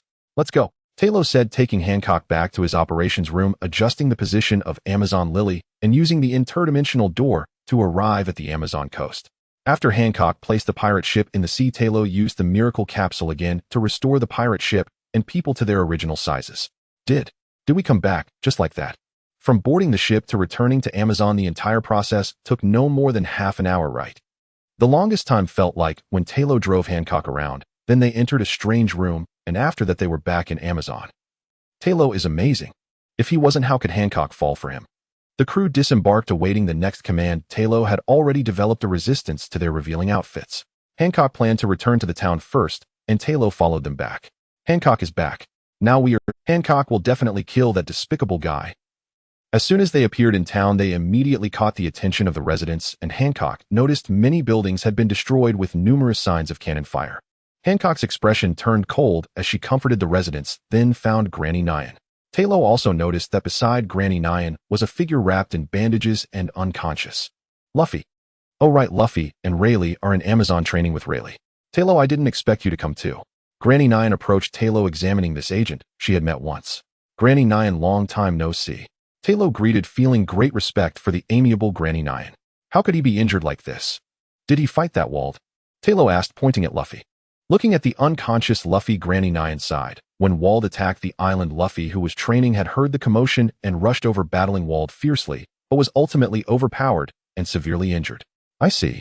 After hearing Granny Nyan's words, Tero understood Luffy's Busashoka haki had not yet been fully developed, so he couldn't win, and this Wald was a pirate from the same era as Whitebeard, very powerful. With that said, Tero felt it made sense. It would be abnormal if Luffy had won. What about Rayleigh? Wasn't he also on the island? Tero asked, puzzled. Rayleigh was the vice captain on the Pirate King's ship, and with his strength, capturing this Wald should be a piece of cake. The legendary pirate Dark King Rayleigh had so many titles. Moreover, he remembered that the story of the Pirate King unfolded with Pirate King Roger. His strength must be formidable, so Rayleigh, as his right-hand man, should also be very strong. Rayleigh left a few days ago, saying he had something to attend to, Granny Nyan said. Tero twitched his mouth. What a coincidence Rayleigh was absent at such a critical moment. What about Wald? He is lingering on the backside of the island. His ship is there. Tero nodded, then stood up, preparing to meet this Wald. Tero, are you going to find Wald? Seeing Tero set off, Hancock hurried to follow him, her expression filled with worry. That's right, I want to see what this destroyer of worlds is capable of. Tero became interested. He had come to find this Wald in the first place. Don't worry, I will be fine. I am an invincible agent. No, I want to go with you. After all, I am the king here, and they specifically mention me, especially since they have the knowledge. Tero stepped in to help, and Hancock was quite pleased. But as a king, she could not shy away. Moreover, how dare they challenge her authority and interrupt her date with Tero? This was unforgivable. All right, let's go together then. Tero nodded. Hancock, known as the Pirate Empress, was very impressive, and he had seen her in action during the Marineford War. From Granny Nyo, they learned that the opponent's crew was not numerous, primarily led by Wald, so Hancock decided not to take Sonya and the others along, leaving them to assist. Tero and Hancock made their way to the coast and soon spotted the large ship anchored offshore. Tero drew his Dream Eater claw and fired a shot towards the ship. This shot announced their arrival. Wald opened his eyes on the ship and smirked. More people had come. Exiting the cabin and stepping onto the deck, Wald saw Tero and Hancock standing on the coast.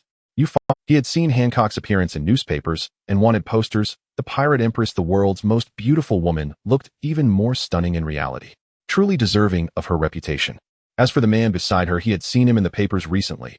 Agent Tero with a bounty of 880 million, a rather unconventional fellow, perhaps Hancock's toy boy. Wald bent his legs and jumped astonishingly, leaping multiple times in the air to cross several hundred meters, landing right in front of Tero and Hancock. Tero squinted his eyes. So you have this move too? This is one of the Marines' 6 styles, the moonwalk. I didn't expect this old guy to know it. Hancock explained the Marines' 6 styles to Tero. I see. Tero nodded, his gaze fixated on Wald since he appeared. Wald looked to be in his 40s, but according to the intelligence, he had been imprisoned for nearly 30 years. Could it be that he was captured at 20? Wald had a big beard, a strong upper body, but short legs resembling a gorilla. Tero wondered why people in the pirate world rarely train their legs. Seeing Wald's true form, Tero felt somewhat disappointed. It seemed the title of Destroyer of the World suited the swaying elder much better. The Pirate Empress, what a boastful title. I didn't expect your return to be so quick, but that's good. With you, my plan can be executed. Plan? What are you planning to do? Hancock frowned. Of course, I intend to use you, the warlord, to threaten the world government and then destroy it in one go. Wald grinned maliciously. Though I have no particular affection for the world government, if your idea targets her, I won't let you have your way. Tero stepped forward, shielding Hancock behind him while pulling out his device. Besides, do you really think the world government would be threatened by a warlord? Tero scoffed at Wald's naive plan. There were so many pirates in the sea, finding a few strong ones to fill the vacancy of the warlords would be easy. He had even received invitations from the warlords. At this moment, Hancock felt her mind go blank. Tero was just protecting her. Her beautiful face, flushed bright red, and steam seemed to rise from her head. Tero, after this battle, let's get married. Hancock gazed affectionately at Tero, but this sentence remained unspoken, only echoing in her heart. So you are Tero. I've heard of your deeds daring to shoot a celestial dragon. Ooh, I respect that. But becoming this woman's toy boy is truly a downfall. Walt spat. In his view, although Tero was somewhat famous, Hancock's fame was greater. As a warlord, Tyros' recent actions were merely what the warlord should do. 2 days ago, he was with the pirate empress, a true fall from grace. Toy boy. Tero raised an eyebrow, then took out a plasma capsule and placed it into his device. As soon as the capsule was in, the device lit up and emitted a cheerful sound. Plasma. Plasma Mesa Mago. Hancock and Wald both stared at the glowing device on Tyros' chest. Wald frowned in confusion. What was that strange thing? Not only was it glowing, but it also made weird sounds. What is that? You'll find out soon enough. Tero swiped his thumb and black mist suddenly appeared, accompanied by flashes of light. GD morning. I. Na. Zoo. Ma. Rider. ZZZ. Plasma.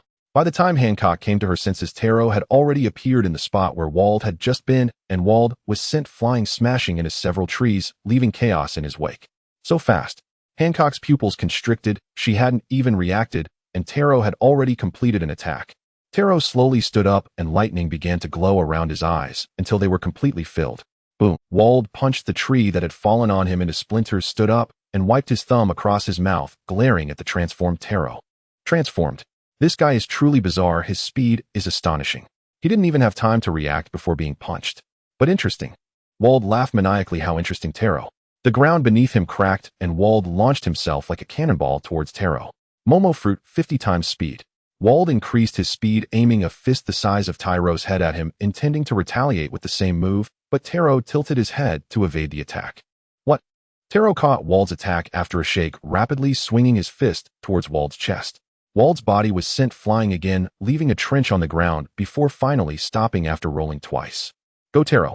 From behind, Hancock cheered for Tero. This is the man I like. This is Hancock's man, so handsome and powerful. Tero extended his hand, signaling Hancock to do what she needed to do. Wald was left to him. Hancock nodded and turned to leave the battlefield, heading towards Wald's large ship. In the city. That damn guy. Luffy opened his eyes wide, raising his hands to shout, but the intense pain in his body made him gasp. Wald had used Haki on him, delivering real damage. Luffy, you're awake. Old lady, did you save me? Luffy looked down at the bandages on his body. I suppose so. Still, thank you for helping. Although they hadn't. Old lady, have you eaten? Especially meat. Once I'm done eating, I'm going to find that guy for a duel. This time I will definitely defeat him. Luffy clenched his fists. His friends were on this island and Hancock had agreed to let him train with Rayleigh. That bastard dared to attack here and injured so many people. This was unforgivable. Enough, just stop. You haven't even mastered Haki yet. What can you use to fight Wald? Sonya splashed cold water on Luffy. Haki not only enhances attack power, but also improves defense, giving a special advantage against devil fruit. Someone who hasn't mastered Haki will naturally be at a disadvantage against someone who has, and Wald's abilities completely overwhelm Luffy. It's simply impossible to fight. It was evident that Luffy had come to help when Wald attacked, otherwise Sonya wouldn't have said that. Yes, I haven't mastered Haki yet. Luffy scratched his head, feeling somewhat deflated. Just focus on healing. Tero and Hancock have already gone to deal with Wald. They will be fine. Granny Nyo comforted Luffy. Tero is here. Upon hearing Tyros' name, Luffy's eyes sparkled. At that moment, thunder echoed in the distance, deafening. But it was a clear sunny day. How could it thunder? It seems Tero and Hancock have already run into Wald. Granny Nyo gazed at the golden lightning in the distance. Luffy quickly got up and ran toward the battlefield, eager to see Tero and Wald's battle. Meanwhile, Hancock had forcefully breached Wald's large ship. Just as Granny Nyo had said, there were not many crew members on Wald's ship, and none were particularly strong. These people posed no challenge for Hancock, who easily dealt with them, though her clothes were slightly torn in the process. So these people dare to attack Amazon and seek trouble with me. They truly don't know when to quit. Hancock snorted coldly, then returned to the deck, staring at the flashing golden lightning in the distance. I wonder how Tero is doing. But with Tyro's strength, he should have no problem with that old guy. Yes, I should trust him. The worry on her face transformed into determination. After all, he was her man, as she must believe in him. Moreover, a blush crept back onto Hancock's fair cheeks. Tero had just protected her. If anyone wants to harm her, I won't let you have your way. Oh. Hancock clutched her cheeks and swayed side to side. This was akin to a proposal for her, causing her heart to race, and she fainted from excitement. Fortunately, the deck wasn't wet. Tero had no idea that his lightning not only stunned Wald, but also electrified Hancock from afar. After a moment, the raging golden electric serpents gradually calmed down, as if the intruder in their territory had been subdued, and then they returned peacefully to sleep. Hancock awoke from her fantasies and quickly stood up. The lightning has disappeared. Could it be that Tyros' battle has ended? Thinking of this, Hancock leaped into the air, flipping several times before landing, and then rushing towards Tyros' battlefield. A wave splashed, leaving some water stains on the deck where Hancock had stood. Puff! Cough! Wald knelt on the ground, propping himself up with his large knife, barely holding himself up. His mouth was full of blood, dripping continuously as he gasped for air, staring at Tero, who was in his magnificent sword mode. At this point, he had lost the initial vigor, having been thoroughly beaten by Tero, who treated him like a top spinning. This guy is so powerful. He had boosted his speed 100-fold, but Tyros' speed still outstripped his. That strange weapon in his hand could be used as both a sword and a bow, shooting lightning arrows that were several times more powerful than ordinary bullets. Even though he had used hockey to defend, it was still breached.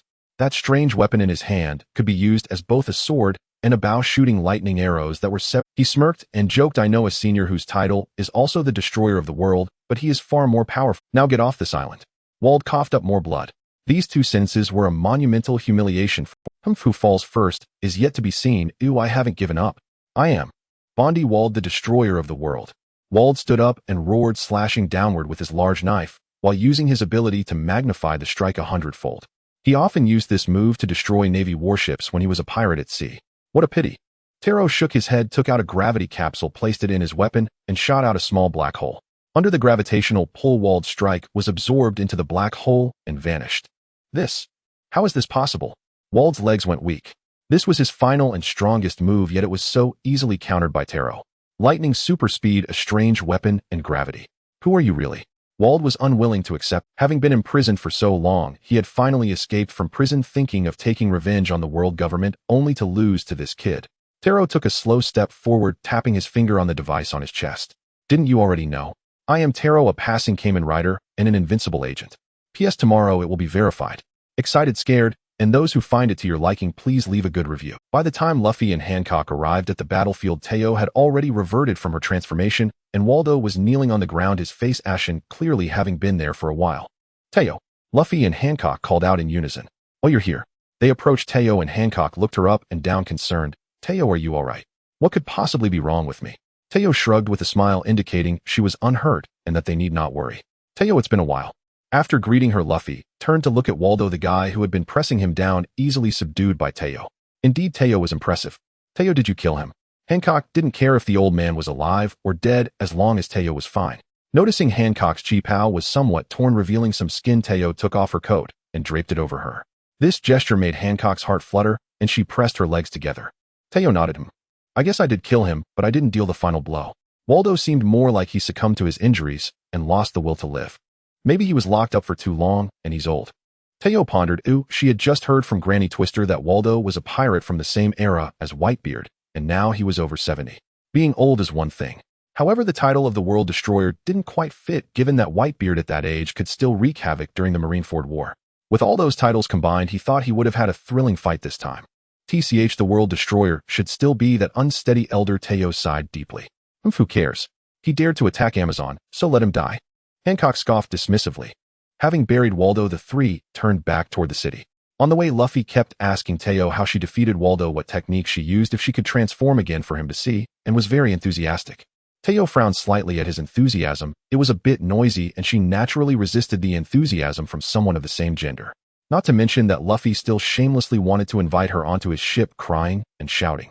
Be quiet. Just as Teo was about to speak, Hancock couldn't help but scold him. If it weren't for wanting to maintain her ladylike demeanor in front of Teo, she would have kicked him already. Why?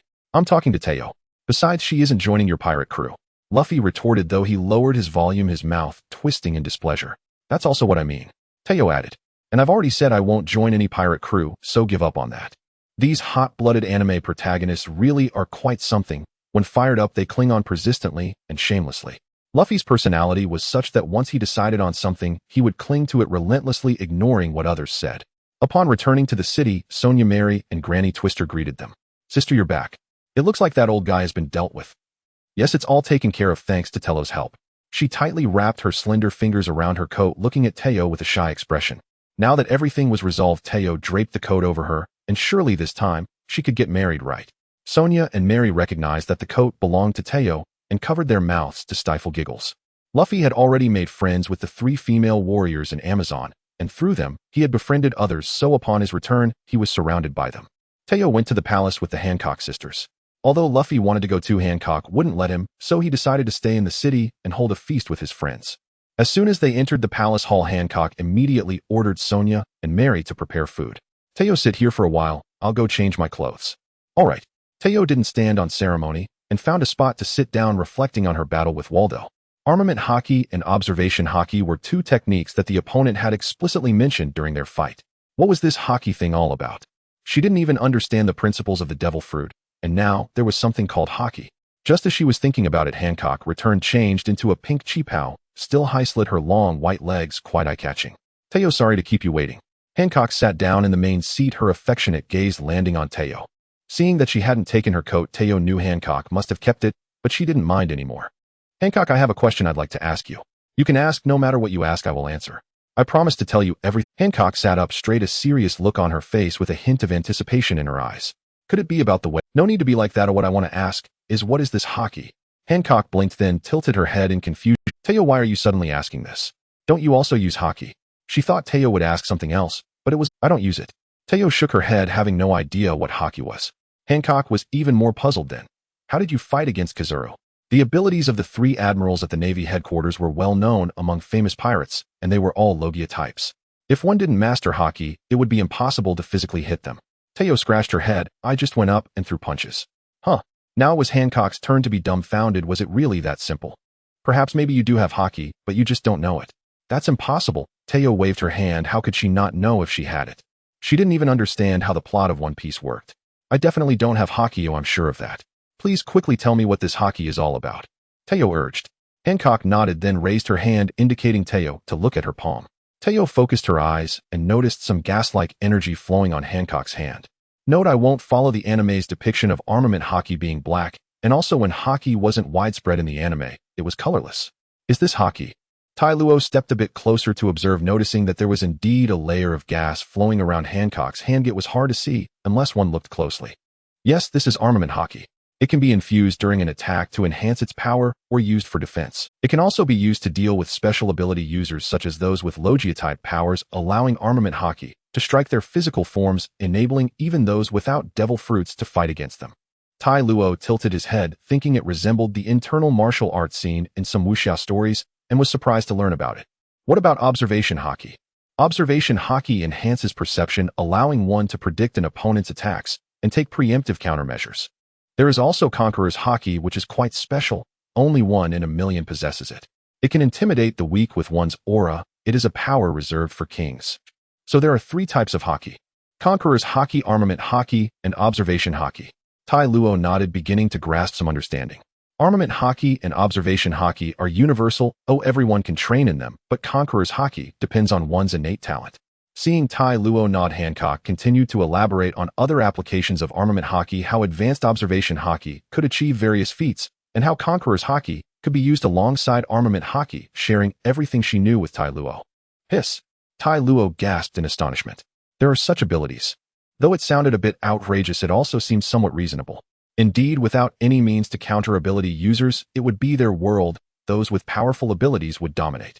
So does that mean he is powerful? Ahem. Getting sidetracked. When Hancock mentioned Conqueror's hockey, Tai Luo recalled an incident during the Paramount War when Luffy seemed to have used it, causing the executioners of Ace to faint while the higher-ups looked quite shocked. At that time, he had been in a state of disbelief regarding the entire war and hadn't examined it closely. Now that he thought about it, Luffy had indeed used Conqueror's hockey once. It could only be said that he was truly the protagonist. Only 1 in a million possesses it. That's pure protagonist treatment. But if so, why didn't anyone use it during the Paramount War? In such a grand war scenario, there were plenty of big shots around. Surely some must have had Conqueror's hockey right. At that time, Luffy could use hockey to knock out some people, Those prominent figures must have had even more powerful conquerors' haki, so why didn't they use it? It didn't make sense. But why was he able to fight against them? Could it be due to Zest's ability?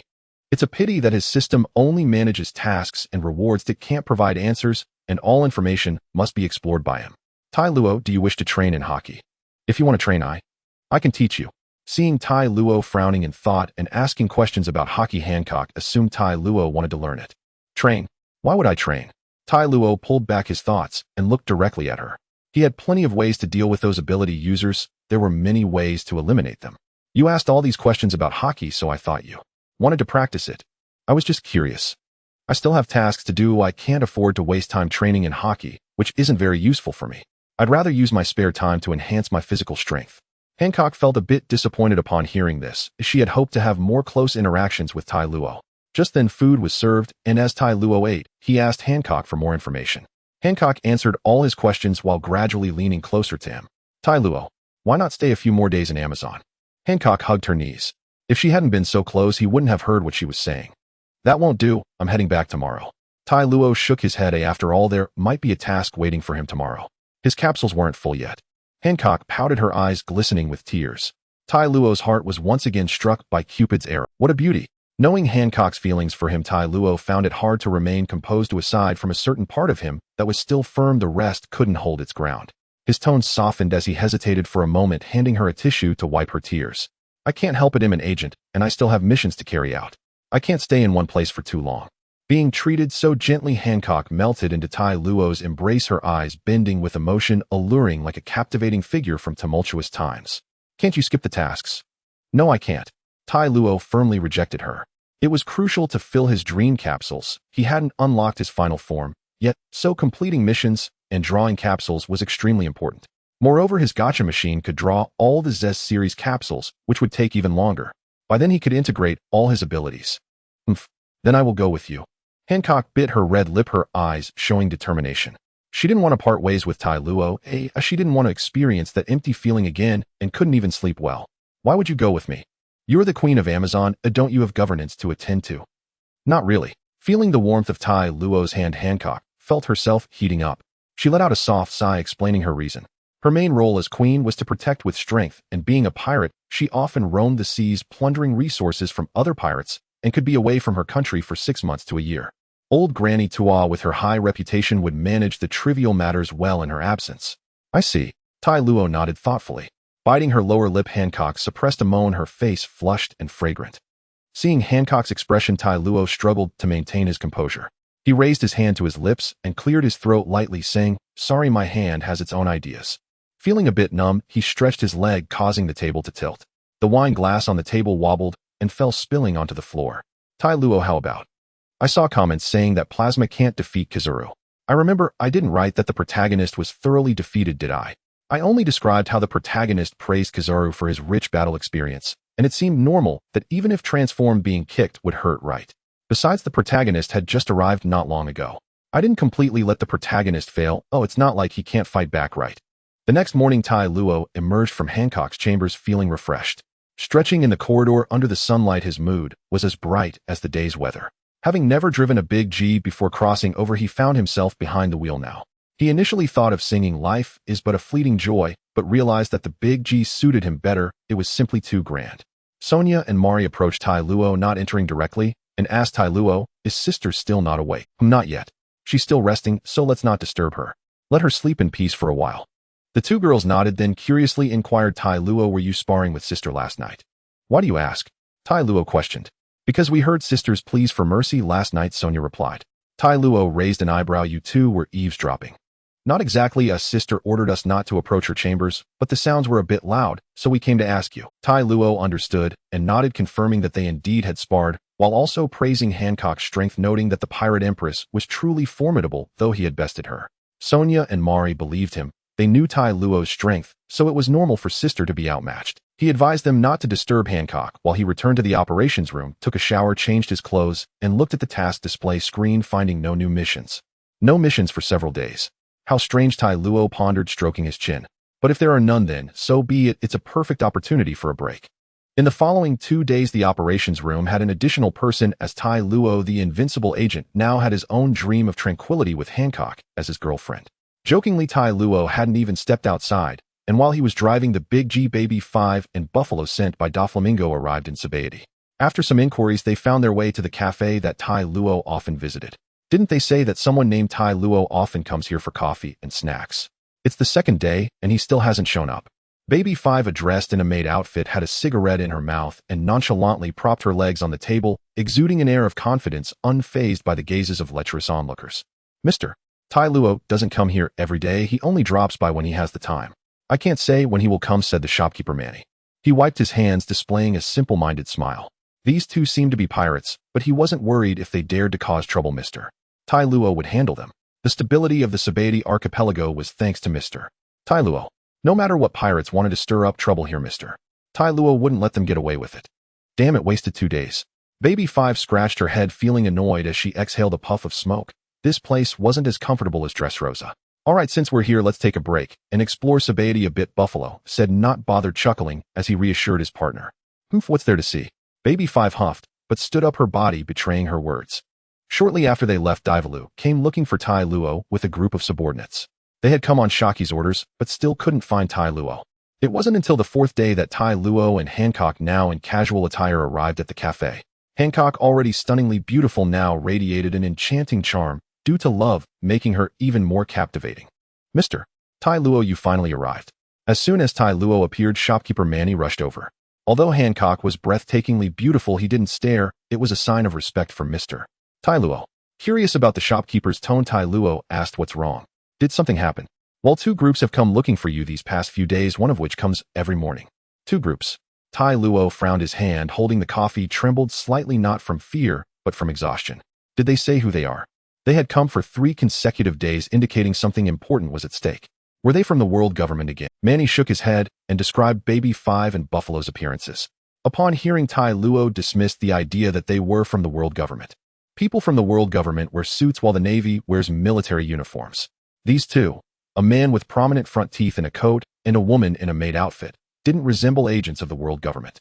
They could either be pirates or bounty hunters, or perhaps members of the Revolutionary Army, which he had never encountered. So far he had dealt with pirates, the Navy, and the world government, but he had yet to encounter the mysterious He recalled others describing the Revolutionary Army as a bunch of lunatics. Pirates usually wouldn't bother the world government, but the Revolutionary Army actively sought to disrupt them, having already toppled many nations under world government control. Moreover, Luffy's father was the leader of the Revolutionary Army. Could they really be from the Revolutionary Army? Bounty hunters wouldn't dare to seek trouble with him. And what about the other group?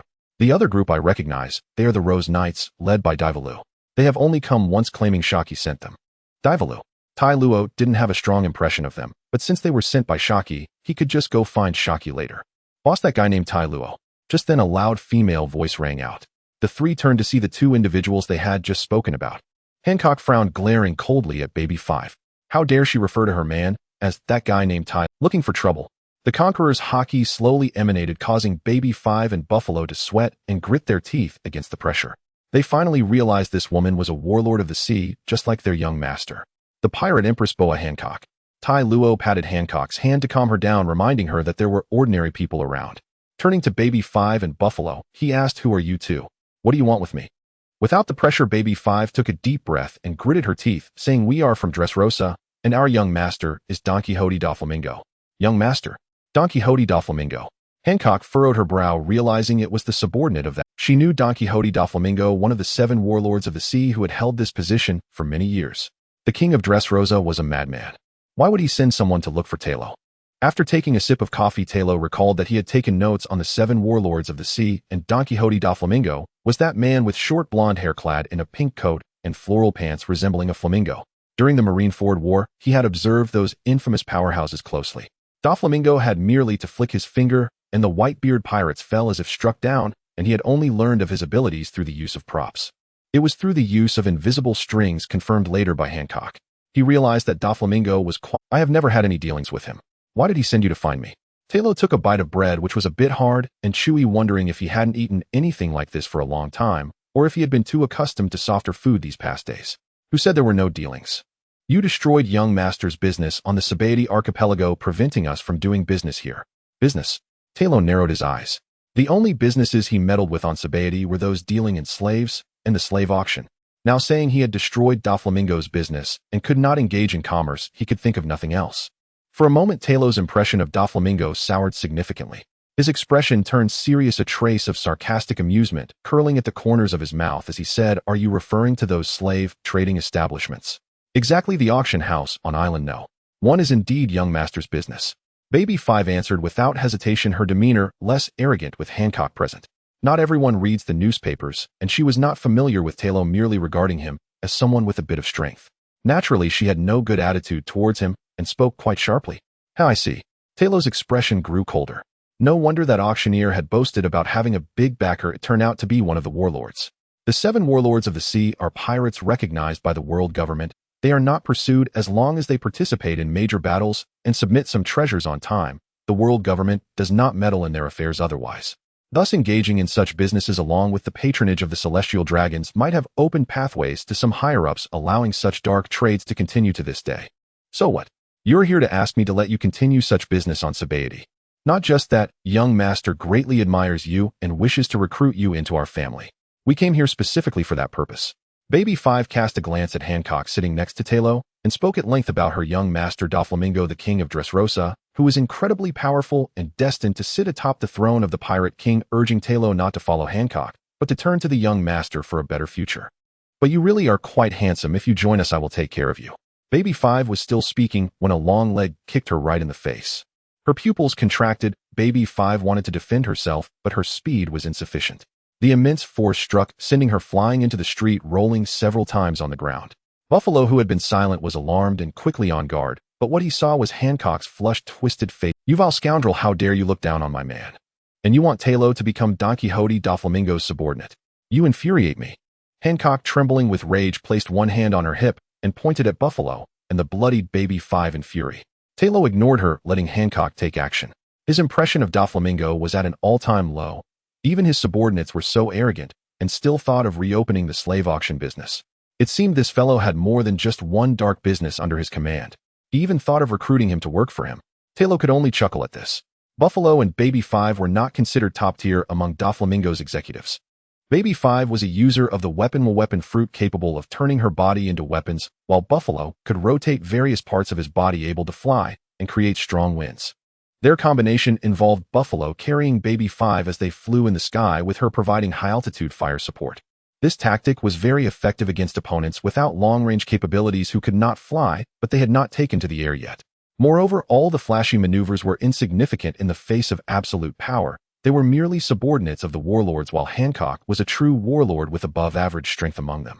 Watching Hancock's agile posture and long legs, Tero couldn't help but nod. Hancock truly was capable. "Baby 5, well, let's leave quickly." Buffalo spun his leaf-like hairstyle and hurriedly lifted the injured Baby 5 into the air. This Hancock was not someone the two of them could handle. They needed young master. Having been kicked twice, Baby 5 was nearly incapacitated. Her stomach had also taken a hit. Had it not been for her hockey defense, she might have fainted from that blow. They truly didn't expect Hancock to be with Tero, and so close. Damn it. They could only retreat for now. They had other words to say, but Hancock had jumped right into action. Want to escape. Hancock was about to leap after them when Tero quickly called out, "No need to chase." Just only then did she return to Tero's side. Those two were really delusional. Tero waved his hand, signaling her not to be too upset. He would go find that Doflamingo later. "You weren't hurt, were you?" Hearing Tero's concern for her first, Hancock instantly transformed back into a love-struck girl. "Don't worry, those two couldn't possibly hurt me. I'm fine." Tero patted Hancock on the head and then used a restoration capsule to repair the damaged buildings and streets before returning to the table to continue his meal. Sipping coffee, Tero pondered over the matter of Don Quixote Doflamingo.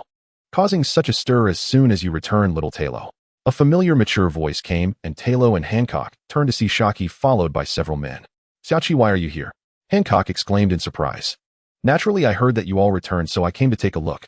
I happened to catch the sounds of your battle, but it seems I arrived a step too late and missed the most exciting moment." With 2 fingers pinching a cigarette and one hand propped on the table, Xiaoqi's gaze swept back and forth between Tero and Hancock, most often resting on Hancock. As someone who has been through it, she could tell at a glance what was going on between Tero and Hancock. It seems Hancock has indeed gotten what she wished for. Quite nice. The group behind Xiaoqi, the Dibbaloo gang, had been trying hard not to look at Hancock, and it was quite torturous for them. With such a stunning beauty in front of them, they could only endure and not look. Truly a torment. On the way here, Sister Xiachi had warned them not to look around. Even if Teo did not take action, Hancock was no pushover. If they offended Hancock and got kicked, she wouldn't be able to save them. The Dibaloo members nodded hastily. They had heard of Telos' reputation in Sabaody, who had wiped out both the black and gray industries there. The pirates who came to the island to cause trouble had all been dealt with by him. With such strength, how could they dare to offend him? They invited Xiachi to sit down and share some food, while discussing what had just happened. I know of this Don Quixote da Flamingo. He is quite famous in the underground black market. Xiachi replied.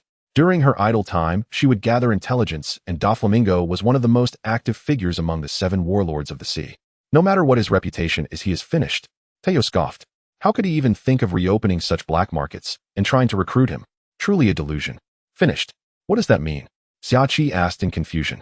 Because I see him as a spinning top. Ha ha ha, little Teo is really interesting. No wonder Hancock loves you so much. Xiachi chuckled lightly and teased Hancock. Xiachi. Hancock covered her cheeks, looking quite shy. She is easily shy, so don't tease her. After Teo finished speaking, he pointed at the still standing Dibaloo members and asked, did you bring them to find me for something? Exhaling a puff of smoke, Xiachi flicked the ash and explained the purpose of her visit. The Dibaloo members had previously been involved in human trafficking, but after encountering Luffy and his crew, they stopped such activities and were now thinking of helping them guard their ship. However, now that there were no jobs, Xiachi, who ran a small tavern, had nothing for them to do. Currently, there was little gray or black industry on Sabaody, and seeing that they were decent people, Xiachi wanted to help them. Teo understood. They were thinking of asking him to help them find jobs.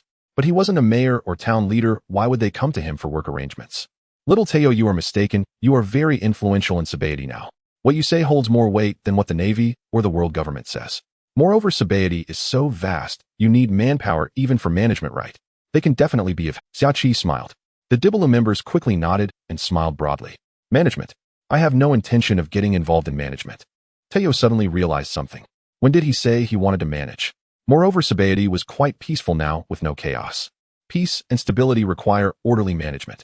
Even if you defeat every criminal in Sabaody without order, new seeds of crime will still sprout. And because of your previous actions, you are quite beloved in Sabaody. It's no exaggeration to say that when you speak, 100 will respond. Aren't you planning to do something? Xiachi exhaled a smoke ring and looked at Teo. Upon hearing this, Teo did not respond immediately, his fingers tapping lightly on the table, frowning as he examined the Dibaloo members. The room fell silent as everyone awaited Telo's decision. Teo scrutinized the Dibaloo members dressed in black leather, their style, quite rock and roll. Rock and roll. Suddenly recalling the news he had seen in the newspaper about Brook, who had become the Soul King, and the reports about the singer Yuta, Teo paused for a moment and thought of a good idea. The pirate world also has an entertainment industry, and it is of course very lucrative. He looked at Hancock again. Amazon Lily was rather primitive and lacked any commercial ventures, so Hancock and her crew often had to go out to seize resources from other pirates. Many of the women on the island were unaware of the existence of men. Although they were not completely closed off, it was almost like that. Now that Hancock was with him, he naturally did not want her to continue wandering at sea. You all come back here to find me tomorrow. Teo made a decision, telling the Dibaloo members to return tomorrow as he still needed to prepare some things. Oh, all right, boss. May you and your lady have a wonderful day. Dibaloo winked and then left with his gang. After finishing their meal, Teo took Hancock back to the operations room, pulled out some paper, and began to write. Hancock did not feel bored at all, though as long as she was with Teo, she felt fulfilled everywhere.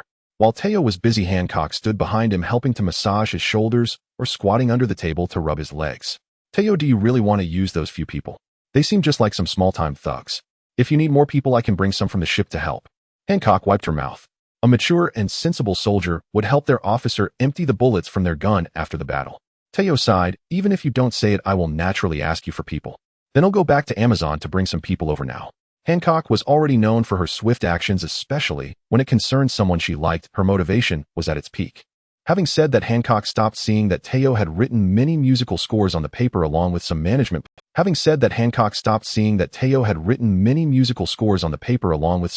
Plans for Sabaody. Teo, do you really want to get involved in managing Sabaody? Indeed, Xiachi is right. We cannot only suppress without governing, otherwise crime will only increase. Teo nodded. With great power comes great responsibility. But management is quite troublesome. Teo, aren't you also supposed to be an agent? Are you going to manage everything? Hancock asked with concern. Sabaody is still quite large, and getting involved in management would undoubtedly lead to being bogged down with trivial matters. In response to Hancock's concerns, Teo waved his hand dismissively, assuring her not to worry. He simply needed to finalize the plan and then hand it over to his subordinates for execution while he continued with the tasks at hand.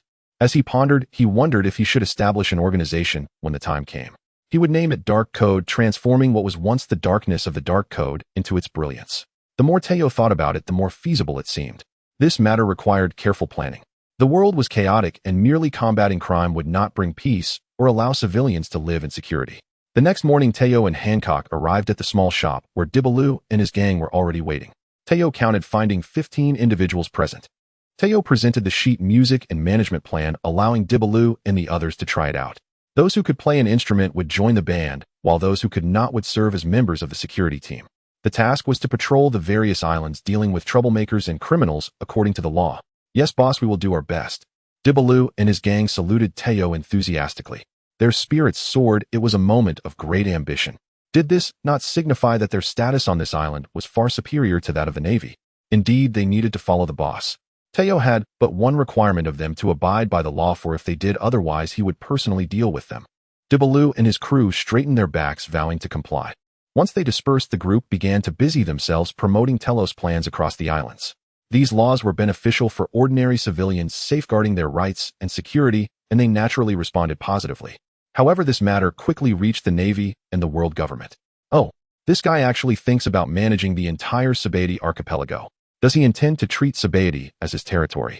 In the office of the new Admiral Akainu, he listened to the report and removed the cigar from his mouth, tapping it on the end. Since becoming Admiral, Akainu's style had become more wild. Previously, as a vice admiral, he wore a red suit, but now as an admiral, he wore white with the hideous scar on his chest exposed due to an unbuttoned collar. Agent Teo. Taking another puff of his cigar, Akainu exhaled a smoke ring, slightly furrowing his brow as he contemplated how to handle this situation. He had heard rumors about Teo admiring his methods, but after killing a celestial dragon and now establishing his own power in Sabaody, he was challenging the authority of the world government. After some thought, Akainu called the 5 elders to inquire how this matter should be addressed. In Mary Geos, the meeting hall of the 5 elders, the 5 old men began discussing the news. This guy refuses the invitation to join the 7 warlords and instead aims to turn Sabaody into his territory. This could be a major issue. Sabaody was already different from other islands, lacking any management, which was why it remained chaotic. Aside from those bubbles, there were no real resources, so they had not paid much attention to Sabaody. Moreover, since Sabaody was close to the Red Line, some celestial dragons often visited, which meant no substantial management was necessary. Only a naval presence was stationed there. For such an island, Teo posed no significant threat. In fact, this was a challenge to the authority of the world government. Moreover, having killed a celestial dragon, and with Sabaody beneath the Red Line, this guy could fly and had the ability to reach other places while posing a grave danger to Mary Geos, warranting military intervention. I believe we can send someone to negotiate exchanging for his ability to reach various parts of the world. Exchanging Sabaody for such an ability would be a huge profit for them. Originally, they planned to have Teo become one of the 7 warlords and then use resources to have Vegapunk clone another Teo, but Teo refused. If they were to exchange for Sabaody, that might work. If Teo refused, they would issue a demon-slaying order. Given Telos' usual approach, he valued the lives of ordinary civilians greatly, which could be used to, even if he were powerful enough to escape the demon-slaying order, those civilians might not be so lucky. We could also threaten him with Hancock's position as a warlord. Isn't she currently involved with that woman? But who should we send? Didn't the CP9 team just return? Rob Lucci and Kaku are both capable and strong. Why not send them to test their resolve and abilities? Agreed, send someone to notify them. The resolution method was quickly decided, and Rob Lucci and Kaku received orders to head to Sabaody.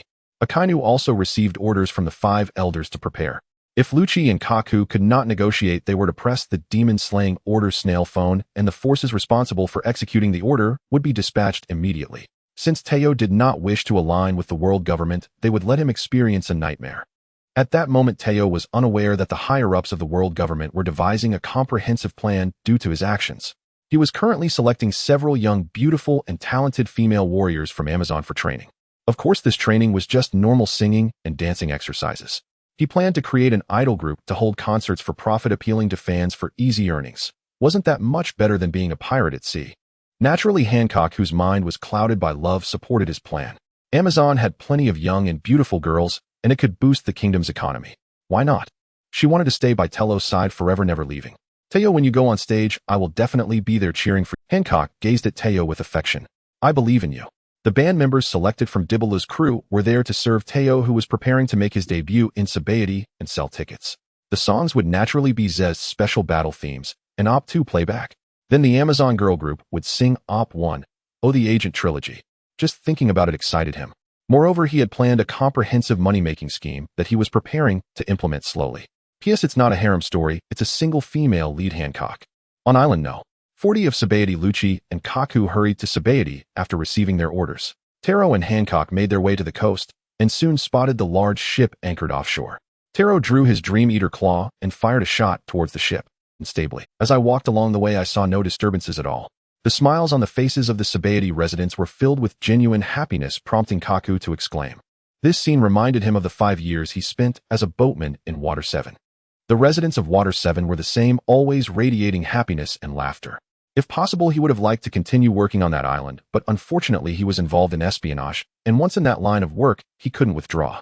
I heard he calls himself a spy, and while he has indeed punished and killed a number of pirates, he is not serving the world government. Now he occupies this island. I really cannot understand his style of operation. Lucci responded.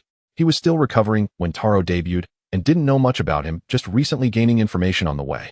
Self-proclaimed spy, yet holds no good feelings towards the world government, and has even killed celestial dragons, a point that Lucci cannot accept. Rob Lucci, a genius of the world government for 800 years, and the ace of the assassination organization CP9. Loyal to the world government with the insignia of the world government branded on his back. Just a few months ago, he was defeated by the Straw Hat crew on Judicial Island, and severely injured. He had only just healed and returned to the spy organization. Regardless, he has successfully governed this island, which is indeed a skill. Moreover, I heard he even killed one of the 7 warlords of the Sea Moria. He seems quite powerful. Humph. Lucci scoffed. Powerful. If he doesn't recognize the situation when the time comes, he will have to teach this fake spy a lesson and personally capture him.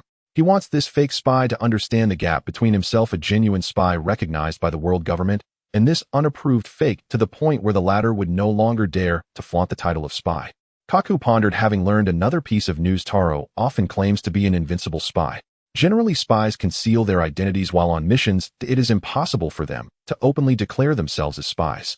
Lucci's remark about him being an outsider was quite accurate. At the Navy headquarters, the troops responsible for executing the Demon Slaughter order were already in position. As soon as Lucci and Kaku pressed the phone insect for the order, they would immediately mobilize to the Sabaody archipelago. In Dressrosa, Doflamingo looked at the heavily injured Baby 5 and buffalo veins bulging on his. His rage was not due to their failure to complete the mission, but because Tero and Hancock had directly attacked his family members, which infuriated him. Young master, should we send someone else to Sabaody? Their actions are tantamount to provocation. Torpol sniffled, offering a suggestion to Doflamingo. Heh. Doflamingo turned his anger into a smile, pushing his sunglasses up the bridge of his nose. He had just received news that those old men up top had already decided to take action against Tero. With special abilities, those old men would naturally not sit idly by. Moreover, he had learned that those old men were deploying the Demon Slaughter order this time. As long as Tero does not comply, the order would turn Sabaody into a sea of fire. The Demon Slaughter order is the world government's, or rather the Navy's, strategy against islands.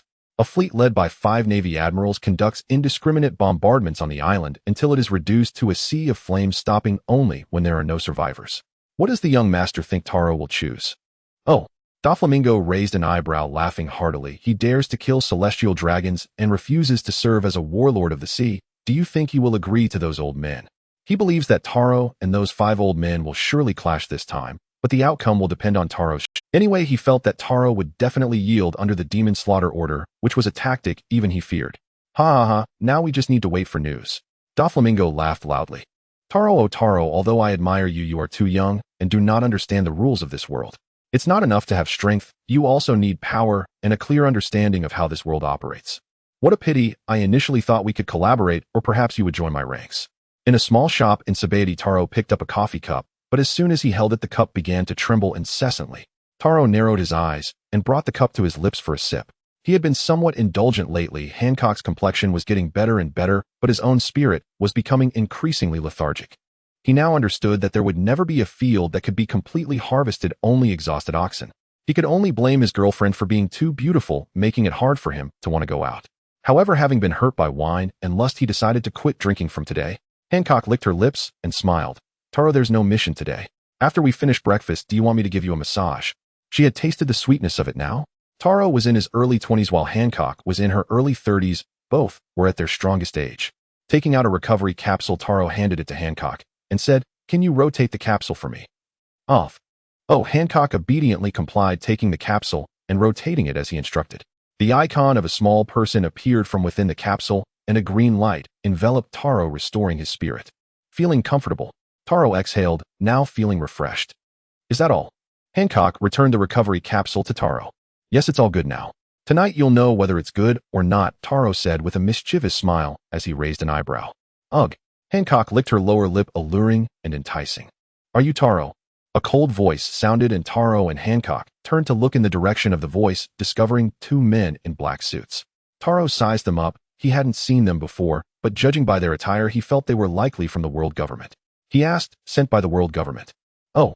Knowing they are from the world government, Taylor showed no friendly demeanor, narrowing his eyes, crossing his legs, and not bothering to look at them. With the identity of the world government behind them, Taylor naturally wasn't going to give them a good face and spoke. "What do you want with me? Are you here to invite me to become a warlord again?" Hancock had no better attitude towards the people from the world government, and like Taylor, she crossed her arms and leaned back with a look of indifference. Taylor's attitude made Rob Lucci frown, a hint of coldness appearing on his face. If not for Hancock, one of the warlords, he would have wanted to test what abilities this Taylor possessed. The world government's invitation will not be extended a second time. "We are here because of your actions," and Taylor gestured for them to continue, but upon hearing that they wanted to use sobriety in exchange for his ability to reach other places at will, and that if he refused, they would use the demon-slaying order, Taylor furrowed his brow. What a disgusting bunch.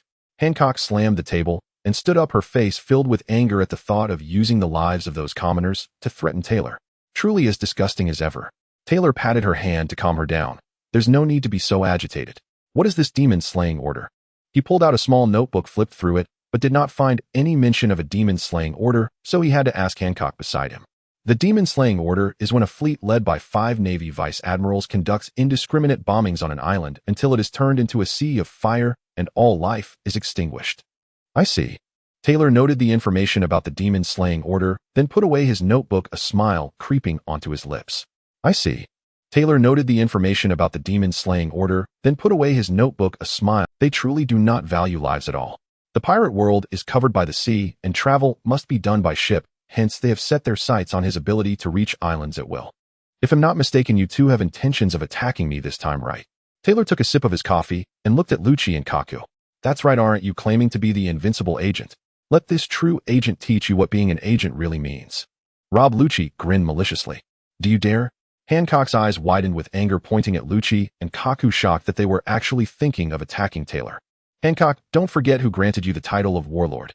Rob Lucci reminded her that they were from the world government, and although the warlords were recognized pirates by the world government, they were still pirates, and he would not give them a good face. "Even if I killed you, the world government wouldn't revoke my title." Hancock was about to make a move when Taylor called out to her. Taylor stood up and instructed Hancock to keep watch on the side, leaving these two to him. After all, it was agents against agents. He put on the driver and took out the impact capsule to insert it.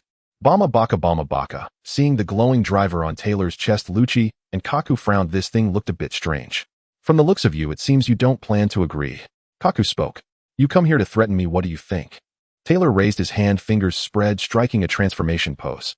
"So it seems you intend to disregard the civilians of sobriety." "Not at all, rather, I will ensure their safety," Taylor said confidently, then instructed Hancock to have the surrounding residents evacuate. "Now let me show you what an invincible agent looks like." Henshin. Kaku and Lucci exchanged glances. "He'll go first." Lucci raised his hand to have Kaku wait, stepping forward to engage Taylor, charging towards him, while Taylor had already activated the capsule. The impact capsule had been upgraded to 10 stars, and at that moment the black mist enveloped Taylor like a tornado, within which a giant figure emerged, its muscles making one shudder. Seeing this strange sight, Lucci was momentarily stunned, but he did not slow down, extending his index finger, arm raised straight, like a spear finger gun. As his body passed through the black mist, Lucci's eyes widened in shock, as it was completely ineffective. Elementalization. Looking back, he saw the black mist solidifying. GD morning. Rider. ZZZ. Impact. I've transformed.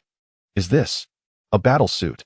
Kaku's eyes widened. He had read those hero stories since childhood and was no stranger to transformations, but seeing it in person was quite exhilarating. However, the heroes in the stories didn't produce black mist during their transformations. "This is interesting. Lucci grinned like a beast encountering its prey, lunging at Taylor with a swift leap, raising his hand for a... Taylor also raised his hand, but the impact from that motion sent Lucci flying. Lucci flipped several times in the air before landing, leaving 2 trenches in the ground as he stabilized himself, his face filled with horror. The mere force of Taylor's hand had been enough to send him flying. Ew, what monstrous strength was this?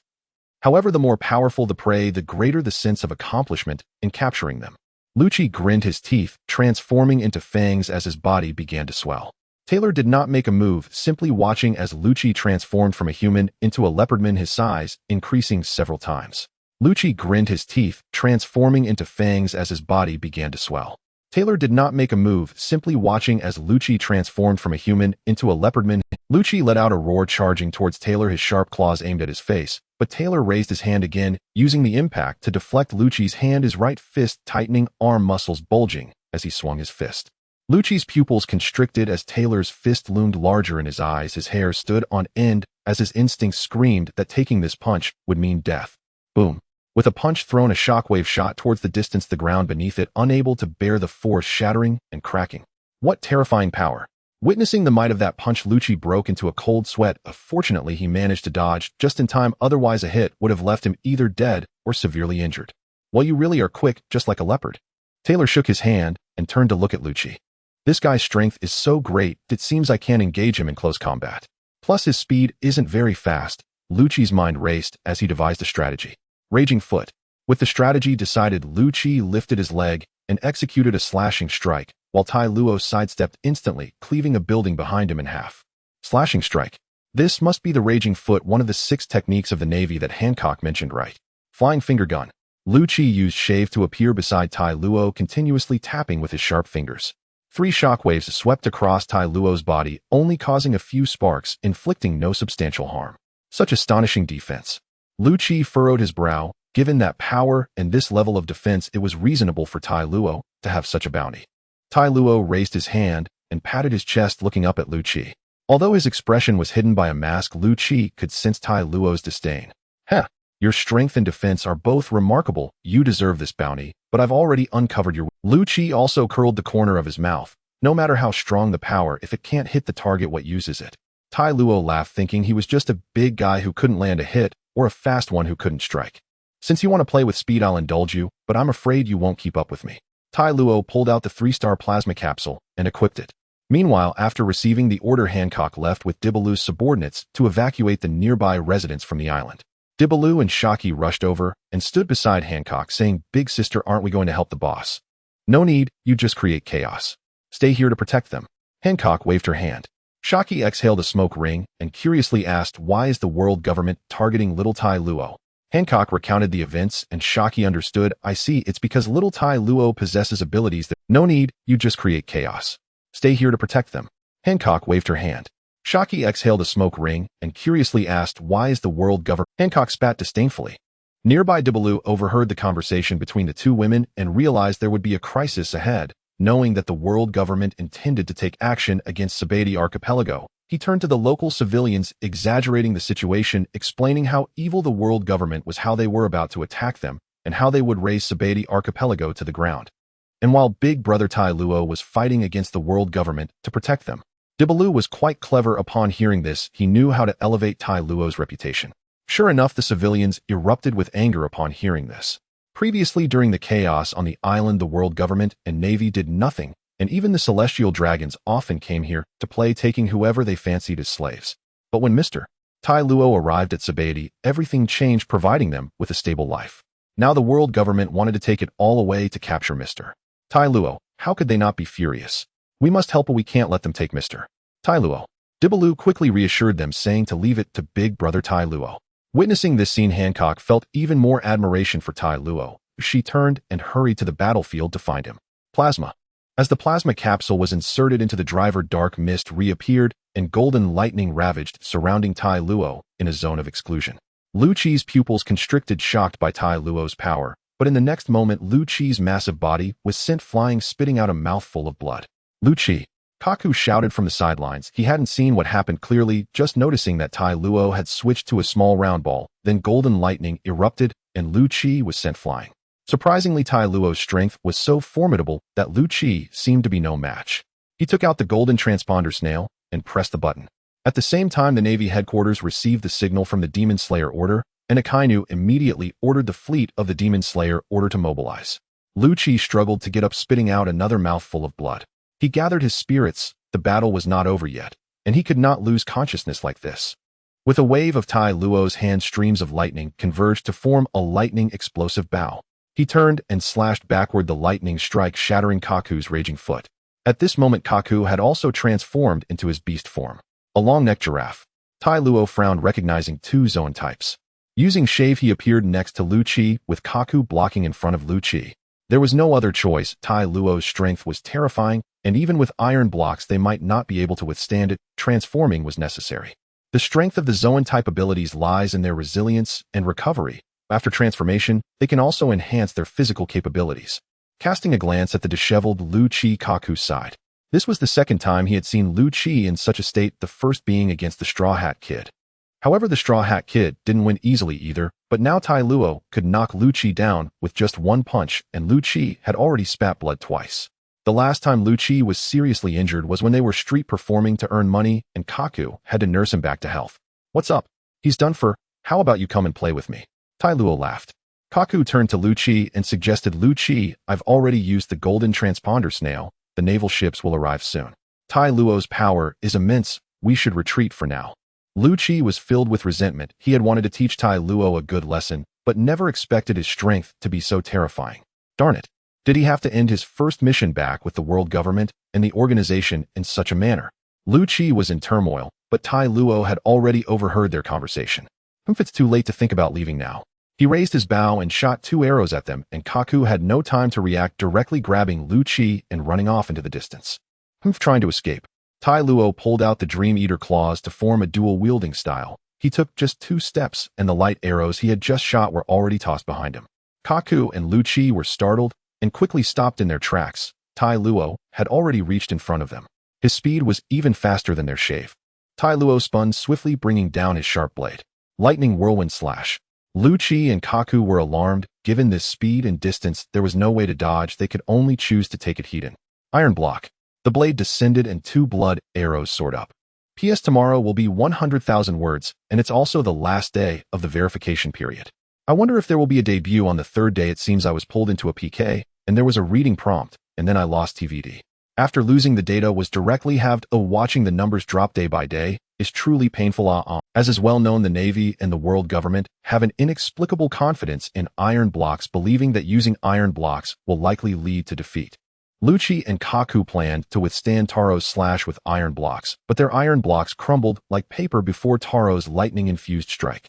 Blood gushed forth as both men rolled their eyes back and collapsed, their animal traits dissipating and their bodies returning to normal size. Once a power user loses consciousness, their abilities become ineffective. Taro sheathed his weapon, sneering disdainfully, "With such strength, do you think you can teach me how to be an agent? Do you know what an invincible agent is? Do you think my invincibility is mere bragging?" The phrase invincible agent is a declarative sentence. Taro. Taro turned his head and saw Hancock running towards him. "Taro, are you alright?" Arriving in front of Taro, Hancock didn't even glance at Lu Chi and Kaku on the ground, examining Taro from head to toe. "What could possibly be wrong with me?"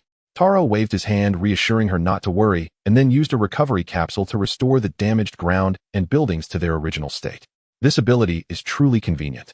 Hancock informed Taro about the residents' situation, including Debarus and the residents' concerns regarding the world government's plans, while also praising his actions. Taro nodded. Having spent some time in this world, he understood a lot, particularly regarding information transmission. Most people can only learn about events through newspapers. What the newspapers report is what they read. Therefore, if the world government wants people to know something, that is what they will learn, which amounts to a kind of information monopoly. In the waters off the Sabaody archipelago, the Demon Extermination Order's warships had surrounded the island. Vice Admiral Tuanmu gazed at the picturesque islands and could not help but sigh, feeling sorry for the beautiful land, but as soldiers they must obey orders. With a wave of his hand, he commanded fire. Upon his order, the other warships received the command and began bombarding the area. The scenery of the Sabaody archipelago is indeed beautiful, and there are many residents living there. I've heard that because of Taro, the slave trade has ceased to exist there. A rear admiral arrived behind him, expressing his sentiments. As a soldier from the Navy headquarters, he had visited the islands during his off time and was aware of the situation there. Yes, I feel sorry too, Vice Admiral Tuanmu nodded, but orders had already been given from above, leaving them with no choice but to proceed. It's a pity for Tero. How great it would be if he could serve the world government. Now that the demon extermination order has been initiated, talks must have broken down, but for the residents of the Sabaody archipelago, it means facing a nightmare. Even Tero himself is about to face a terrifying nightmare. Vice Admiral, there's a situation at the Sabaody archipelago. Vice Admiral Tuanmu furrowed his brow as even the soldiers on other warships stopped firing. They saw a layer of green light enveloping the entire Sabaody archipelago from below, and their bombardments could not penetrate this barrier.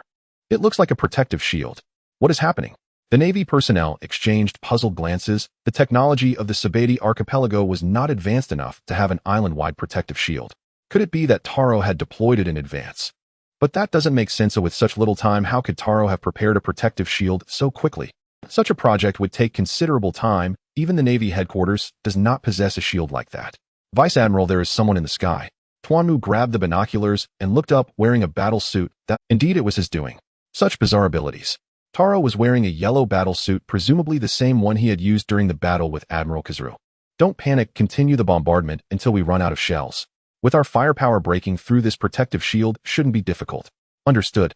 The bombardment continued, generating a sea of flames against the green protective shield, yet the residents on the island were unharmed, shielded by the green barrier. Stowing away the barrier capsule, Tero surveyed the area. There were quite a number of warships the world government had invested heavily. Although the shield's invincible defense often faltered in stories, it depended on the target of the attack. It was more than capable of withstanding these bombardments. Moreover, the barrier in his hands had already reached 6 stars, making its defensive power even more invincible. It is said that the Demon Extermination Order is a force against islands and nations. For many countries aware of the order, it is a nightmare-level threat. Then next, let them experience what a true nightmare is. Tero removed the plasma capsule and replaced it with the Calamity capsule, clenching his fist tightly and pressing the button. Catastrophe. Vice Admiral, there's new information. The Rear Admiral had been watching Tero through the binoculars and exclaimed after noticing the new development, calling over Vice Admiral Tuanmu. What is happening? Just as Vice Admiral Tuanmu was about to inquire, he saw a colorful black mist tornado appear above the green protective shield. Red, purple, blue, and green hues swirled around, and he quickly grabbed the binoculars to check, discovering that there were also twinkling stars surrounding it. That's Tero's position. What is that guy planning? Tuanmu furrowed his brow. This was a person capable of battling Admiral Kazuru with a bounty exceeding 800 million. He could not afford to be careless. Even several other rear admirals on the other warships were equally puzzled. They had never encountered such a situation. They had only seen a similar black mist ability during the Marineford War, when Blackbeard used the power of the Yami Yami no Mi. But wasn't Tero using a battle suit from a heroic tale to fight? They had never seen a battle suit transform into a mist. Vice Admiral, what should we do now? We've bombarded for a while, but this protective shield shows no signs of... Vice Admiral Tuanmu pondered for a moment, and then ordered some of his subordinates to aim their cannons at Tero. Since the ability was generated by Tero, if they took him down, the ability would naturally dissipate. Having devised a strategy, Vice Admiral Tuanmu communicated this to the other warships, assigning 3 ships to deal with Tero while the others continued to bombard the island. Fire. Watching the gradually solidifying black mist, Vice Admiral Tuanmu's heart raced. His intuition told him that something extraordinary would emerge from that black mist. Pulverize. Rider. ZZZ. The black mist gradually solidified, and the generals who had been staring intently all frowned deeply, finally catching sight of what lay within the swirling darkness, and it was precisely this clarity that left them astonished. As the black mist dissipated, Tai Luo donned another combat suit, one that exuded an even greater sense of pressure than the yellow outfit, with his bulging muscles clearly indicating enhanced strength. Continue firing. Catastrophe. With a strike of his fist, all the incoming shells halted midair, unable to advance another inch. With a push of his hand, the shells he had suspended in midair, using gravity, all returned along their original path, colliding with the freshly fired shells and staining the sky a fiery orange. The sound of explosions was incessant, although the residents of Xiangbedi could not see the battle unfold. They witnessed the flames erupting from the explosions above. Is one person really able to contend against the Demon Extermination Order? Little Tai Luo has surprises that are truly unexpected, Xiachi remarked, gazing at the sea of flames in the sky. She had never seen anyone withstand the bombardment of the entire Demon Extermination Order, let alone manage to protect others while engaged in battle. If Tai Luo had taken to the seas as a pirate, then those supernovas would have been irrelevant. Even if her favored Xiao Mengqi faced Tai Luo, she did not believe Xiao Mengqi could win. Of course, Tai Luo is an invincible agent. Hancock exclaimed, pointing at the green barrier in the sky as if to tell everyone, "Look, that's my man, impressive, isn't he?" Catastrophe. Tai Luo struck again, and the capsule spun rapidly, releasing a cloud of black mist that transformed into a gun-like weapon, the exclusive weapon of disaster. Triple Absolute Stabber. This weapon resembled a Gatling gun featuring 3 circular grooves on the side to accommodate 3 dream capsules. Gripping it with both hands, Tai Luo pulled the trigger, and the gun's mouth spun, quickly unleashing thousands of light arrows in an instant, rivaling the firepower of a fleet's cannon fire, even seemingly suppressing it.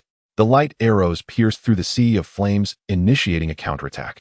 Fire block those attacks. The generals aboard the battleships quickly issued orders as a group of naval soldiers rushed to the deck, grabbing their firearms to fire at the sky, yet those bullets could hardly stop the light arrows.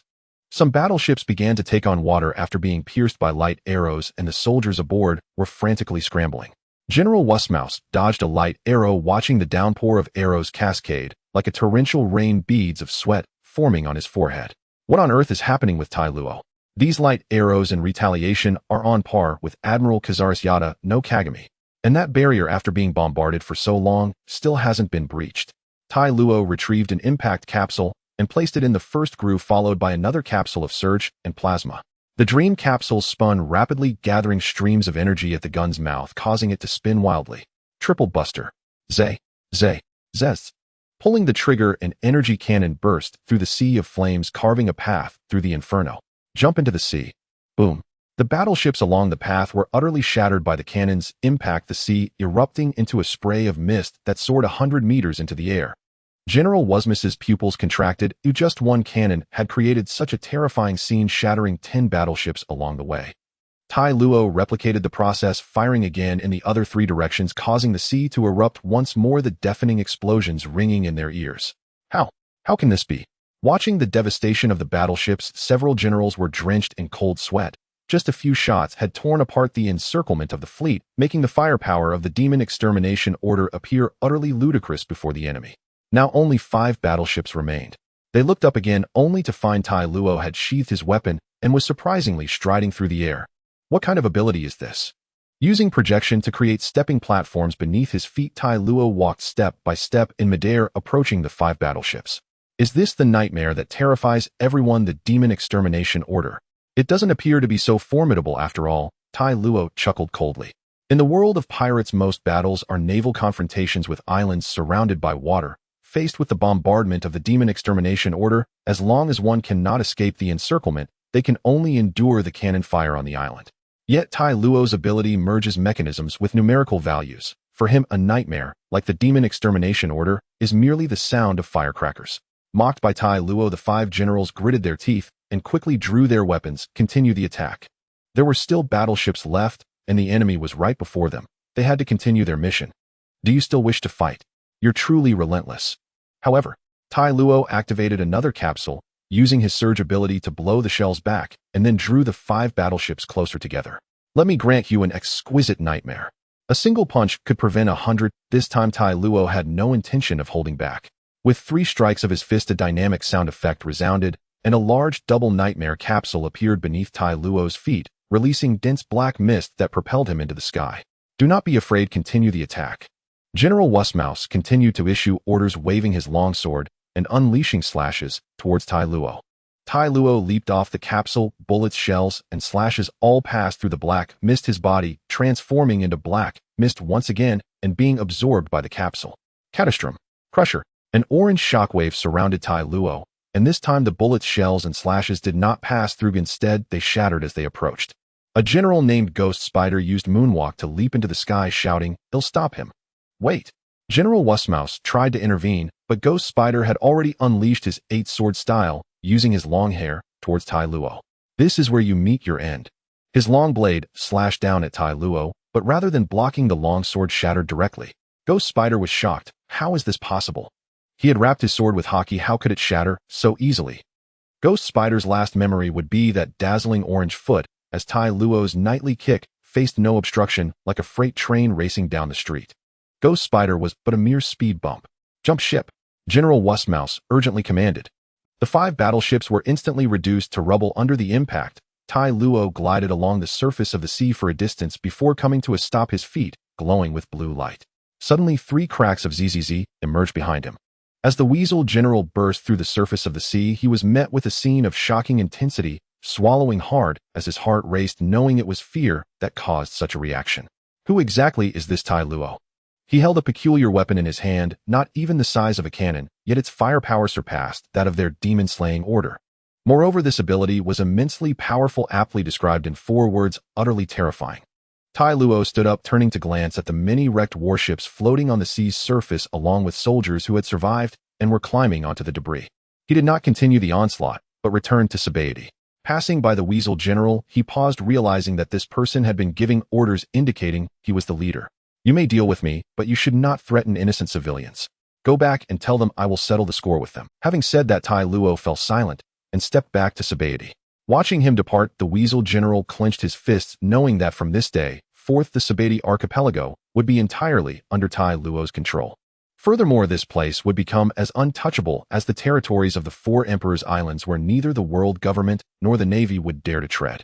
From now on, the celestial dragons would no longer dare to visit the Sabaody archipelago, for Tai Luo would truly hold them accountable for their lawlessness. Turning to the trembling soldiers, the Weasel General sighed again, realizing that today's battle would leave them with a nightmare of an experience. Tai Luo returned to Sabaody, receiving a hero's welcome, while the Navy headquarters and Mariawa were informed of the battle situation in the Sabaody archipelago. Bang! What did you say? In the marshal's office, Akainu stood up, slamming the table, shocked to learn that the demon-slaying order had been destroyed by Tai Luo alone. Moreover, the Sabaody archipelago had suffered little damage. In fact, many soldiers were lost, and even Vice Admiral Spider had perished in this battle, leaving no trace, resulting in a catastrophic loss. Is Tai Luo really that strong? The demon-slaying order, of force capable of annihilating nations and islands. Having been in the Navy for so many years, Akainu knew the power of the demon-slaying order well. He had undertaken many missions involving it during his time as a rear admiral. Yet now to think that the demon-slaying order could be destroyed by a single person, and that what should have been destroyed wasn't, was truly hard to believe. Yes, Marshal, he truly is that powerful. After a moment of silence, Akainu asked, has this news been reported to the higher-ups? It has already been reported. In that case, let those old men worry about it. He is now the Navy's marshal, responsible only for eradicating pirates, and Tai Luo is not a pirate, so there is no need to complicate matters with him. In Mariawa, within the conference room of the 5 elders, the 5 old men previously mentioned by Akainu were now silent. Trouble. Not only could they not take down the demon-slaying order, but even the warships and agents sent were dealt with by Tai Luo. Having such combat power meant that they had to handle matters concerning Tai Luo with great caution. This was truly a miscalculation. I never imagined that Tai Luo would be so powerful.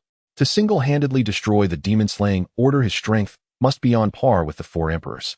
Pass the word down, the celestial dragons should avoid Sabaody from now on. If we cannot conduct military intimidation, then what should we do? A person with such immense power wandering about is an unstable factor. Moreover, from the Navy's report, they learned that Tai Luo had used a barrier ability to envelop the entire Sabaody archipelago, rendering even the firepower of the demon-slaying order unable to breach this defense. What to do? They desired it. Whether it was his ability to swiftly reach other locations, or this barrier ability, they desperately wanted it. No, they wanted Tai Luo's abilities as a whole. If they could claim his powers for themselves and hand them over to Vegapunk for mass production, their strength would ascend to new heights. Tai Luo's abilities were not derived from a devil fruit, but rather from combat gear which they had already surmised. Even the Germa family's combat suits paled in comparison to Tai Luo's. If it was a technological product, then it could certainly be mass-produced, right? The conference room fell into a long silence. They couldn't just go after Hancock, could they? Setting aside Hancock's abilities, Tai Luo was still present. If he found out, he might suddenly appear and punch them out of nowhere. With that thought, the 5 old men exchanged wide-eyed glances. They had intended for Tai Luo to experience a nightmare, yet upon realizing his strength, he had instead become their nightmare. Imagine a powerful individual who can silently arrive at your island. How would one defend against such a person? We should send someone to negotiate with Tai Luo to see if we can reach a mutually satisfactory agreement. Ultimately, the 5 elders agreed on a course of action. No reports would be filed regarding the Sabaody incident, keeping this matter under wraps, as it would tarnish the world government's reputation. What was there to report about a defeat? As for Tai Luo's bounty, following their discussion, they decided to retract his bounty and no longer regard him as a wanted criminal. This also served as a gesture of goodwill towards Tai Luo. However, although there were no reports to make it public knowledge, some powerful individuals still learned about the events in the Sabaody archipelago through reliable informants. Among them was Don Quixote Doflamingo in Dressrosa New World. When he received this news, Doflamingo sat on his throne, propping his head up, speechless for a long time. "Master, what should we do about this?" Tori Pole sniffled, inquiring about his master's next course of action. They had initially thought that Tai Luo would submit under the threat of the demon-slaying order, and when he realized the importance of strength and influence, he would choose to cooperate with them or join their family. Yet they never expected that Tai Luo would single-handedly destroy the demon-slaying order and that the aftershocks of the attack would obliterate even a veteran vice admiral like Spider. Previously, they had some conflicts with Tai Luo, and now they were unsure whether he would hold a grudge against them and come looking for trouble. Doflamingo remained silent, deep in thought about a countermeasure. Tai Luo. After hearing the news, Violet murmured his name. Could one person really destroy the demon-slaying order? Such overwhelming strength, she wondered if she could ask him to help end the nightmare in Dressrosa. In the operations room, Tai Luo was enjoying Hancock's massage, while the task display on the wall showed a new mission. Your next mission? Save the toys. Has the mission arrived? Talo sat up, leaving behind Hancock's smooth, fair legs, his gaze fixed intently on the mission displayed on the wall. It's been several days and finally the mission has arrived. Hancock, seeing the screen showing the mission for the first time, asked, "So, Talo, are you going to carry out the mission now?" "Of course." Standing up from the chair, Talo put on his coat, preparing to go out to execute the mission to rescue the toys, which appeared to require infiltration. Hancock stood up, as well, her eyes gleaming with anticipation. "Can I go with you?" "No, you should stay in Sabaody." Talo pondered briefly before shaking his head, declining Hancock's request to accompany him. Hancock is too beautiful. She draws attention wherever she goes. It would be inconvenient to bring her along, and her identity as one of the 7 warlords of the sea would make her easily recognizable. A beautiful woman certainly draws more attention than a handsome man. Moreover, if I leave, someone needs to stay in Sabaody to prevent any mishaps. Ruffling her hair, Talo reassured her, "Don't worry, I will be back anytime." Despite feeling a little down, Hancock obediently nodded. She only displays her strong demeanor in front of others. She is quite docile and obedient in front of Talo. In Dressrosa, this day was uneventful for everyone, but nothing significant happened. "Boss, I'd like something to eat, and just coffee to drink, no alcohol needed." "All right, please wait a moment." Sitting at the counter, Talo glanced around at the patrons in the restaurant, who looked like either town residents or travelers. He saw no brutal pirates around. Upon arriving at this island, he noticed something unusual. Toys were everywhere on the streets in various forms, with toy soldiers patrolling and toy dogs playing with humans. The toys and humans coexisted harmoniously, resembling a kingdom of toys. However, Talo recalled that the mission this time was to rescue the toys, so could it be that these toys are actually transformed humans? He had witnessed the peculiarities of those devil fruits with abilities that were bizarre and varied, especially the paramecia type, where the power to turn people into toys seemed quite plausible. Hancock's ability could even turn people into stone. This island was larger than any he had visited before, so it would be wise to explore thoroughly and gather some intelligence first.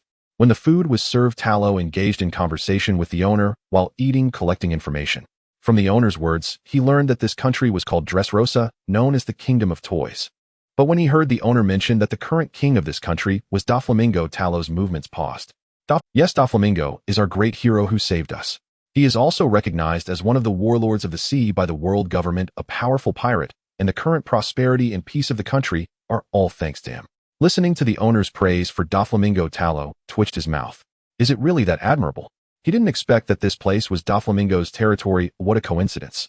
Talo smirked. He remembered that not long ago Doflamingo had sent someone to negotiate, wanting to restart their cooperation in human trafficking, even attempting to recruit him. With his ability to manipulate strings, he could easily control Doflamingo. The owner realized Talo was a traveler, so he began recounting the history of the country. 10 years ago, the king was called King Riku, a cruel monarch who slaughtered civilians, and it was Doflamingo and his crew who appeared to save them. Talo didn't believe a word of the owner's story. After finishing his meal, he paid the bill and left, intending to explore further to see what was truly going on. Walking down the street, the coexistence of toys and humans appeared peaceful, but Talo knew this was merely. He stopped a toy soldier and, facing its friendly demeanor, crouched down to ask, "Do you remember that you were once?" I. Hearing this, the kind smile on the toy soldier's face vanished, replaced by a look of struggle. It opened its mouth for a long time, but couldn't articulate anything. Seeing this scene, Talo frowned. It seemed something was restricting it, preventing these toys from speaking the truth. Talo sighed and patted its shoulder, saying, "Don't worry, I will help you all return to normal." Upon hearing this, the toy soldier ceased its struggle and even took a step back to bow to Talo. Standing back up, Talo's expression turned serious.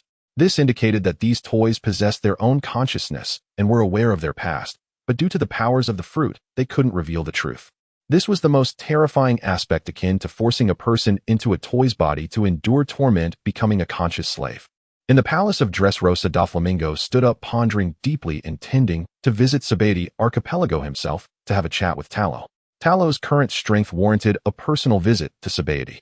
Taking off from the palace, Doflamingo's fingers moved rapidly as he twisted and turned in the air, appearing to fly, yet also as if jumping on an invisible object. Talo, the invincible agent. Hehehe, Doflamingo chuckled a few times, pushing up his sunglasses. Possessing such power, yet not seeking status or fame, instead wanting to work for those impoverished civilians, such actions seemed utterly foolish to him. This world belongs to the strong. Only by possessing strength, status, wealth, and territory can one have a voice in this world. In his eyes, Talo wasted his powerful abilities by doing nothing. Those civilians were nothing but lowly lives. Without power, they should merely exist like puppets within the false happiness created by the strong. If he could oppose the Demon Slaughter Order without a scratch, collaborating with him might free him from the fear of Kaido. Unbeknownst to Doflamingo, the Talo he spoke of was currently infiltrating his arena. Apu Talo rubbed his nose and muttered softly, "Who was just talking about me?" A passing combatant in the arena suddenly stopped, turning to look at the empty space beside him. "That's strange. I clearly heard someone speaking just now. Could it be that I imagined it?" Talo ignored him, not wanting to tease, and continued walking forward. The capsule from the prison is truly quite effective, thought Talo as he glanced down at the clear capsule in his hand. This was something he had just extracted a while ago, and its ability was perfectly suited for infiltration. It did not grant invisibility, but rather erased one's presence entirely. In the backstage area of the arena, Talo encountered many individuals dressed in peculiar attire. These were the fighters of the arena, both male and female, and there were quite a number of them. Suddenly, Talo halted in his tracks as he spotted a tattered female fighter. She had beautiful long pink hair braided, styled as a swordswoman, adorned with a golden helmet and draped with a green cloak. Aside from the helmet, she wore no armor. Not to mention the lack of armor, one could even say she wore no decent clothing at all. Just a few pieces of fabric covering some critical areas, and most importantly, her figure was quite impressive. It is well known that sometimes this very appearance can provoke greater desires in men. Talo could only muse how rich and generous she was, considering he was currently invisible, a transparent man series. Cough, cough. Rebecca did not chat idly with the other fighters, but instead returned to her cell, sitting down, removing her helmet, and hugging her knees like a little cat resting after a hunt. In the arena, she was the undefeated queen, the elusive princess, yet no one knew she was only 16 years old. "Miss, you seem a bit bored. How about I keep you company?"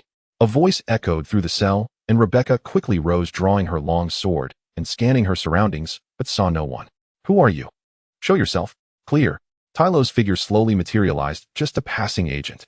Glancing at Talo's attire, Rebecca determined he was not from the arena, yet she still gripped her long sword tightly. "Agent, what is that? What do you want by sneaking into my room?" Talo raised his hands to indicate he meant no harm, considering Rebecca's attire and the fact that he had sneaked in. It felt a bit like a plot. "Don't be nervous, I mean no harm. I'm just here to ask you a few questions. The invisibility is just for infiltration purposes." "Why seek me?" "Because you are quite special and your expression shows sorrow. You clearly have a story to tell." Talo pressed down his hand, prompting Rebecca to lower her sword. He noticed her blade was not even sharpened. Moreover, observing Rebecca's somewhat youthful face, she was still quite young, probably not over 18. She was about to be directly zapped by plasma. Seeing that Talo truly bore no ill intent, Rebecca also lowered her sword. "I am Talo, an agent here on a mission. I found the arena rather intriguing and came to gather some information." "You voluntarily entered this arena?" Rebecca exclaimed in surprise, as she had been in this arena for several years, and aside from those specially invited fighters who could leave after their matches, no one would voluntarily enter, as once inside there was no way out. However, recalling Talo's invisibility ability, Rebecca felt reassured. "I am Rebecca, a sword fighter in the arena. You mentioned you are here on a mission. What kind of mission?" "To rescue toys, that's my mission." "Toys? Are you here to rescue the toys?" Rebecca's voice betrayed her growing excitement. She often observed the toys working and living around her. She had even a one-legged toy soldier by her side, and she felt that these toys were no different from humans. They also had emotions and could get hurt. Of course, those toys were once humans transformed into their current state by the powers of the devil fruits, and my task is to revert them to their original forms. Moreover, the king of this country, Don Quixote Doflamingo, who is one of the 7 warlords, has caused me trouble, and I am here to repay him. I just arrived on this island and have limited information, so I needed to ask someone first. Doflamingo. Rebecca's fingers clenched tightly, a look of anger crossing her face. Talo noticed this. It seemed the girl had some ties to Doflamingo. "I don't know much about the toys. I only know they are no different from regular people." I was locked in this arena when I was very young. Since he was a friend opposing Doflamingo, Rebecca shared everything she knew with Tylo, including her own experience. Tylo learned that every so often people were sent to this arena to fight for entertainment. If they lost, but did not die, they would be taken away, but not released, or Rebecca did not know where they were taken. To escape the arena and regain freedom, one needed to achieve 1,000 victories, yet no one had ever succeeded, and Rebecca was striving towards that goal. She wanted to leave this place to kill Doflamingo and liberate this country. After hearing her story, Tylo couldn't help but admire her. She was a brave girl, having been locked in this arena since childhood, yet she continued to fight and strive to live, earning respect. However, with her strength, trying to kill Doflamingo would be like chasing a dream. Where did the missing fighters go? This could serve as a point of investigation. Tylo pondered while Rebecca remained silent, simply watching him. Though it was their first meeting, Tylo exuded a reassuring aura, as if the sky could not fall when he was around. It was quite strange. Do you have any battles today? Tylo asked after a moment. No, not anymore. Rebecca shook her head. Her matches for the day had concluded. Then come with me. You want to leave this arena, don't you? Tylo extended an invitation. Rebecca hesitated for a second, then resolutely decided to follow Tylo. Passing by the changing room prepared for the arena, Tylo handed Rebecca a set of clothes to wear. Utilizing his invisibility, the two moved through the arena without hindrance. Mr. Tylo, over there. Tylo looked in the direction Rebecca pointed and spotted a fighter being taken away by several arena guards. Seeing their injuries, it was clear they were not being taken for a fight. I've seen scenes like this before, but the ones taken away never returned, Rebecca whispered. Tylo nodded, following after her. The fighters were brought into a room which was euphemistically called a place for treating their injuries. After they were placed on a conveyor belt, they were restrained. Tylo and Rebecca followed to the end of the conveyor belt, witnessing the birth of the toys on the street. Rebecca's eyes widened, and she covered her mouth with her hands, afraid of making a sound. Tylo frowned, realizing that his suspicion was confirmed. Indeed, it was the power of a devil fruit. Furthermore, the user appeared as a little girl dressed in a small red robe, with emerald green hair, looking about 10 years old. Surrounding her was a snotty, disheveled fellow, protecting her, indicating that this little girl held a significant position under Doflamingo. It was also true that when a devil fruit user dies or loses consciousness, their powers cease to function. With so many toys on the island, if anything happened to this little girl, those toys would revert back to humans. From their conversation, they learned that this little girl was named Sugar, and the snotty fellow was called Treble. Having gathered important intelligence, Tylo led Rebecca out of the arena. Mr. Tylo, that. Rebecca still felt shaken. She patted her heaving chest, realizing that Mr. Tylo was right. Those toys were indeed humans. The fighters eliminated in the arena had all been turned into toys. She thought that if she had lost in the arena, she too would have become a toy on the street. So that is the truth behind Dressrosa becoming a kingdom of toys. Tylo nodded. Fortunately, he hadn't thought of rushing in directly, otherwise if Sugar appeared and he was unprepared, he might have turned into a toy himself. So what are your plans next, Mr. Tylo? Rebecca asked, having now regarded Tylo as her pillar of support after their recent actions. She wanted to kill Doflamingo to rescue this country and those who had been turned into toys. Should we head straight to the palace to find Doflamingo? Not so fast. I plan to visit the toy factory first. Tylo shook his head. The toys all returned to the factory at night, and he wanted to see what secrets lay there. Doflamingo couldn't possibly just be turning people into toys for fun. There must be other purposes. Mr. Tylo, I have a friend. Well, not just a friend, but also my mentor. He is also a toy. Can we? Rebecca then recounted her story about the one-legged toy soldier. He had been by her side since childhood, comforting her when she was down and teaching her swordsmanship. Now that she knew he was a human, she was even more eager to restore him to his original form. Tylo pondered for a moment, then nodded as he had an idea he wanted to test. Searching with Rebecca, the characteristic of a one-legged toy soldier was quite easy to find. When they met, Tylo could distinctly sense the hostility from the toy soldier, perhaps fearing for Rebecca's safety. However, Rebecca didn't sense this. She introduced Tylo to him and spoke about the arena. Mr. Soldier, Mr. Tylo is a good person. Garros was speechless for a long time, surprised that Rebecca already knew about the toys. He had thought about telling her, but couldn't bring himself to do it. Tylo didn't interrupt, instead watching the two chat. This one-legged toy soldier seemed to have feelings for Rebecca that went beyond just friend and mentor. It felt like a form of elderly affection. Thank you, Mr. Tylo, for taking care of Rebecca and for bringing her out of the arena. Garros bowed seriously. He also wanted to take Rebecca out of the arena, but he was just a toy, and all he could do was teach her swordsmanship, helping her protect herself and defeat those fighters. Tylo waved his hand. It was a small matter for him. A minor girl had been thrown into this arena at such a young age and in tattered clothes, so he helped as much as he could. Just right, I have an idea. I want to test. Tylo pulled out a recovery capsule. Just say it, Mr. Tylo. I will help in any way I can. You don't need to do anything, you just stand there, Tero said, looking around before leading them to a deserted alley. Rebecca and Garros exchanged glances, unsure of what Tero intended to do. I want to try if I can turn you back into a human, Tero said.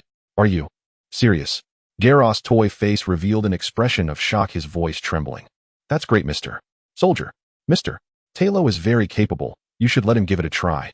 Rebecca was also excited. Being able to turn back into a human was a big deal. She wanted to see what the soldier would look like after becoming human again. Mr. Tero, then please give it a try. Garros nodded, allowing Tero to attempt. Recovery. Pointing the capsule at Garros, Tero activated it. Garros and Rebecca watched with wide eyes as a strange sound emitted from the small orb in Tero's hand, followed by a little human figure appearing engulfed in green light. The green light enveloped Garros, and his broken leg gradually reappeared. Garros widened his eyes. His broken leg had actually grown back. Although he was still a toy, he could already feel the presence of his leg. Even though he hadn't fully returned to human form, he was already very pleased to have his leg back. Wonderful. The soldier's leg has healed.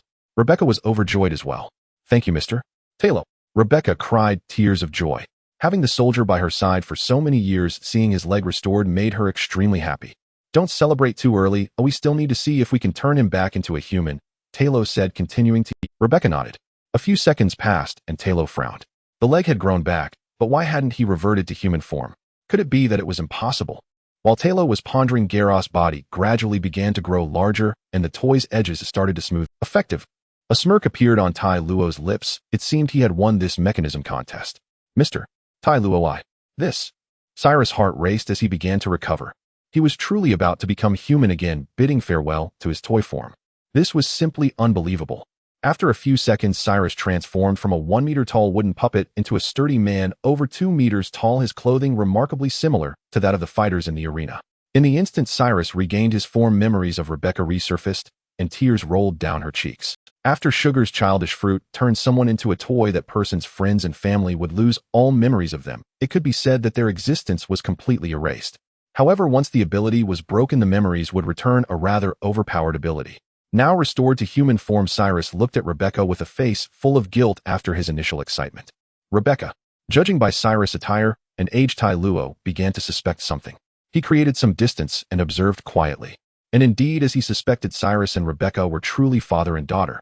Upon further reflection, it seemed quite reasonable. A father turned into a toy despite being unable to reveal the truth, and sometimes forced to obey commands, would normally take the opportunity to protect and care for his young daughter. However, the backgrounds of these two individuals next intrigued Tai Luo. Cyrus was originally a fighter in the arena, achieving 100 victories in 4 months. He later served the former King Li Ku and was promoted to commander of the army. He even married the king's second daughter Scarlet, and Rebecca was their child. Cyrus was originally a fighter in the arena, achieving 100 victories in 4 months. He later served the former King Li Ku and was promoted to commander of the army. During these 10 years, he had endured silently, secretly protecting Rebecca, witnessing her suffering, yet being unable to do anything, not even offering her a hug. Tai Luo scratched his head, thinking, so this means Rebecca is the princess of Dressrosa. Damn, he had just dealt with a princess back at Fishman Island, one renowned as a world-class beauty alongside Hancock. Moreover, Rebecca and Shirahoshi shared similarities. Both had good figures, were in rags, and both had pink hair. But having already captured one empress, meeting another princess didn't seem so surprising. Thank you, Mr. Tai Luo, for restoring my body. Once I kill Doflamingo and save this country, please feel free to ask me for anything, Mr. Tai Luo. Cyrus knelt on one knee, bowing his head in gratitude to Tai Luo. Rebecca followed suit beside him. Mr. Tai Luo was a great benefactor to their family, not only helping to remove the toy ability, but also restoring her father's leg and taking her out of the arena. Mr. Tai Luo's kindness was immeasurable. You two can get up now. Oh, I'm not fond of this kneeling business. Tai Luo stepped forward to help them both up, as it was his duty. Cyrus appeared quite formidable. If he engaged in battle with Doflamingo, he could indeed be of assistance. However, Tai Luo wouldn't allow Cyrus to act alone just yet. They had not yet revealed themselves. Hearing Tai Luo mention wanting to visit the toy factory, Cyrus led the way, as he was very familiar with its location. After nearly 10 years, he could find it even with his eyes closed. On the way, Cyrus explained the situation in the toy factory. It was essentially a shelter for toys leading via underground passages to the trading port for hard labor, and during the day, they had to go out to play with humans. Open year-round. Tai Luo's expression was strange. They had to play with humans during the day and work overtime at night. Yes, there are no breaks. Once we become toys, our bodies can be damaged, but we do not feel fatigue. Cyrus nodded. So this is the truth about the toy factory. A black factory. Exactly. If a toy gets damaged, it will be thrown into the underground scrap heap for destruction. Although Tai Luo had never worked as a laborer, the thought of such treatment stirred a sense of melancholy within him. Even nuclear-powered laborers get time to rest, yet the toys of Dressrosa had no breaks at all. The peaceful scene he had witnessed this morning concealed such darkness beneath it, they hadn't even been given rest time. This was darker than the underworld. As night fell, Tai Luo once again utilized the clarity capsule to become invisible, leading Cyrus and Rebecca into the toy factory through the underground passage to the port. There Tai Luo saw many of the toys he had encountered earlier that morning, transporting cargo containers onto ships. The faces of those toys bore no emotional expressions, only a deadened numbness. Hearing about it from Cyrus was one thing, witnessing it firsthand was another. Tai Luo fell silent, his breaths becoming heavier.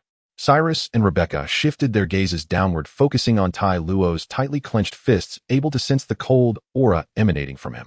They reached a cargo container and opened it, revealing it was filled with weapons. So many weapons. Is Doflamingo involved in arms trafficking? Rebecca exclaimed in surprise, having just seen some ships filled with cargo containers leaving the port. Tai Luo nodded, recalling what Shaki had said about Doflamingo's strength in the underground black market and how many countries were reported to be at war in the newspapers. These weapons were likely to be sold to those places. After investigating here, Tai Luo planned to check out other factories. On the way, Cyrus opened his mouth, looking as if he wanted to say something, but hesitated.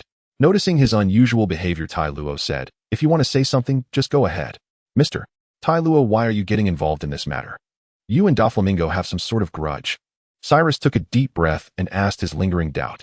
"Grudge?" Tai Luo shook his head. "Not really, just a minor friction." "No grudge." Cyrus frowned, but he had clearly felt Tai Luo's icy aura just moments ago. "Then why do you?" Tai Luo stopped, turned to look at the father and daughter, and raised his hand to show them the ring. Pointing to his chest, Tai Luo smiled and said, "Because I am an agent fighting for the freedom and peace of... Of course, I am also a masked rider. Kamen Rider." Cyrus and Rebecca exchanged glances. Oh, what could this be? One had been turned into a toy for 10 years while the other had been trapped in the arena for several years. It wouldn't be an exaggeration to say they were isolated from the world, completely unaware of the latest events. Cyrus pondered, stroking his chin. This name sounded like something from the heroic tales he read in his childhood. Although he didn't understand its meaning, he could tell that Mr. Tero was an ally and thanked him with a respectful gesture. Since encountering that little girl who could turn people into toys, Tero decided to first uncover the secrets behind Don Quixote Doflamingo to avoid any sinister abilities. Cyrus and Rebecca thought to deal with that little girl first and rescue those who had been turned into toys. It wasn't just the fighters who had suffered this fate. Moreover, having been turned into toys for so long and forced to labor, these people would undoubtedly harbor resentment towards Doflamingo.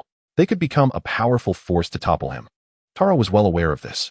Furthermore, once Sugar was dealt with and the toys returned to human form, the fabricated peace Doflamingo created would be shattered, and the people's admiration for him would dissipate. There's no rush on this matter. You two should find a place to rest and restore your spirits. Tomorrow is the real battle. Tero glanced at the time. It was already past 2 in the morning. There's no rush on this matter. You two should find a place to rest and restore your spirits. Tomorrow is the real battle. Tero glanced at the time. Tero took a shower and wrote down all the information he had learned today. A mature agent must understand how to review and consolidate information. Doflamingo's abilities were manageable, but the tricky part was that girl named Sugar. Her power was the most sinister. Now that he knew about it, he could prepare, making it not too difficult to deal with. As for the other officers, not much was known at the moment. Tero rested his head on his hand. The recovery capsule could turn toys back into humans, indicating that the mechanism was superior to the dream capsule. If that were the case, could he separate the ability user from the devil fruit if he became Order? Order had the ability to separate nightmares from people, and nightmares could grant tremendous power. Similarly, it is said that once someone consumes a devil fruit, a devil will reside within their body. Isn't it roughly the same? I'll find a lucky one to test it out when I go to Dressrosa tomorrow. Early the next morning in the palace of Dressrosa, Sugar lay on a lounge chair by the pool in the backyard, basking in the sun, with a basket of grapes on the table beside her, occasionally tossing a couple into her mouth, thoroughly enjoying herself. In the palace hall, Doflamingo had already returned from Sabaody Archipelago. Tero was not at Sabaody, only that woman Hancock was. Doflamingo did not wish to engage with her. He was still considering collaborating with Tero and did not want to cause trouble in his territory. He left his snail phone number and returned as he had matters to attend to in Dressrosa. Suddenly a shrill scream pierced the air. Treble frowned and hurried outside. That was Sugar's voice. Something must have happened. Sugar was a key protected target. She couldn't be in trouble. Otherwise, if her power disappeared, it would cause chaos. Where is Sugar? Upon arriving at the backyard, Treble's eyes widened. There was no trace of Sugar, only a small basket of grapes remained. Even if Sugar left, she would have taken them with her, but now there was no sign of her in the yard. On the streets, the toys that had been playing with the people were now back to their original forms. They touched their flesh and blood bodies in disbelief. They had transformed back, truly back. Their families also regained their memories. This scene left the people on the street in a daze, wondering why their loved ones had turned into toys or how toys had turned into humans. Those who had turned back also began to speak the truth, causing chaos in the streets. Some pirates and fighters who had been forcibly turned into toys were also cracking their knuckles, preparing to confront Doflamingo. Among them was the former king of Dressrosa, King Riku, along with some ministers. Cyrus found King Riku in the crowd and explained the situation to him. Now was not the time for reminiscing. It was the perfect opportunity to raise weapons and overthrow Doflamingo, exposing his hypocritical facade and revealing the truth of Dressrosa to the citizens. The situation on the streets naturally reached the palace, and the officers gathered there inquiring about what was happening. Doflamingo's forehead was once again lined with veins. Who was it? Who was targeting him? Young master, the streets are already in chaos. Since the situation has come to this, we might as well suppress it with force. The most urgent matter now is to quickly find Sugar and discover who is sabotaging us. It seems the officers have gathered here. A strange voice suddenly echoed in the hall, causing all present to frown.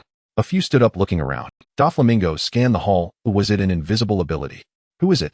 Stop playing tricks and come out. Pika, the captain of the Black Spade army, shouted in a voice that was surprisingly high-pitched for his robust physique. Taro's figure materialized in the hall, holding the unconscious Sugar bound with hockey chains. Stop shouting, big guy. I'm here now, Tero said to Pika with a smile. Another one with such a physique. His upper body was incredibly muscular, while his legs were short and thin, practically dangling down to his ankles. Tero noticed that many characters in One Piece had similar physiques. Though the Calamity was also strong, at least it wasn't as exaggerated as these individuals. And for someone so muscular, how could their voice be so high-pitched? Was their throat squeezed by the muscles? Sugar, who are you? The culprit had appeared. All but the top officers of the 4 major flower armies stood up ready to fight. This guy was the cause of all the trouble, who otherwise Dressrosa wouldn't be in such disarray. Baby 5 and Bartolomeo recognized Tero immediately and shouted his name. He is Tero. The Tero from Sabaody Archipelago. Tero, that agent. That's right, it's me, Agent Tero number 6. Tero raised his hand, revealing the ring on it. Having remained invisible during such a major incident, the officers had inevitably gathered to discuss how to respond to Doflamingo. He waited a long time, and only after noticing that no one else was coming did he reveal himself. A total of 13 cadres gathered here, including 2 elderly men. Is he Tai Luo? Violet was surprised. Just a few days ago, she was wondering if she could get Tai Luo to help. She didn't expect him to arrive at Dressrosa so quickly and directly subdue Sugar, restoring the toys to their original form and causing chaos in the streets. But why is he here? Others had seen reports about Tai Luo in the newspapers, but had never met him. Now, after Baby mentioned him, they began to reassess him. He looks very young. Is he really that powerful? I heard you can transform and use a battlesuit in combat. Let me have a few rounds with you. The old man Rao Ji under Diamante of the Block Army jumped out and struck a battle pose. His outfit resembled those from the heroic tales of the pirates. Tai Luo took out the driver and prepared to transform when he heard a loud laugh from the main seat. Yeah, Tai Luo, I didn't expect it to be you who attacked me. Is this revenge for the disrespect shown to you by Baby 5 and Buffalo? Although Doflamingo was smiling, the veins bulging on his forehead revealed his anger. Standing at over 3 meters tall, he exuded a strong sense of pressure. It's not really about that, mainly it's because I despise you for recklessly playing with people's lives and freedoms. It reminds me of those disgusting celestial dragons. Tai Luo pulled out the double nightmare capsule and placed it on the driver. Meza, Doflamingo was unfazed and waved his hand, saying, so what? This world is inherently one of the survival of the fittest. The weak should be ruled by the strong. Tai Luo, this world is chaotic. Do you really think one person can solve the chaos? The 4 emperors, the world government, the revolutionary army, and other forces are much stronger than you can. Though he didn't know much about the revolutionary army, he had dealings with the 4 emperors and the world government, knowing just how terrifying their strength was. Extending his hand toward Tai Luo, Doflamingo said, Tai Luo, I admire you. Would you consider collaborating with me? If we become partners, we can put this matter behind us. It's just about stopping the rebellion. This is simple. Head, admire me. Tai Luo scoffed. This is my first official meeting with you. What do you admire about me? You're merely trying to recruit me because you see my strength. It sounds nice though. Tai Luo clenched his fist tightly, tapping the driver. This action represented his answer. The double nightmare capsule erupted with light, enveloping the area in black mist as four colors swirled. Catastrophe. What a pity. Doflamingo sneered. He truly wanted to collaborate with Tai Luo, who was powerful and had no other forces. What a great partner he would be. With a flick of his finger, 5 slashes cut through the air, but the black mist remained unaffected. Doflamingo furrowed his brow, realizing that Tai Luo possessed a nature-like elemental ability and that strike had been enhanced with armament haki. Did he evade using observation haki? What is going on? Why is this guy emitting black mist? Does he intend to take us all on by himself? What an arrogant newcomer. Diamante drew his long sword. The black mist gradually solidified and Tai Luo's transformed figure appeared before them. Pulverize. Rider. ZZZ. Catastrophe. Doflamingo's smile faded slightly. This form was different from what he had seen during the Marineford War, and it had not been mentioned in the intel. Attack. I'll go first. The fishman Delinger laughed as he charged forward. His specialty was high-speed kicks. He approached Tai Luo and executed a spinning side kick in midair. The other cadres knew Delinger's strength, so they let him test Tai Luo's depth. With a loud bang, Delinger's strike used all his strength, causing cracks to form in the ground beneath Tai Luo. What a... Delinger's expression turned to shock. He had used all his power and aimed for Tai Luo's neck. Even if the opponent had strong defenses or used haki, he should at least have been wounded and knocked back. Yet the other party stood completely still. Moreover, there was a sharp pain in his calf, as if he had kicked a piece of steel. Delinger will help you. Rao Ji made a G gesture with both hands and charged at Tai Luo, aiming a kick at his abdomen, but Tai Luo remained unmoved. How is this possible? Nothing is impossible. Tai Luo raised his hand and grasped their ankles, squeezing hard as the sound of bones cracking echoed. Off. Mob Eyes, also from the block army, jumped onto Tai Luo's head, shouting, 10-ton heavy strike. Mahabais was a user of the ton-ton fruit capable of adjusting his own weight. 10 tons. Tai Luo smirked, casually tossing aside the two. He held crouching, slightly clenching his fist and delivering an uppercut to Mahabais, who bore down with 10 tons of weight. The round belly was caved in, and one could even hear the sound of bones cracking. Mahabais rolled his eyes back as the immense power far exceeded his 10 tons of weight. Bang! The ceiling was smashed open and Mahabais vanished without a trace. Mahabais.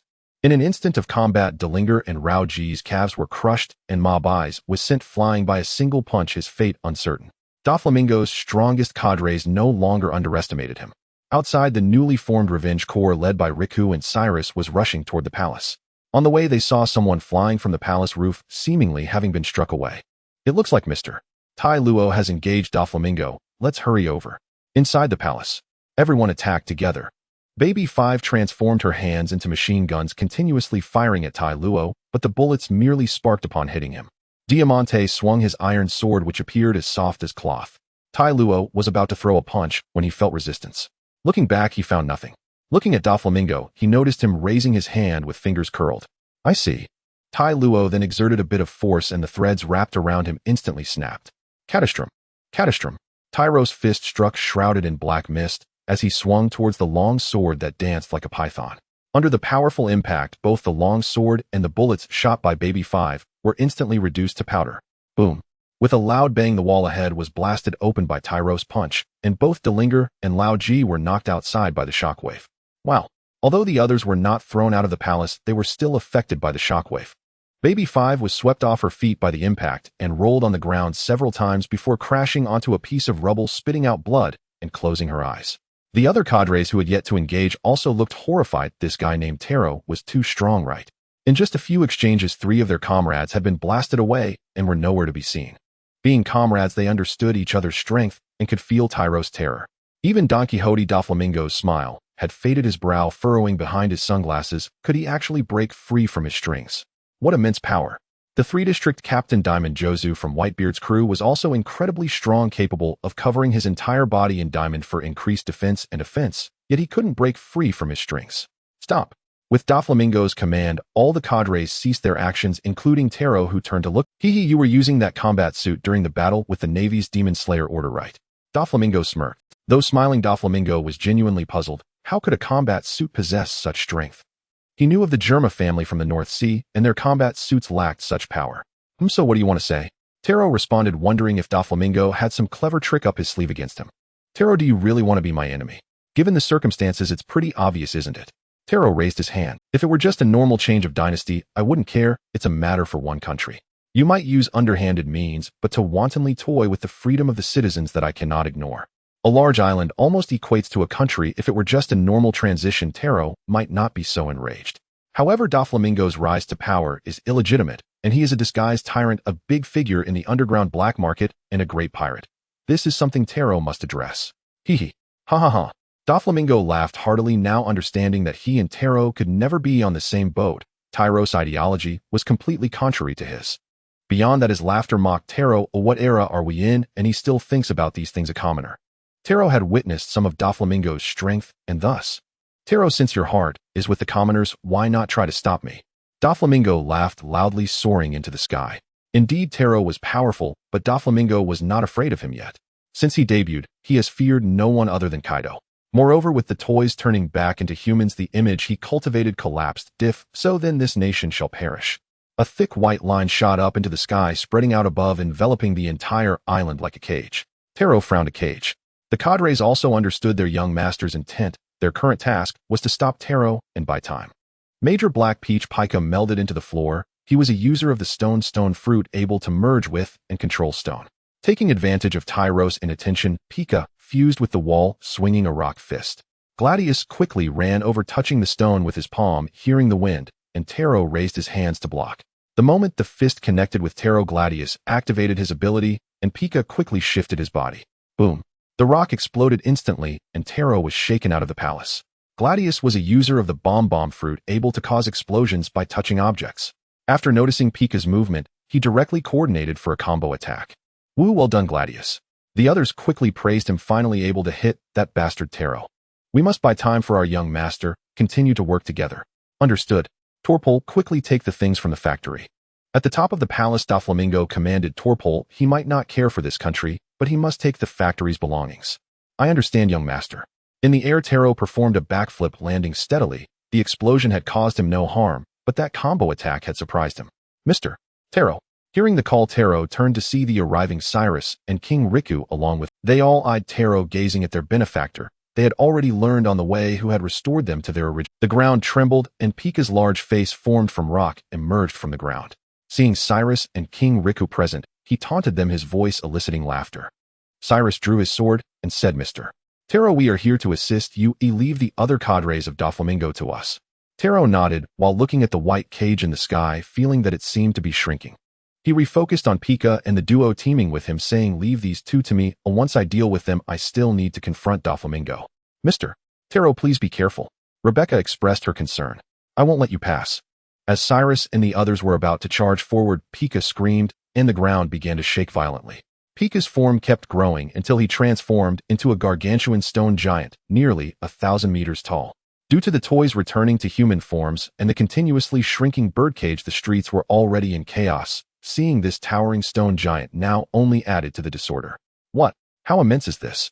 Everyone was astonished. A single palm of the opponent was the size of the palace, and a swipe down was akin to swatting a mosquito. They could not escape. Now you understand the disparity, right? Your resistance is futile. Gladius mocked with crossed arms. The entire island was surrounded by the young master's birdcage, with Pika and himself blocking the way, while other cadres were behind. Not necessarily. Tero smiled as he drew out the triple absolute assassin. Listening to the chaos in the streets, Doflamingo spread his hands, a sickly smile on his face. This world is inherently chaotic. He reveled in the cacophony of chaos, the sounds reminding him of his childhood, when he and his family were tied up, surrounded by the clamoring commoners, demanding their execution. Doflamingo was a celestial dragon, yet his foolish father had chosen to bring them back to live on the surface, forsaking the rights of the celestial dragons. But once the commoners learned of their identity as celestial dragons, they harbored endless hatred, ultimately demanding their execution.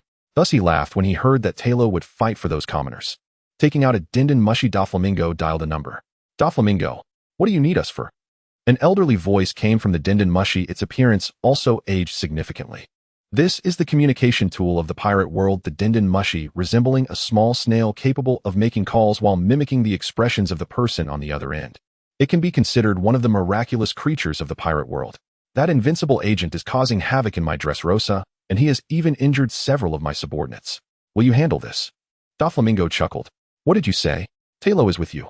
In the conference room of Mariehua, the gaze of the five elders was fixed on the small Dindin Mushi. They had sent someone to Sabati Archipelago intending to have a chat with Tero, but they were left empty-handed and were puzzled as to where Tero had gone, only to discover he had arrived at Doflamingo's Dressrosa. Doflamingo was not only one of the 7 warlords of the sea, but also a celestial dragon, making his identity very sensitive, especially since he held many secrets. However, they were also coveting what Tero possessed and had been thinking of trading with him, which gave them a headache. Of course, he came unexpectedly, and I wasn't prepared at all. Doflamingo said, glancing at the already activated Pika. What can you do with such a small gun? Seeing Tero pull out a strange gun smaller than a cannon, Gladius' tone dripped with sarcasm. Pika's large frame could withstand cannon fire. How could he be dealt with by such a small gun? Was this just to tickle Pika? Ignoring the mockery, Tero pulled out an impact capsule and placed it in the first slot, adjusting the values. He then took out a peculiar capsule and inserted it, activating the mechanism. For the last slot, Tero produced a gravity capsule and inserted it, inputting the text. Aiming the gun at Pika and Gladius, he squeezed the trigger. 3 dream capsules spun rapidly, a purple beam of light igniting. Pika and Gladius widened their eyes, immediately sensing something was amiss.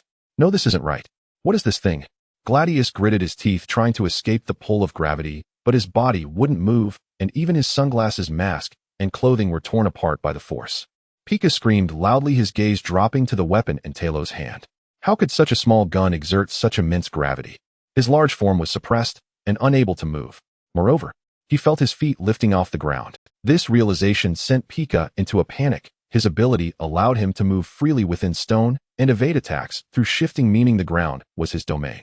But once he left the ground, his abilities became useless. All he could use now was the stone that maintained this form. Cyrus and the others looked terrified. They hadn't even entered the fight and had already jumped in fright. Such a massive stone man, and Tero had managed to suppress him with just one weapon.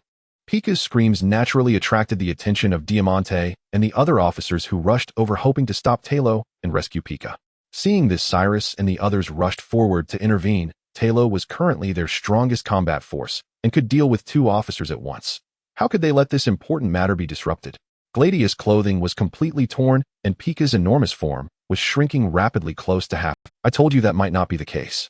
You really don't listen to my words, Tero said with a smile, as the last person who tried to take him down with sheer size had already been kicked away. Gladius' body was pulled toward Tero's front. Watching Tero prepare to punch, his eyes widened in alarm, silently cursing his bad luck, but his body was completely unresponsive. Tero threw a punch. It wasn't full force, yet it was more than Gladius could endure. His body bent like a bow, and he spat out blood. Boom! The ground cracked beneath them as Gladius screamed, sent flying by Tero's punch into Pika, creating a massive crater. Gladius' eyes rolled back, having lost consciousness. Tero casually tossed away the triple strike, the weapon dissipating in midair. Clenching his fists, Tero quickly tapped 3 times on the capsule, the killing sound effect echoing. Taking a few steps forward, a flying device suddenly shot out from the ground behind him. Those with sharp eyes noticed it resembled the device on his chest. The fighters had long ceased their hostilities after Pika was suspended in the air by gravity and had shrunk. To achieve such a feat is Mr. Tero still human? Rebecca murmured to herself, astonished that he could send the giant so far from the ground with just one weapon, reducing its size by half. She knew Tero was mysterious and powerful, but having never witnessed his strength firsthand, she had no real concept of it. Now, seeing it with her own eyes, she understood why Tero dared to come to Dressrosa alone. After running a few steps, Tero leaped high, transforming into black mist and being absorbed by the capsule. The capsule stood upright, and Tero flew out again, kicking towards Pika's massive stone body. Catastrophe. Crusher. Boom. Pika's gigantic body caved in and cracked, 3 enormous 777 symbols appearing on his stone form, visible even to the townsfolk. A flash of light shone, the impact slicing through, and the 777 transformed into ZZZ, with Pika's cries, his stone body shattering instantly. Everyone below stood in stunned silence. One kick, just one kick, and that giant was obliterated.